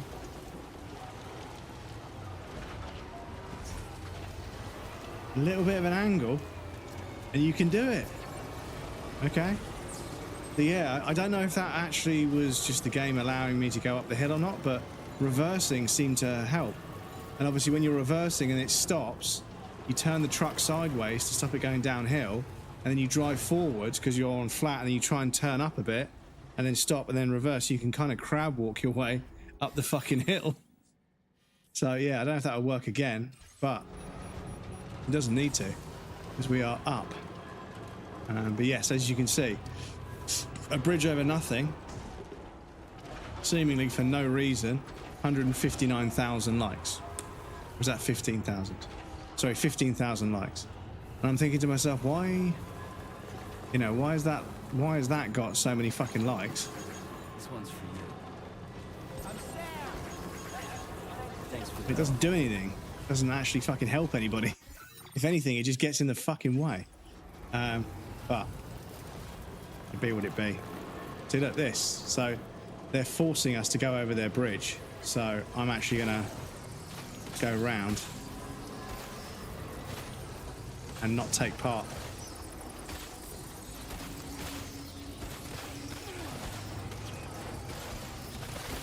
Fuck off, man. Fuck off. But yeah, people building like a bridge in like a tight canyon like that, so people have to walk over it and give them a like. It's like, dude, why are you trying to game the system in such a fucking innocent... It's such an innocent mechanic. Why are you trying to game the system, for fuck's sake, you know? Like, part and parcel of the game is like you build a structure in a really useful spot, and you log in the next day and a bunch of people have said thank you. It's like, yeah, that's the point. But yeah, people are obviously trying to fucking game the system. It's fucking silly if you ask me, but you know. Right, so we go and make this delivery, and then we go up there to the road. From the road we can then make our way onto our forward destination, and then we'll go and grab a bit of story for the last hour of stream.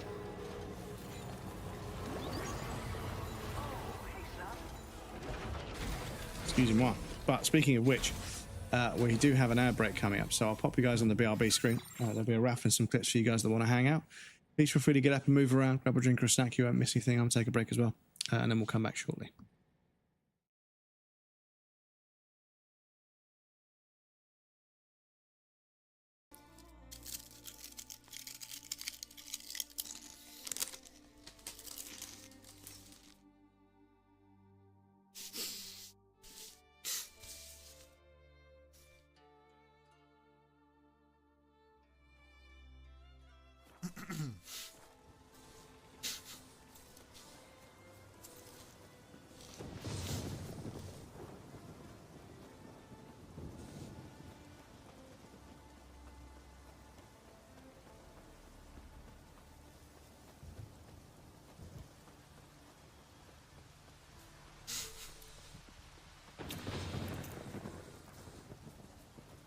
Do you know what? I don't know why, I just stuffed literally the most crisps in my mouth as I could. I sometimes forget I need to eat like a normal human being. Whenever I go to a new stream and I'm like, hey, how's it going? Are you enjoying the game? And it just gets completely overlooked. I'm like, I know it's kind of a generic greeting, but I don't know you, you know? What do you want me to say?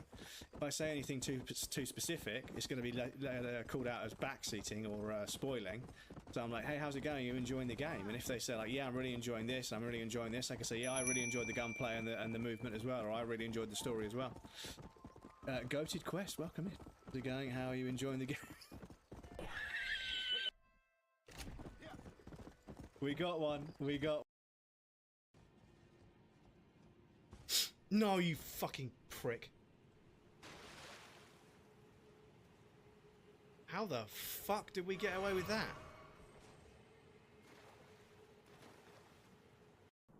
Okay, do you know what? Yeah, okay. So hang on a second, because yeah, this boss feels like unbelievably obtuse and difficult to try and fight normally. So let me see what the parry's like.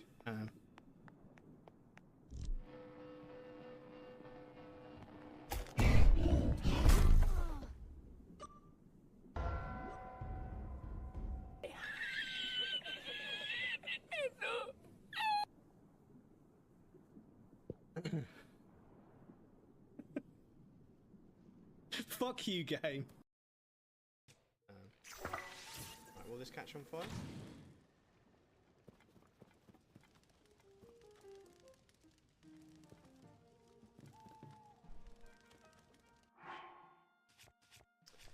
Might need to throw some wood on that, I think.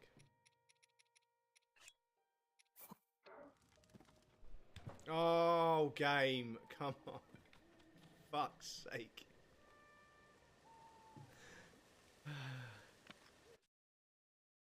There's a well over here. I'm going to jump in here. Excuse me. Oh, okay. Didn't fall in the water. How did a chicken get down here? Can chickens swim in this game? I guess not. I just grab the item.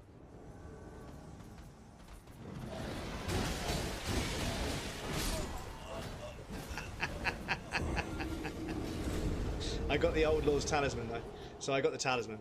Oh, and I got my runes back. Fucking hell, excuse me. You know. Oh no, no, no, no, no, no, no. Hang on. Hang on. No. No. Jode, what have you done to me? The sabotage. The sabotage. Okay, we're fine. Fucking hell. Okay. Oh. Hey, now try looking where you're going. You were looking the other way. You weren't looking where you were going. And you're not even going that... Look where I'm going. My guy, you literally just did a double take twice on which way you were actually going. Non-raiders, please feel free to swing by and say hello to this lovely individual who just raided us. I'm also going to enjoy the clip as well. Clip player, don't fuck me around. Come on. Come on, clip player. Come on. Come on. Come on. Hey, streamer, do you want a cool way to play clips on your stream? Fucking hang on a sec, Raiders. I'll be right with you. By the way, I'm Breadcrumbs. I'm a streamer where everything breaks all the fucking time. Right, let's try that again. Oh shit. We can hide in this room. Woo! Fucking hell. You see that fucking... You hear the fucking... The claws swing past. Ever think the problem might be you, Miranda? You're not capable of real love. This is how you end Fuck. the winters. Fuck. To ensure I never see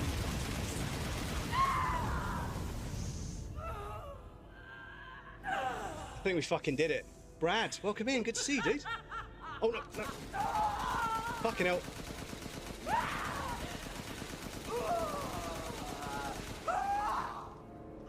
I almost fucking let it go there. I stopped paying attention. Never do that. Never do that. Bruh. my daughter!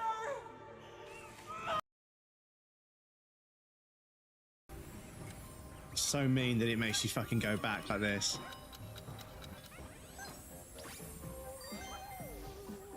Fuck me. Fucking hell.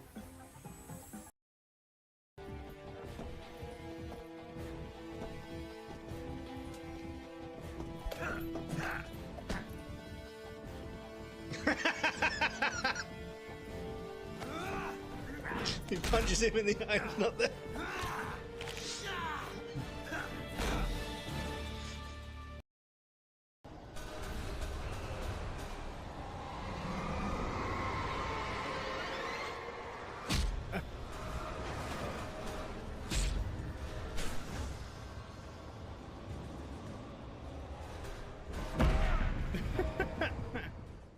Welcome back, everybody. Thank you for your patience. I appreciate that.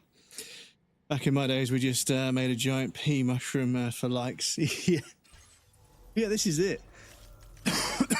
There's things you can do that help other people that will also get you likes. So why don't you just do what the game is designed for and help us all build a network of bridges and roads and zip lines that help us make deliveries, But no, people just force people to walk over their bridge for the likes. And it's like, you're really missing the point of a Hideo Kojima game, dude. Like this, it's like a huge web of various different mechanics that all feed together to make a really interesting game, and we're able to support each other and help each other. So why don't you? But yeah, it's just a reflection, isn't it? It's a reflection of society. Some people would rather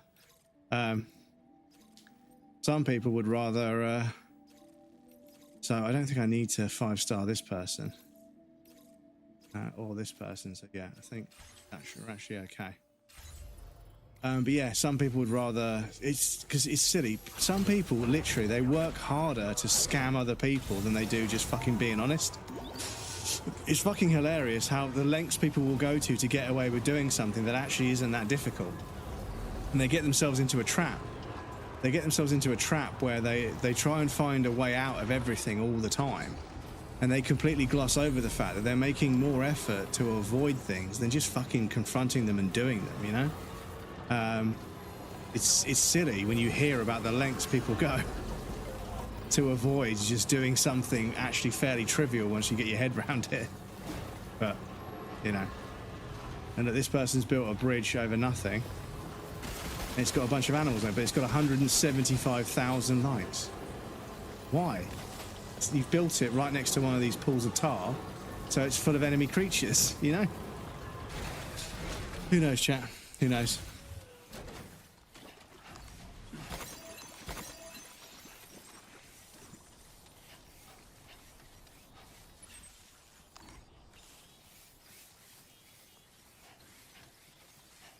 How is that?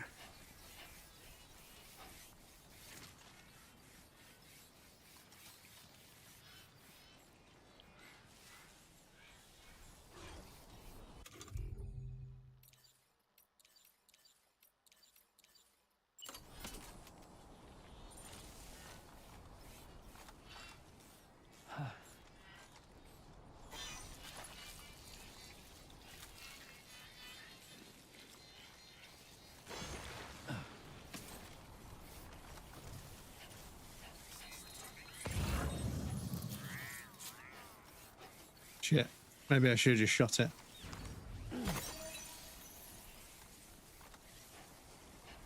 Okay, maybe I should have just shot it. Hang on. Huh. Conqueror of the Golden CC. Okay. Don't know what that means, but it's a trophy. We'll take it.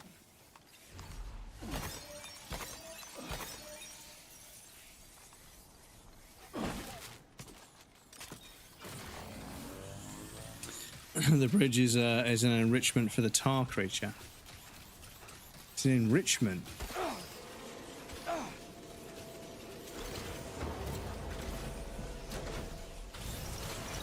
Oh my god, that's a lot.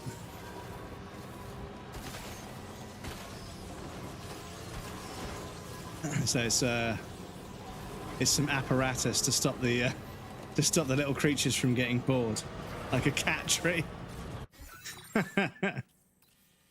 I suppose. Right, yeah, so we go down this road. We turn left. And we're good as gold. Yeah, cool. Right, we're back on the road, chat. Done a bunch of deliveries.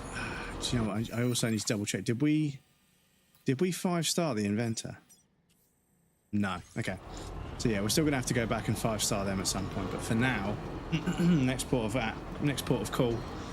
Next action on the agenda is to head back, deliver this to Punchy Boy, whatever his name is, Golden Fist, and then go to the Magellan and see if there's a cutscene waiting for us. I imagine Tomorrow has been awake for some time and may have, learned how to speak a bit more.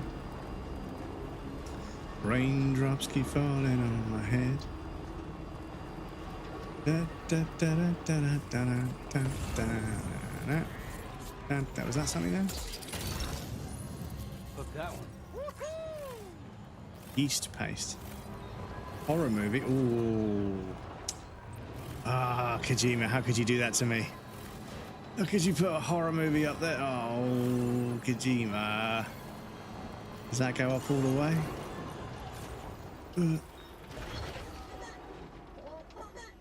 I don't think it goes up all the way, unfortunately. So, did I say Lou's not doing well?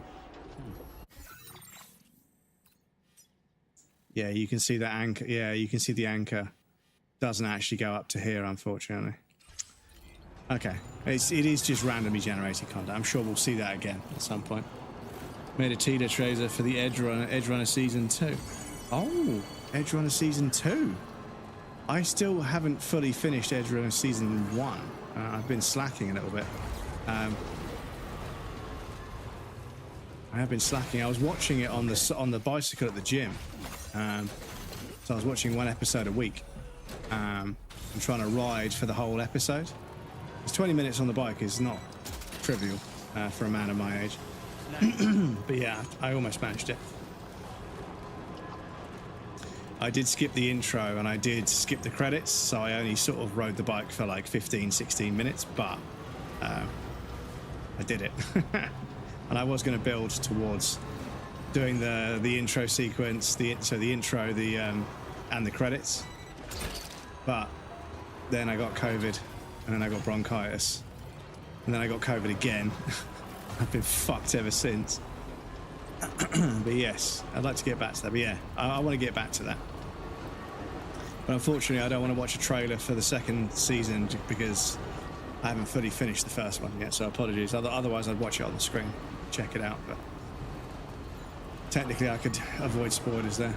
But yes, that will give me a renewed passion. But the thing is, I started watching Attack on Titan again, and I haven't been able to get through the whole thing.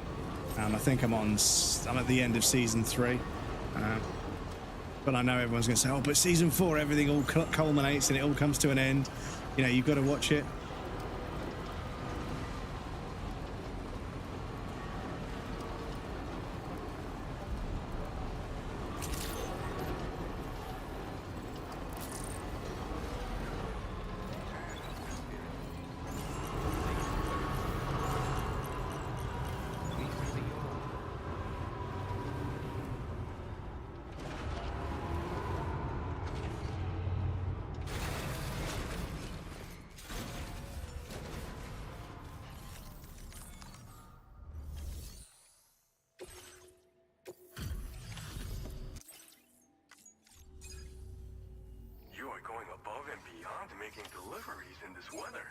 I'll try to get your orders processed quickly.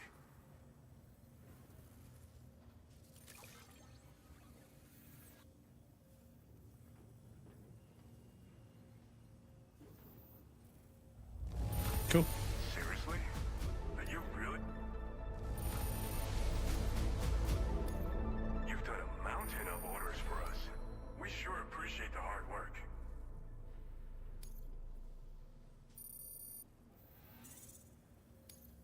Now displaying your current porter grade. With all Order completed. Well done. Well done. Cool. So, let me do a repair real quick. And then we'll clutter off to the Magellan.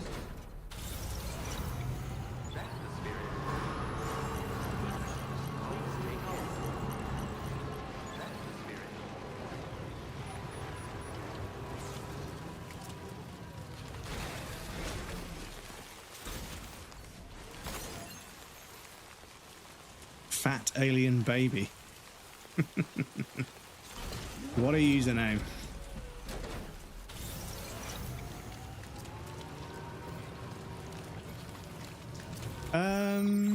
Where does this monorail? Oh yeah, we haven't connected it, have we? Yeah, we got to connect it before we can use it, I presume. Yeah, we've got to drive round. But yeah, I mean, we killed all the things. We killed all the floating BT things, so should be just a nice cozy drive in the rain after repairing my truck. It's gonna get all fucking rusty again.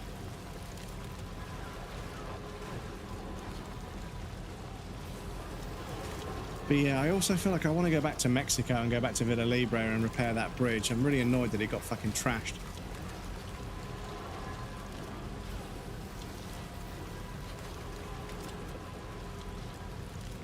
But I mean, maybe people will repair it themselves, but it's not really why I put it down there. I put it down there so people could use it. So I think next stream, because I need to remember, otherwise I'll forget, right?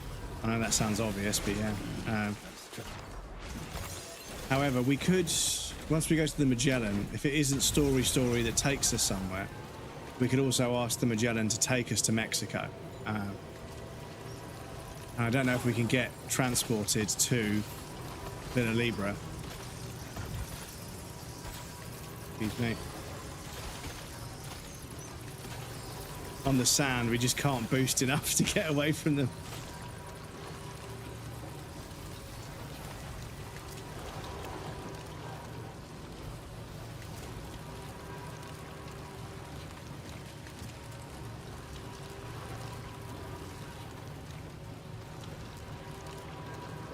But yeah, like I say, a lot of games would be way too nervous. And I know the likes come up to sort of say and do something, but yeah. I also feel like games would be way too nervous to let the player travel this far without something significant happening just to maintain the gameplay.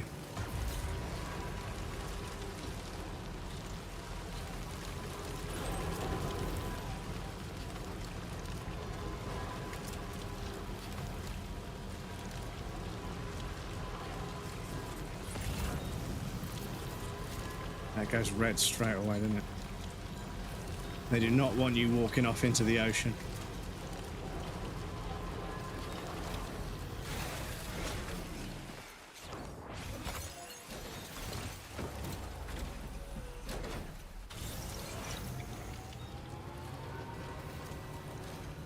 Don't think emotionally over the first series yet.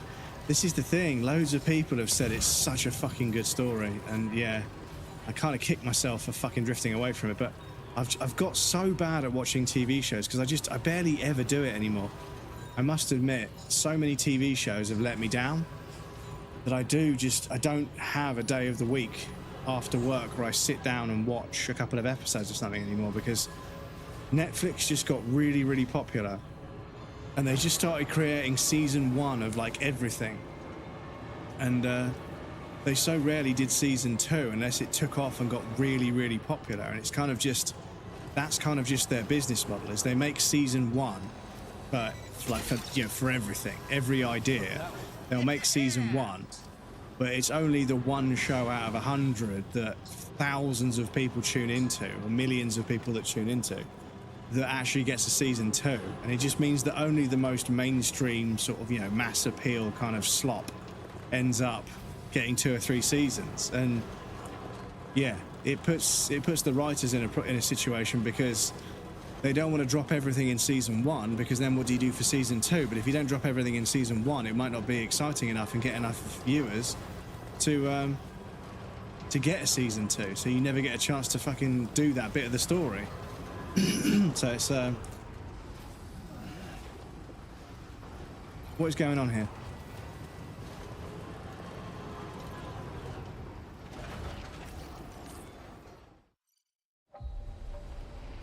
Thank you.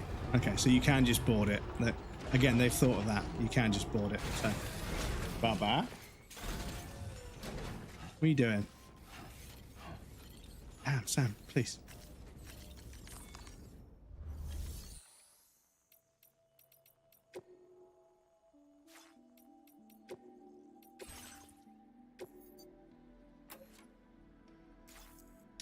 Vehicle carrying cargo, storing the vehicle in the garage will transfer the cargo to the private locker.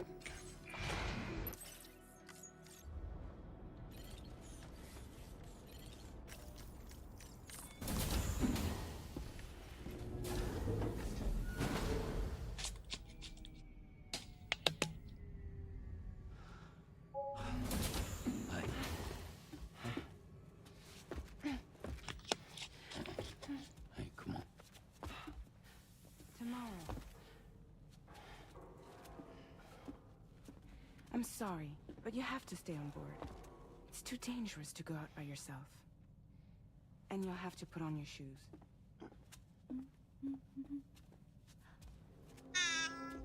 Gosh. Look at this, Tamara. They're not quite ripe yet, but I think they might.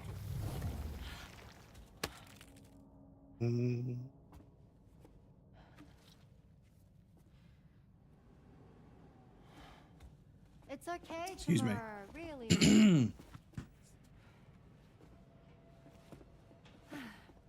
For you.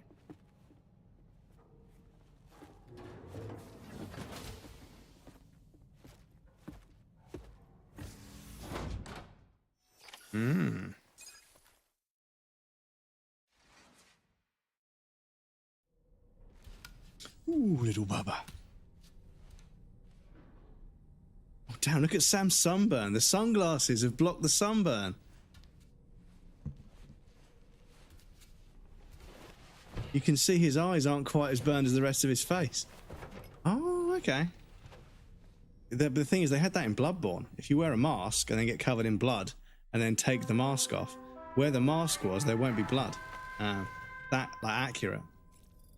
Yeah, we'll sleep till morning. Oh, mind your tail, little man. Then it costs too much and they kill season 3. Yeah, it's so fucking stupid. It's so stupid. Sick of thumbnails with Pirate Software's face. He keeps shoving videos about Pirate Software me no matter how many times I click not interested. I don't take the fucking hint. Does my tits in. Well, the trouble is, you might be interested in the content that that person makes, but everybody's making Pirate Software videos because it gets clicks at the moment. So yeah, it is annoying how nobody will just fucking leave the topic alone. There isn't like, you know, a video and then everyone moves on. Everybody parrots the same information. Again, they're farming, they're farming engagement, and it's because it's a way to earn a living. They can scrape a living just making videos that are popular. It's these AI tools. They go on an AI tool. They say, I want you to fucking scan the internet right now and tell me what trends there are. When it says this is what's currently trending, it's like, write me a short script about what's happening, and then they read that script to a camera and upload it like it's some sort of original content. But guess how many other people do the exact same thing? And guess what that large language model does? It delivers basically the same script to like 50, 60,000 YouTubers who all make a video trying to explain what's happening. And the AI is only guessing based on what people have said on the internet. And people say all kinds of shit on the internet that isn't true. So that script, not only is it mass produced and shipped off to multiple different YouTubers to spam the internet with, it's not even true. They haven't even fact checked it, and they fucking repeat themselves and they contradict themselves because they don't realize the script they've had written doesn't actually make any damn sense because they haven't proofread it. They just generate the script, read it, and upload it that afternoon, because if you don't jump on something quick enough, the video doesn't get any clicks. And yeah, I agree. It's fucking, it does my head in as well. I completely agree. It's fucking stupid. But yeah, YouTubers farming the drama, exactly. They are farming the controversy. And they say that streamers are killing gaming and everything. There's always a fucking downside to being a content creator. Excuse me, Bubba.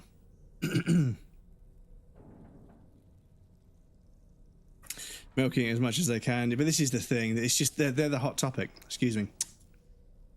Keep trying to fucking clear my nose and throat, but then I end up spitting all over the place, and I apologise. I'm really not well, dudes. I'm so sorry. That friend of the Dowser we rescued was a very brave man, don't you think? Very lazy. To go to such a dangerous place all by himself, in spite of the countless potential risks. Perhaps it would have been better if he wasn't quite so brave. The armed survivalists don't seem concerned in the least about causing people's deaths. It's unconscionable, terrifying too. Man, the thought alone's enough to make me feel sick. Sam, none of us can go through catastrophic trauma without being forever scarred by the experience. Trying to reclaim a sense of normalcy through routine can help the heart to heal. Your deliveries are making a big difference, Sam. For others and for yourself. Come to think of it, You've been receiving more dangerous orders.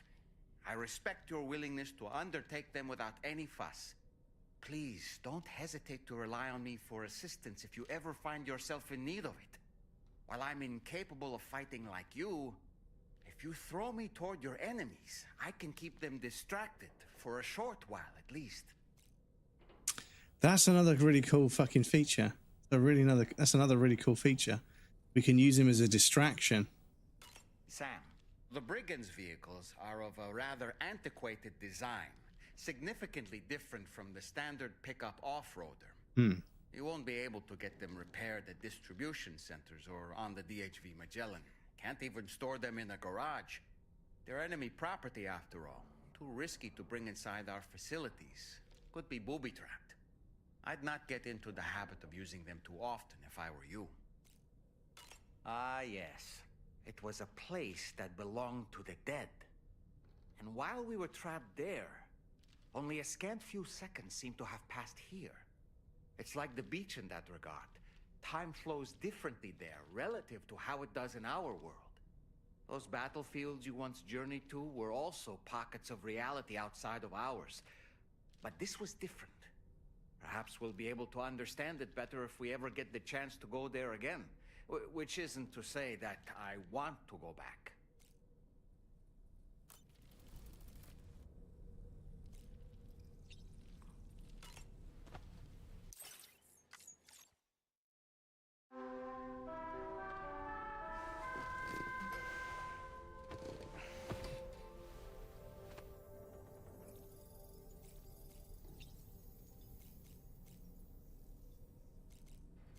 Right, I suppose we should have a shower. Been a while, hasn't it?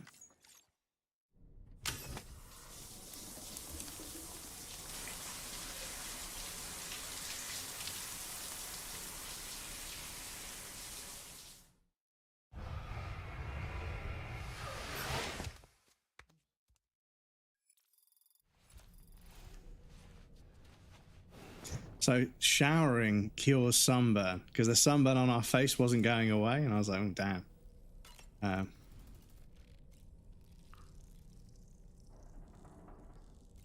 Okay, so we've got some little gifts there. We've got an apple, and that's...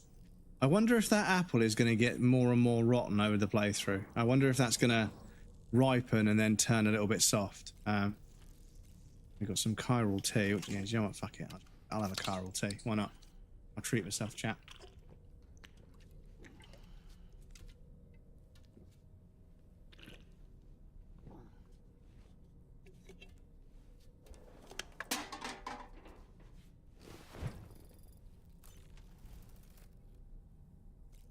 Cool. I don't think there's much else I want to do. And yes, we've got some backpack customization, but it's only going to be like patches and stuff, which I'm not super...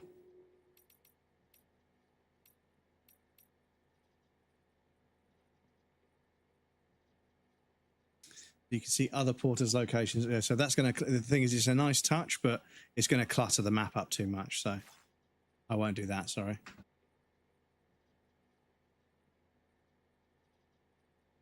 Excuse me.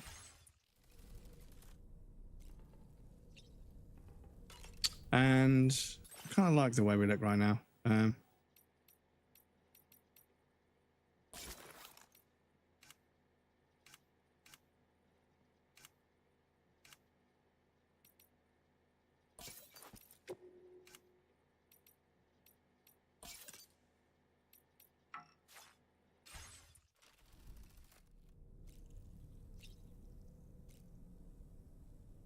We can go to the bridge. Okay.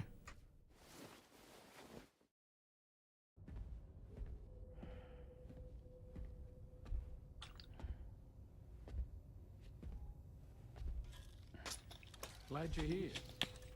I thought both of you should have a say in this. Listen, about the girl, tomorrow. This is the spot where we picked her up. We're still reading Tarfall activity there, which means there might still be a passage to the other side. It's possible she could still use it to go back home. You want to send her back to that hellhole? If that's where her family is, it's where she belongs. You've got to be kidding me. This isn't her world. She isn't one of us. That chrysalis, we found her inside. It was filled with a fluid that contained amino acids. One's identical in structure to the kind found in tar. I'm sorry, there are amino acids in tar? As in proteins? Of course. How else did you think that chiral creatures could emerge from it? Or to be more accurate, be born from it? Some have even theorized that the tar is a sort of primordial soup. Wait, are you saying that tomorrow? What about is a primordial chiral goop? creature? No, not at all. Her DNA and cellular structure prove that she's human. Well, the world we found her in was filled with the dead. Almost like some kind of beach. But tomorrow herself is alive. She's a living human being. We should look after her here. Women and children and the weak have always been easy targets. In every conflict and disaster, we're always the first to suffer. But even if her world is as bleak as you suspect, she may still be happier there, surrounded by the friends and family she knows and loves. Friends and family don't guarantee happiness. Not in the least.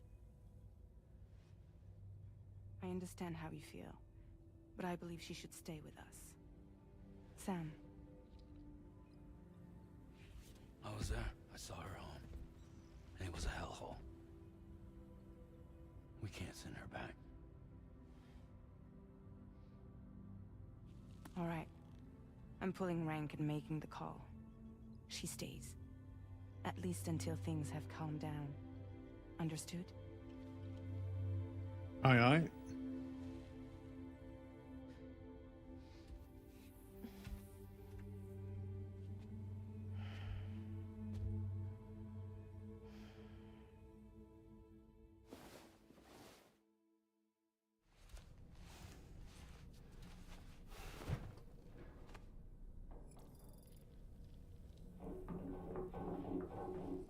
You know what, dude?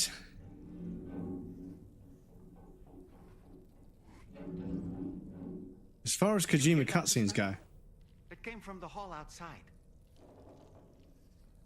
as far as Kojima cutscenes go, that was pretty tame, right? We had a quick chat, job done. It's hard to say what we should do about tomorrow. I think Kojima's evolving, That chat. everyone is of a different opinion is to be expected. Mm. Our positions are informed by our past experiences. To me, it matters less where I am than who I am with. So long as I am in the company of those I care about, I am happy to go wherever. But what does tomorrow think, I wonder? Until she can speak for herself, I believe we should go with what Fragile has decided. Apropos of nothing, I was looking into the conditions that led to the bushfire we escaped. It seemed to have been caused by a phenomenon known as chiral cinders. Unlike other items washed up by the currents, cinders violently erupt from the tar and soar through the sky before crashing to the ground. Okay. This phenomenon has been observed And we across find the where they come continent from has and led to stop an them. increase in bushfires. Hmm. It's one more potential threat to keep an eye out for. Serves then. I wasn't like, I'm going to shove a dozen conspiracy theories down your throat and you'll like it. Well, yes and no. And I feel like, I don't know, I don't want Kojima to think that he needs to tone it down too much. But, I mean, I personally don't think he needs to tone it down at all. I like the fact that I played Metal Gear Solid like 3 times before I really started to grasp exactly what the story was about.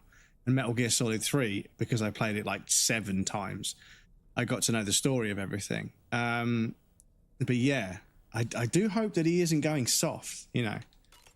But there's loads of... Ever wanted to learn more about the various creatures housed at the... Well, there's obviously this extra dialogue we can choose to sort of, you know, interact with as much or as little as we want, which is nice. I might use the sink and wash my face just for the sake of it.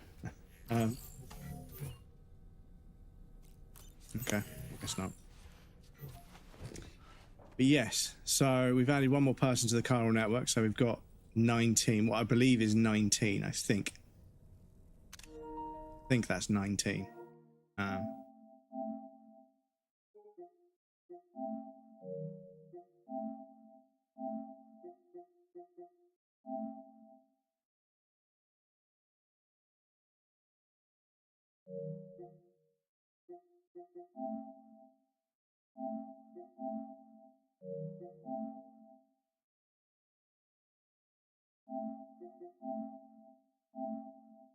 Pretty sure that's 1, 2, 3, 4, 5, 6, 7, 8, 9, 10, 11, 12, 13, 14. 1, 2, 3, 4, 5, 6, 7, 8, 9, 10, 11, 12, 13, 14, 15, 16, 17. So there's 14 per row, and it looks as if there's going to be 3 rows. It looks as if there's going to be 3 rows. So one there, the one underneath it where we've got 4, and then one more. There's 14 shelters per section, but we're sort of getting towards the halfway point shelter-wise. Obviously, we haven't done everything else that's going to sort of tie along with the narrative, but still. No, I like that about Metal Gear Solid 2. I think Kojima's learned to be more subtle about it.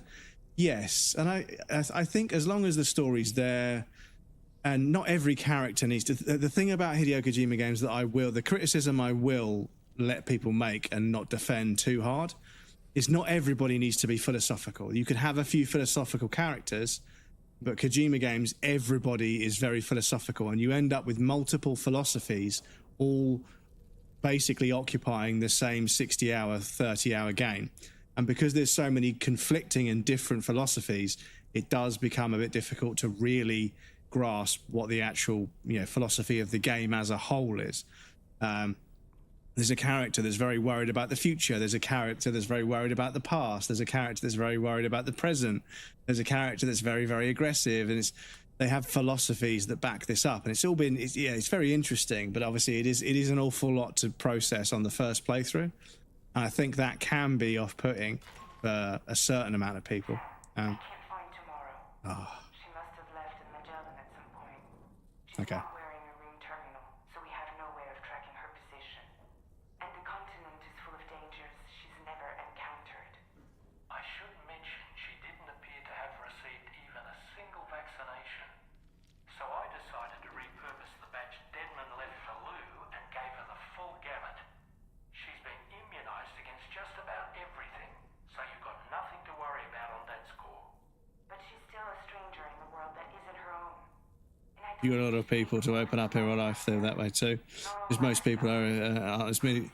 Yes, I feel like the philosophy of the characters could have acted as a justification for their behavior and their actions, but instead, you meet somebody and they immediately start waxing lyrical about their philosophy of life, and it's kind of like, okay, cool. It's very, very poetic and very well written, but it is a lot to handle. And obviously it gives the characters depth and helps you get to know them as characters and everything. But yeah, I feel as if, having maybe 1 or 2 philosophical characters would have been enough. But yeah, in Metal Gear Solid like 2 and 3, every character is just waxing lyrical. Something worrying came to my attention. And it's not, like I say, it's not a terrible thing. I actually enjoy it to a certain degree, but I see why some people struggle. You should consider them hostile if and when you come into contact.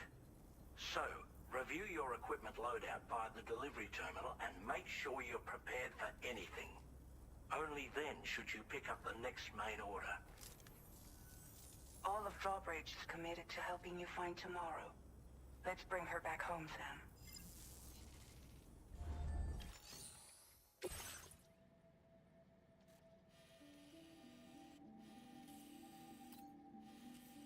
I mean, are they not just going to be...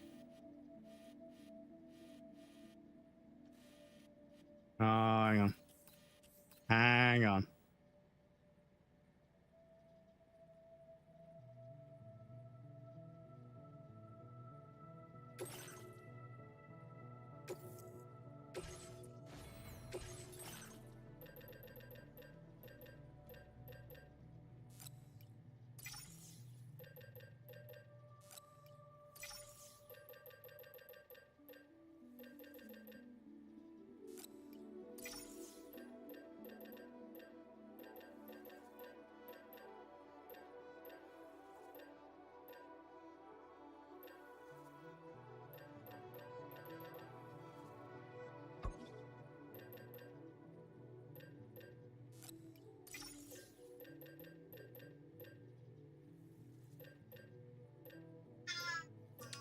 Gosh.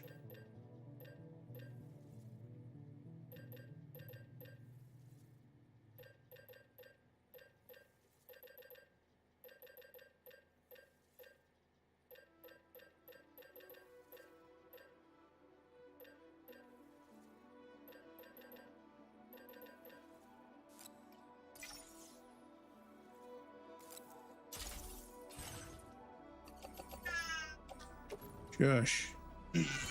Shush.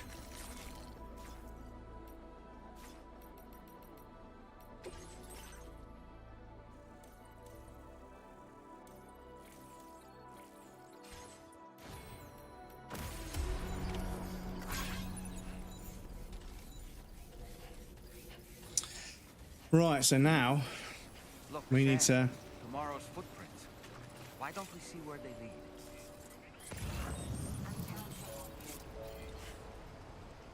Problem is, there's a bunch of other people's footprints.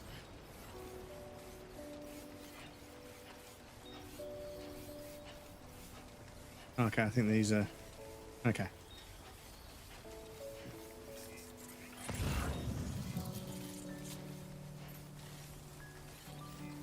Anybody out there? Hello!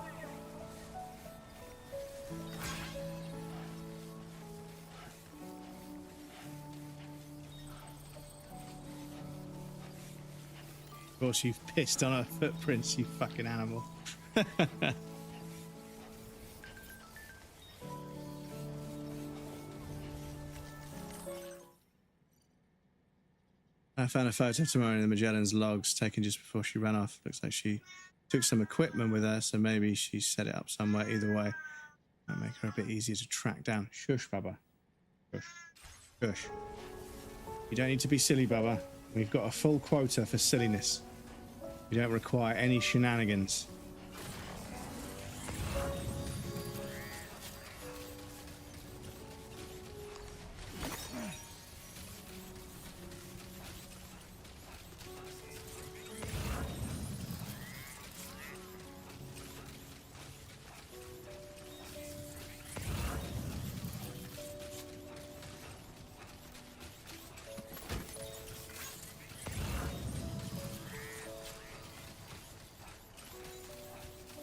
Excuse me, detouring to pick things up.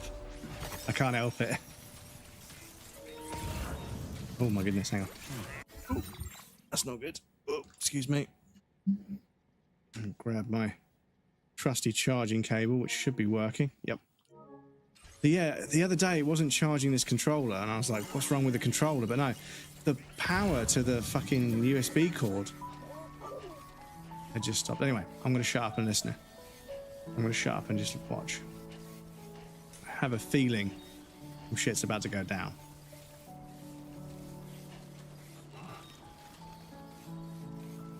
Who used all my silly quotes? It's the silly man. It's the silly man. Hmm?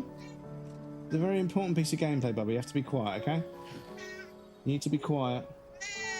It's time to be quiet, Bubba, okay? I'm going to finish up in a little bit, okay? Gosh.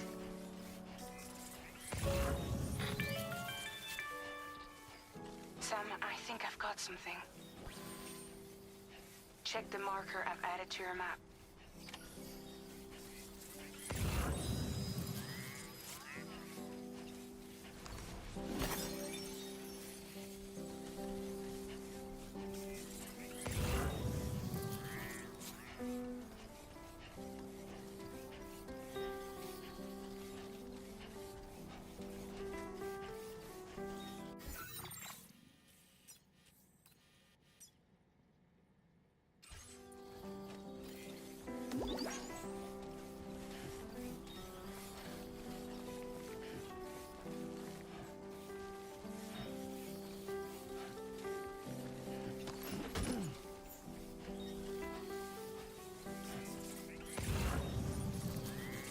Anybody out there? Just okay.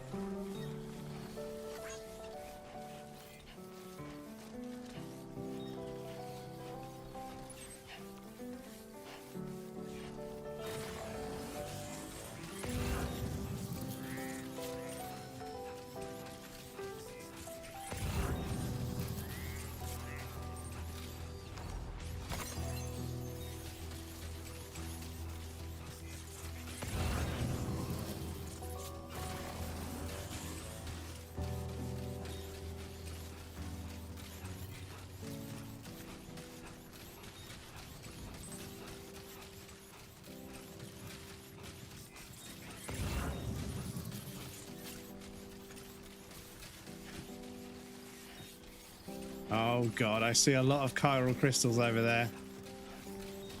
Oh no, I think they're already there. Hang on, we're gonna have to go to that peak. Someone's built a fucking structure there, so yeah. Hopefully that doesn't fuck with the cutscene too much.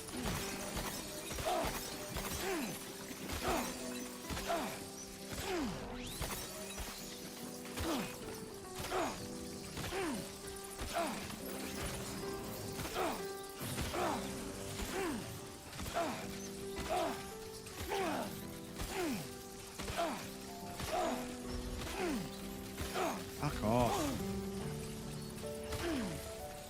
Sam, you see that structure? I suspect Tomorrow was the one who built it.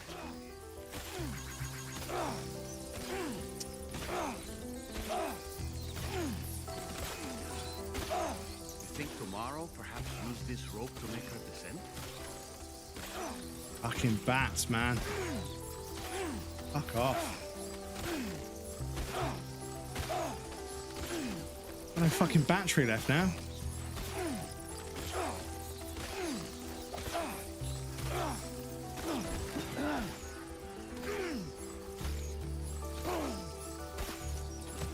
Oh, dude, this fucking... Oh, the fucking bats have fucking destroyed my batteries. I've got to load up again. I'm sorry, chat. I've got to load that up because I've got no battery. And they're still fucking hounding me. So... I'll see if I can make it, but yeah. They're just not going away. Game, should have turned them off really. Because yeah. I could feel like the game's trying to build towards something. But where have the footprints gone?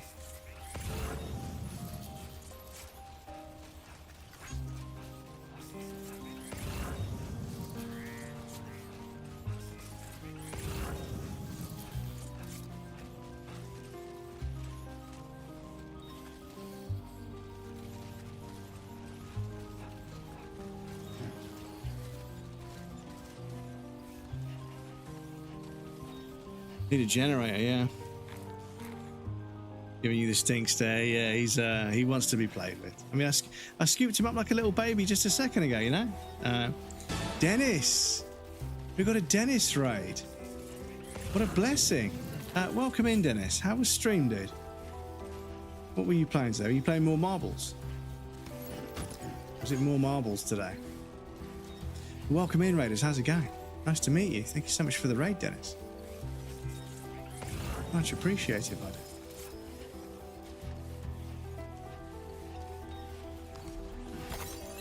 I hope they're down here because I haven't seen any footprints for ages.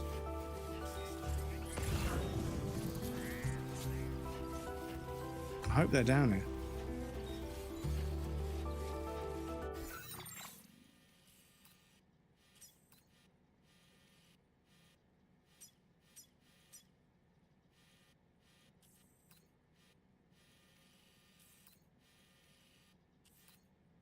I really fucking hope they're down here, dudes, because I could do with some footprints to confirm, because I feel like I'm wandering off in the wrong direction now. Oh, for fuck's sake, okay.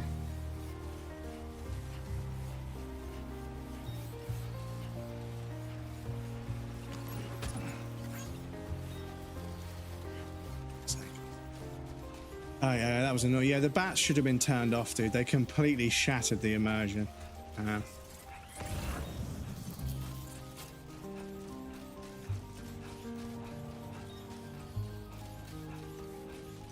But we picked up a few extra bits and pieces, so.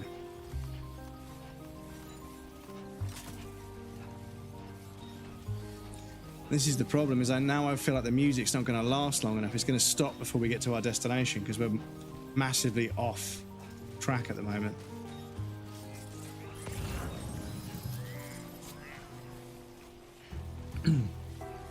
Point and click game I played. Well, I hope you had fun, dude. Thank you so much for the raid. Is it okay if we do a shout out for you with the clip, or would you prefer a non-clip shout out? I don't mind either way, whichever one you prefer. Well, welcome in, raiders. It's lovely to have you. My name is Breadcrumbs. For those of you that haven't met me, I'm a variety game streamer from the south coast of the UK. It means I play a variety of games with a variety of success. Currently on our first playthrough of Death Stranding 2. and loving it so far. Apart from some silly bats that kind of put me off course.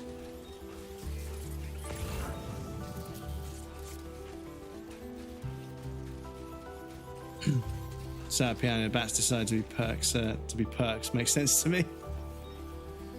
Not Look. Not bad. Here we go. I mean, we climbed. Oh, okay.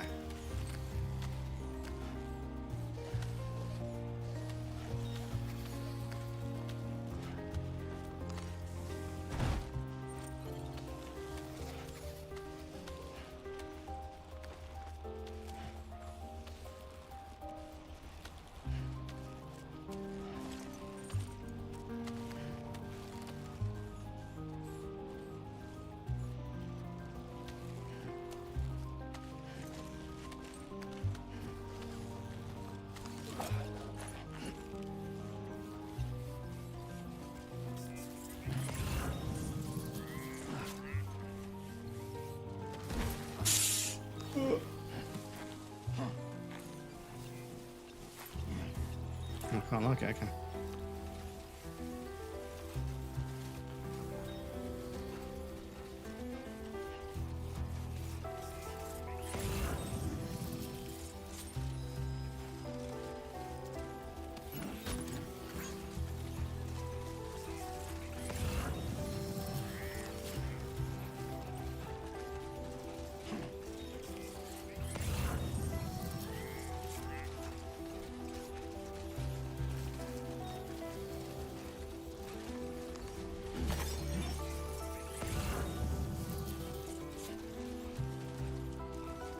Oh, my spine.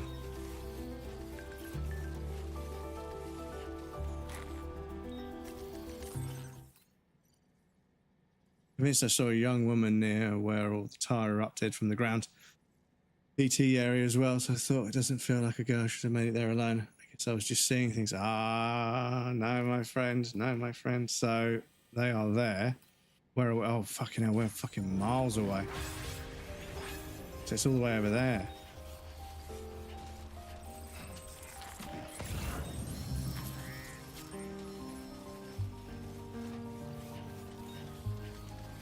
But yeah, I could do with recharging, to be honest, so I might.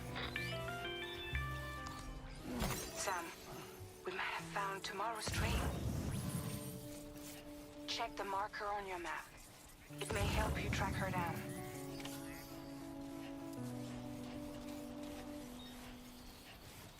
Okay, well, I want to grab this thing first. How far away is it? It's not too far, is it? And I might nip into this, I might nip into here and store some stuff, because I picked up some stuff that we don't need to be carrying, to be honest. I have a feeling there's a mech fight coming up, which is not the most ideal timing, because it is almost 11 o'clock, but we continue, chat. So, I'm going to grab this. Whilst I'm down here. Grab that. Right, I'm going to go up here. Put some stuff in storage. Make sure I keep all my weapons.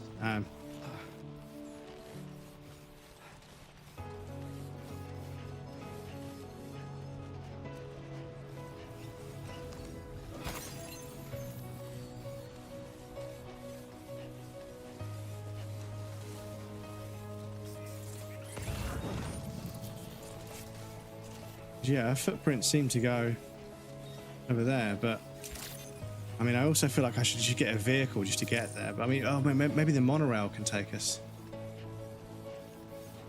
We can jump off the monorail like an action hero. That'd be cool. Thank you. Kindly.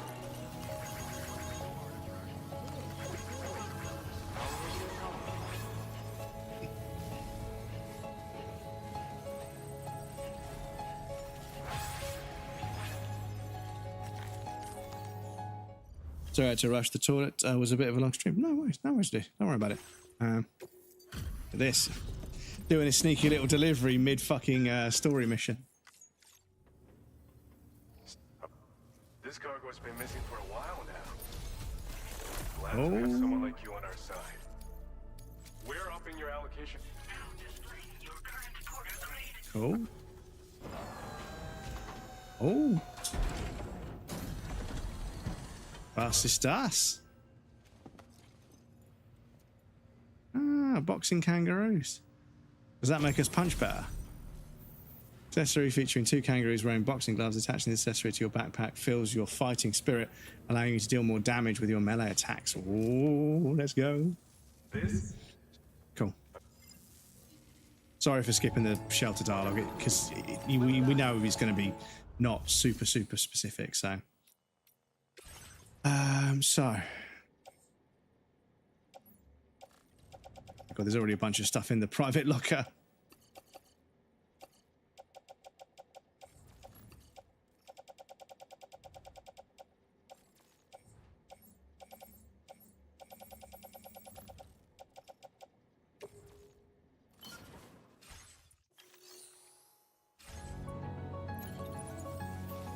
Right. Also, that gives us a save at this point, which is a good thing.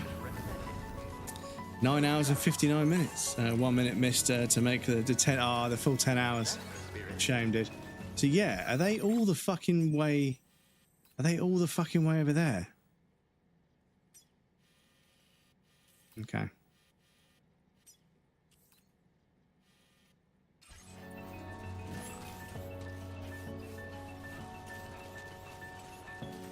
Yeah, dudes, I feel like I should have. Oh no, none of the monorails go over there. Oh my god, it's just a fucking long ass walk. Oh yeah, okay.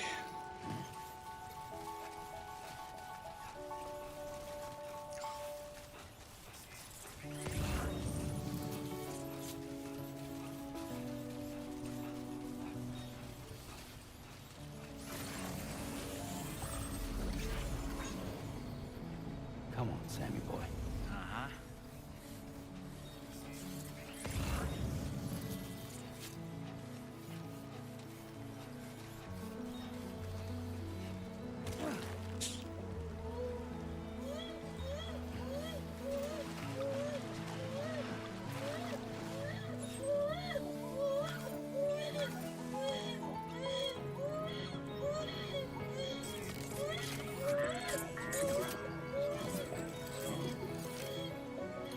No.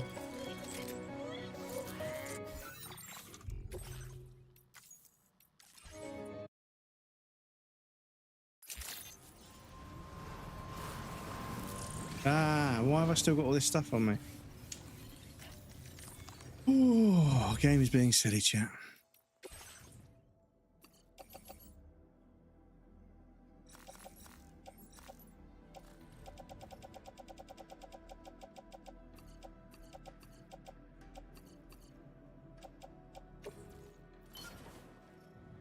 So I've only got stuff that's required. That can go to storage as well. So I've only got the stuff I need. Some PCCs that I'm not going to need, so I'll put them in the private locker as well. Yeah, I think we're good there. Cool. So what I'm going to do here is I'm going to save manually, because from here we just run straight to the boss fight, and I don't know whether I'm going to need to do, fabricate some more stuff or whatever. So I feel like, you know what, I might treat myself to a trike as a little treat, because we've been pretty good. I might fabricate myself a little trike, because or I could take somebody else's. Now I could fabricate mine.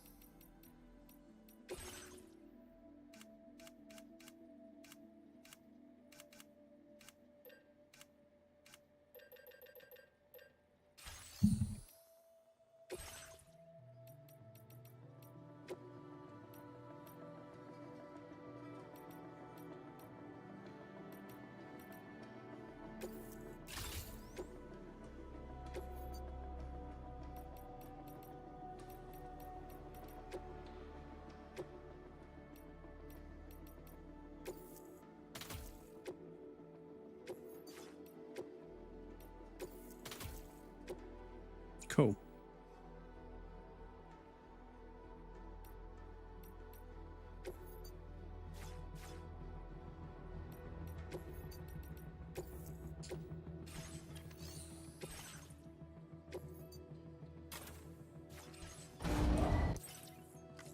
Right, let's use the trike to get over there.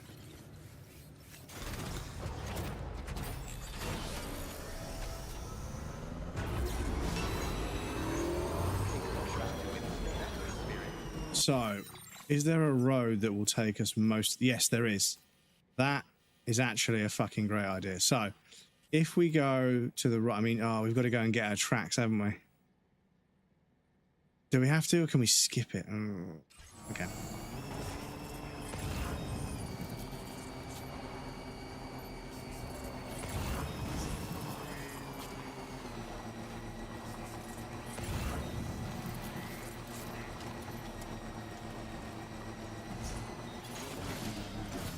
Oh.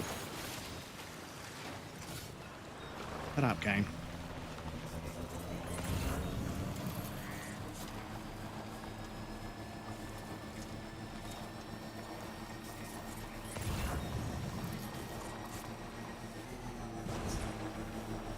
I think tomorrow might have been the one who placed this ladder here.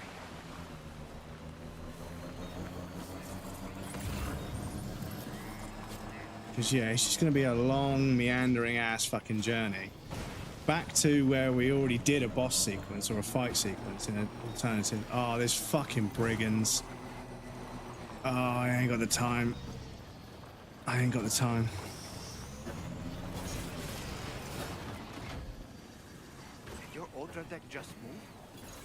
I don't sense any BTs. Be careful, Sam. It may not be a BT, but something's out there.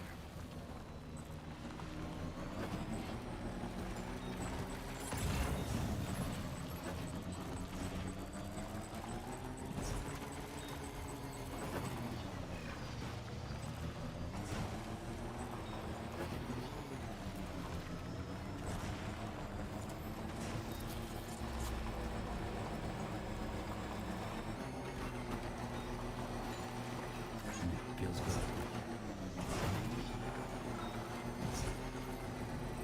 Hey! What? Hello! Hello! Thank you for that bridge, brother. Big help. Right, so we're over there. Sam, I think we've got a lead on tomorrow's whereabouts. You'll find a new marker on your map. Use it to refine your search.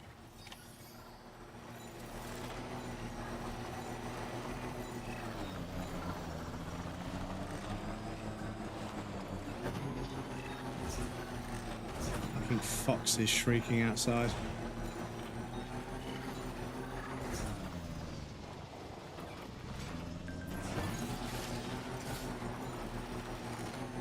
Oh shit. Oh shit.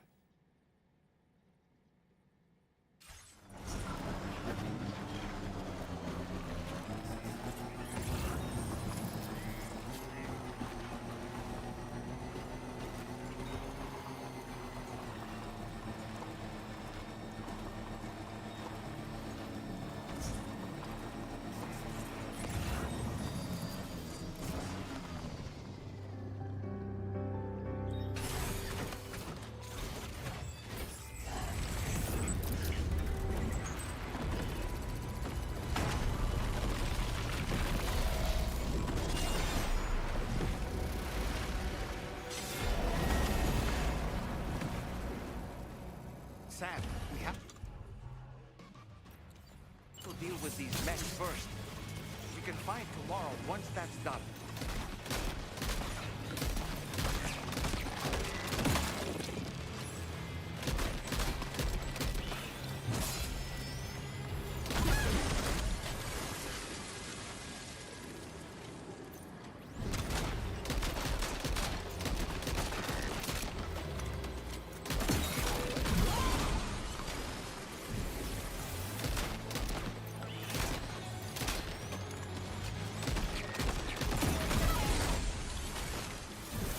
Ghost blade.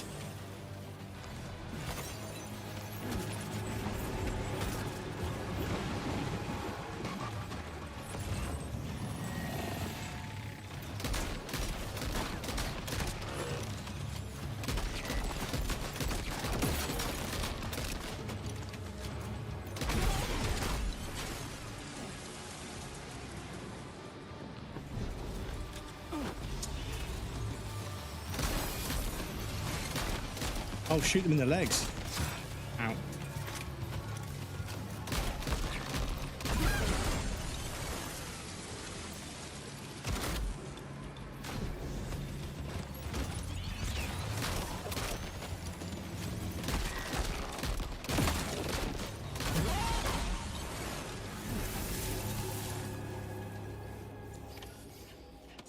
Excellent work, Sam. Now then, let's see if we can learn anything of use Oh, from okay. this jacket. It could point us in the right I thought we were going to direction. get another big robot then. Okay, fair enough. Excuse me, chat. My voice is giving out. Right, what's this? Oh, it's just a jacket. Excuse me, ads, go away.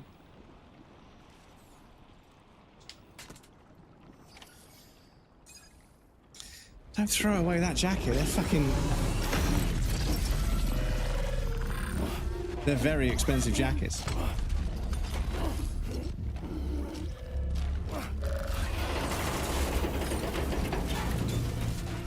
Oh, hello.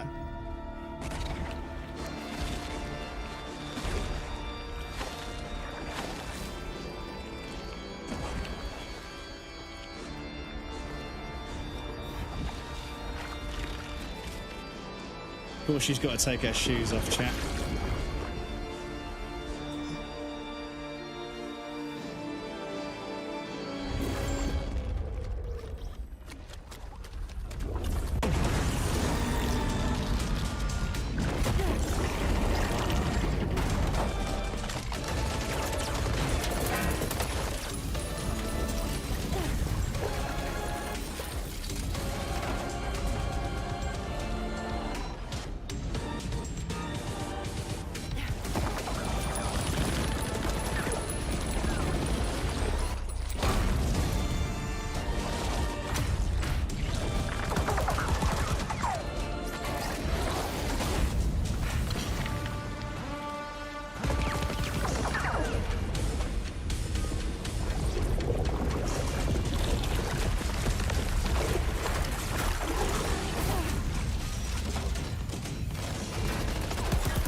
I think we fucked up by doing that at night.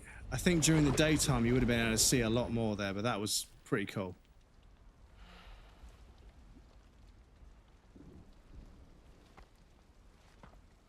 We didn't need help, no. Thank you. Excuse me. I didn't have anywhere else to go. Were you trying to find your way back? I suppose you have friends and family there, waiting for you to come home? I don't know. Everyone there has passed on. There's no place for the living in that world.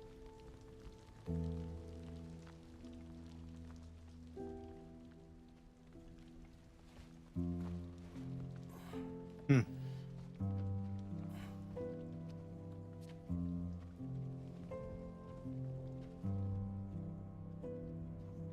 I don't know if you have to do that at night, but yeah, if you can do that during the day and it looks a lot cooler when you can see everything, because she turns completely black, right? So at night time, it wasn't as easy to see anything. Am I really alive? Yep. Oh, yeah. Of course you are. Do you want to stay with us on the DHV Magellan? But I saw how everyone was fighting because of me. No. Ah, I'm sorry. All that wasn't your fault. We're just worried about you. Wait. Sam, you sneaky dog. I don't think I ever had a family. You sneaky, sneaky dog. Do you have one? No. anymore. You miss them? Yeah. Every day.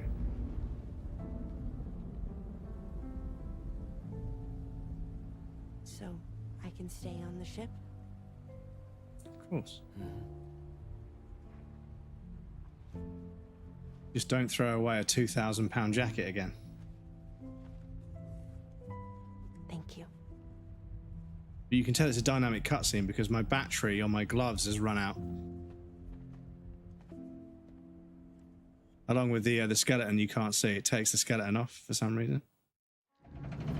But yeah, I'm really annoyed. Like, if you were supposed to do that during the day, I'm really annoyed. You're supposed to do that during the daytime and see the cutscene in daytime. It looks better. I'm going to be kind of annoyed at that because, yeah, the dynamic... You have a very special gift. I haven't really sort of, like, I feel like it doesn't really add as much as I think it should. Kind of like, yeah, it turns to night and then it's really annoying that it's night. You first need to learn how to control it. Want to come work for us? You can stay on the ship as long as you like. I don't know, I did it during the night. Okay. This is our gift to you. As long as you have it, we'll find you. No matter where you go.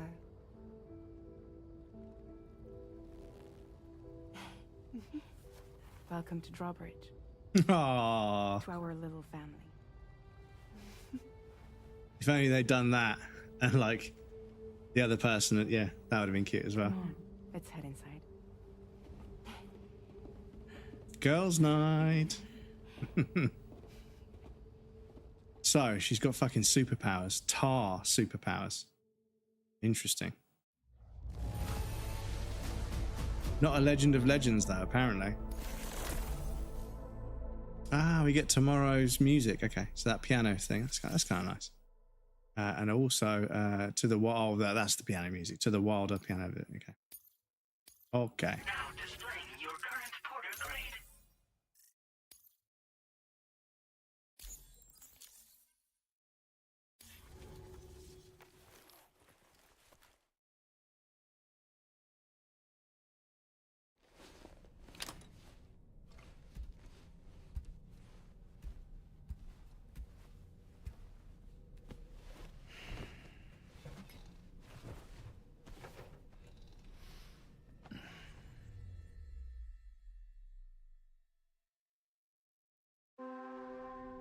After a hard day's delivering and then fighting off robot fucking Higgs clones.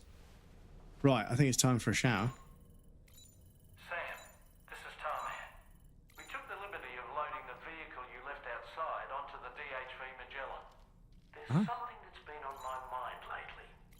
You had a run-in with some mysterious mechanized assailants while searching for Tomorrow, right? Well, after comparing their data to that of the gargantuan mech Higgs summoned, I've concluded that all of these contraptions appear to operate on the same underlying technology. None of them have been fitted with remote operation modules, nor are they capable of autonomous Nimbus, welcome in. They're not robots. Doing very well, thanks. How are you? The bloody things don't even have drivetrains or core units. They're almost like puppets with no strings. Okay.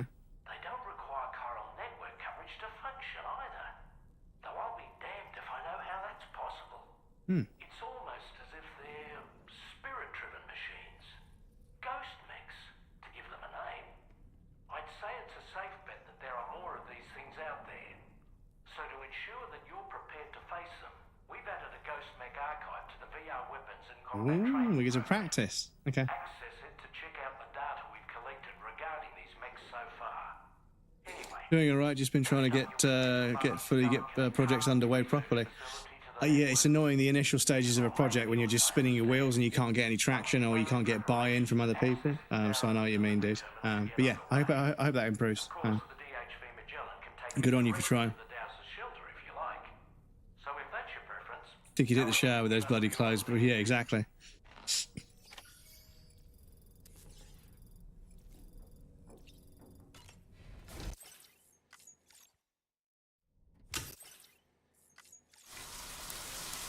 Oh my goodness, man.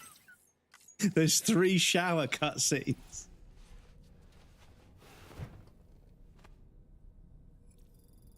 Cool. Gazer, Kraken, Blade, Dog. And yeah, we picked up. Headed out the moment he woke up. Heard rumours of an intriguing mask during his time as captive. Okay, I see. We'll have to rescue that guy later.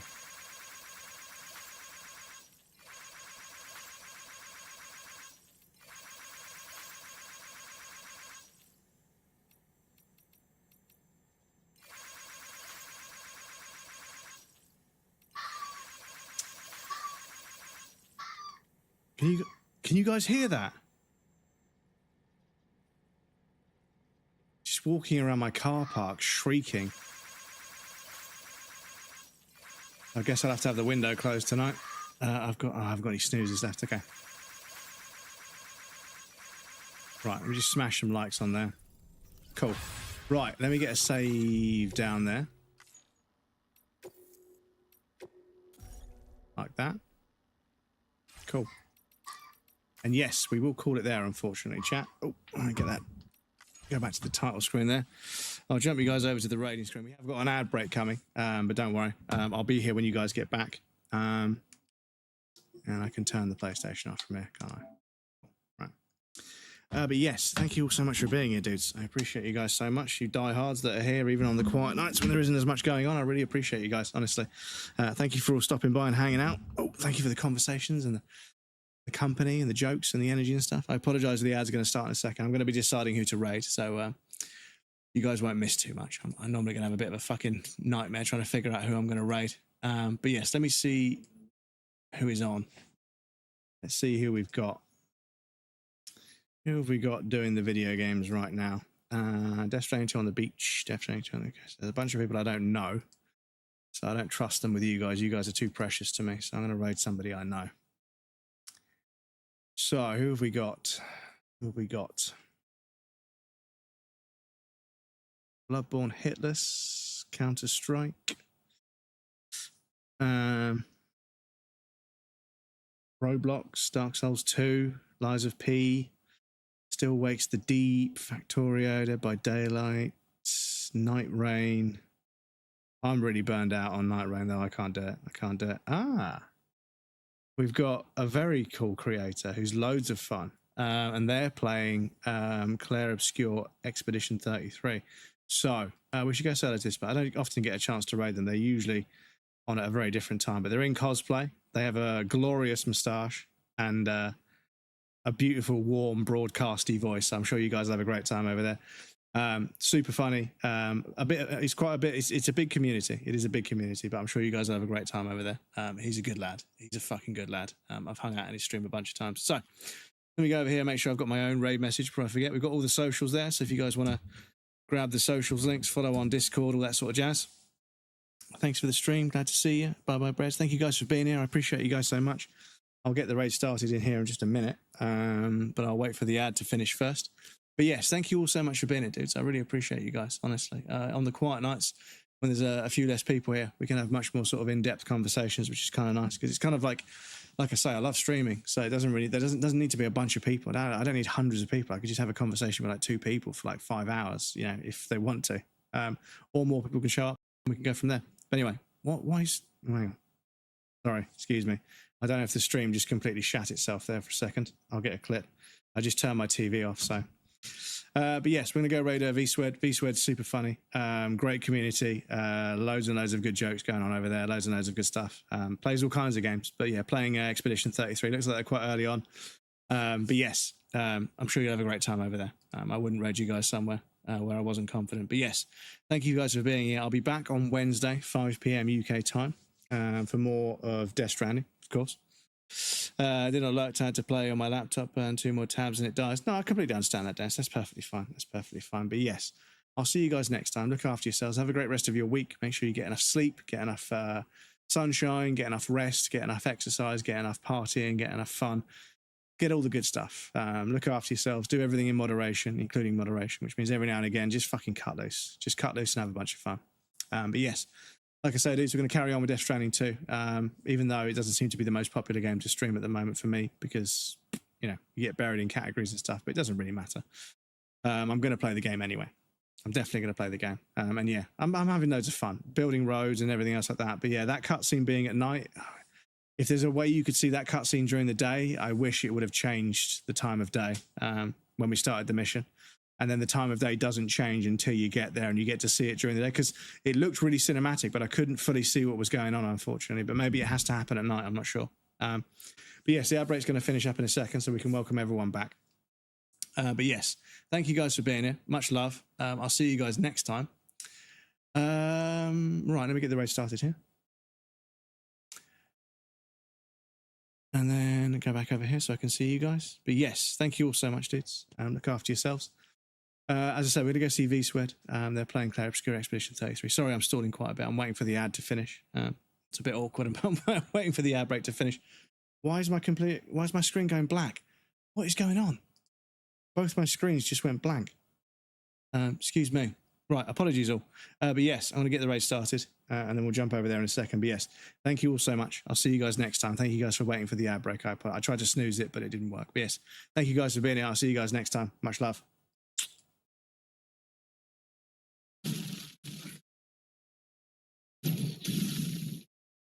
If anyone posts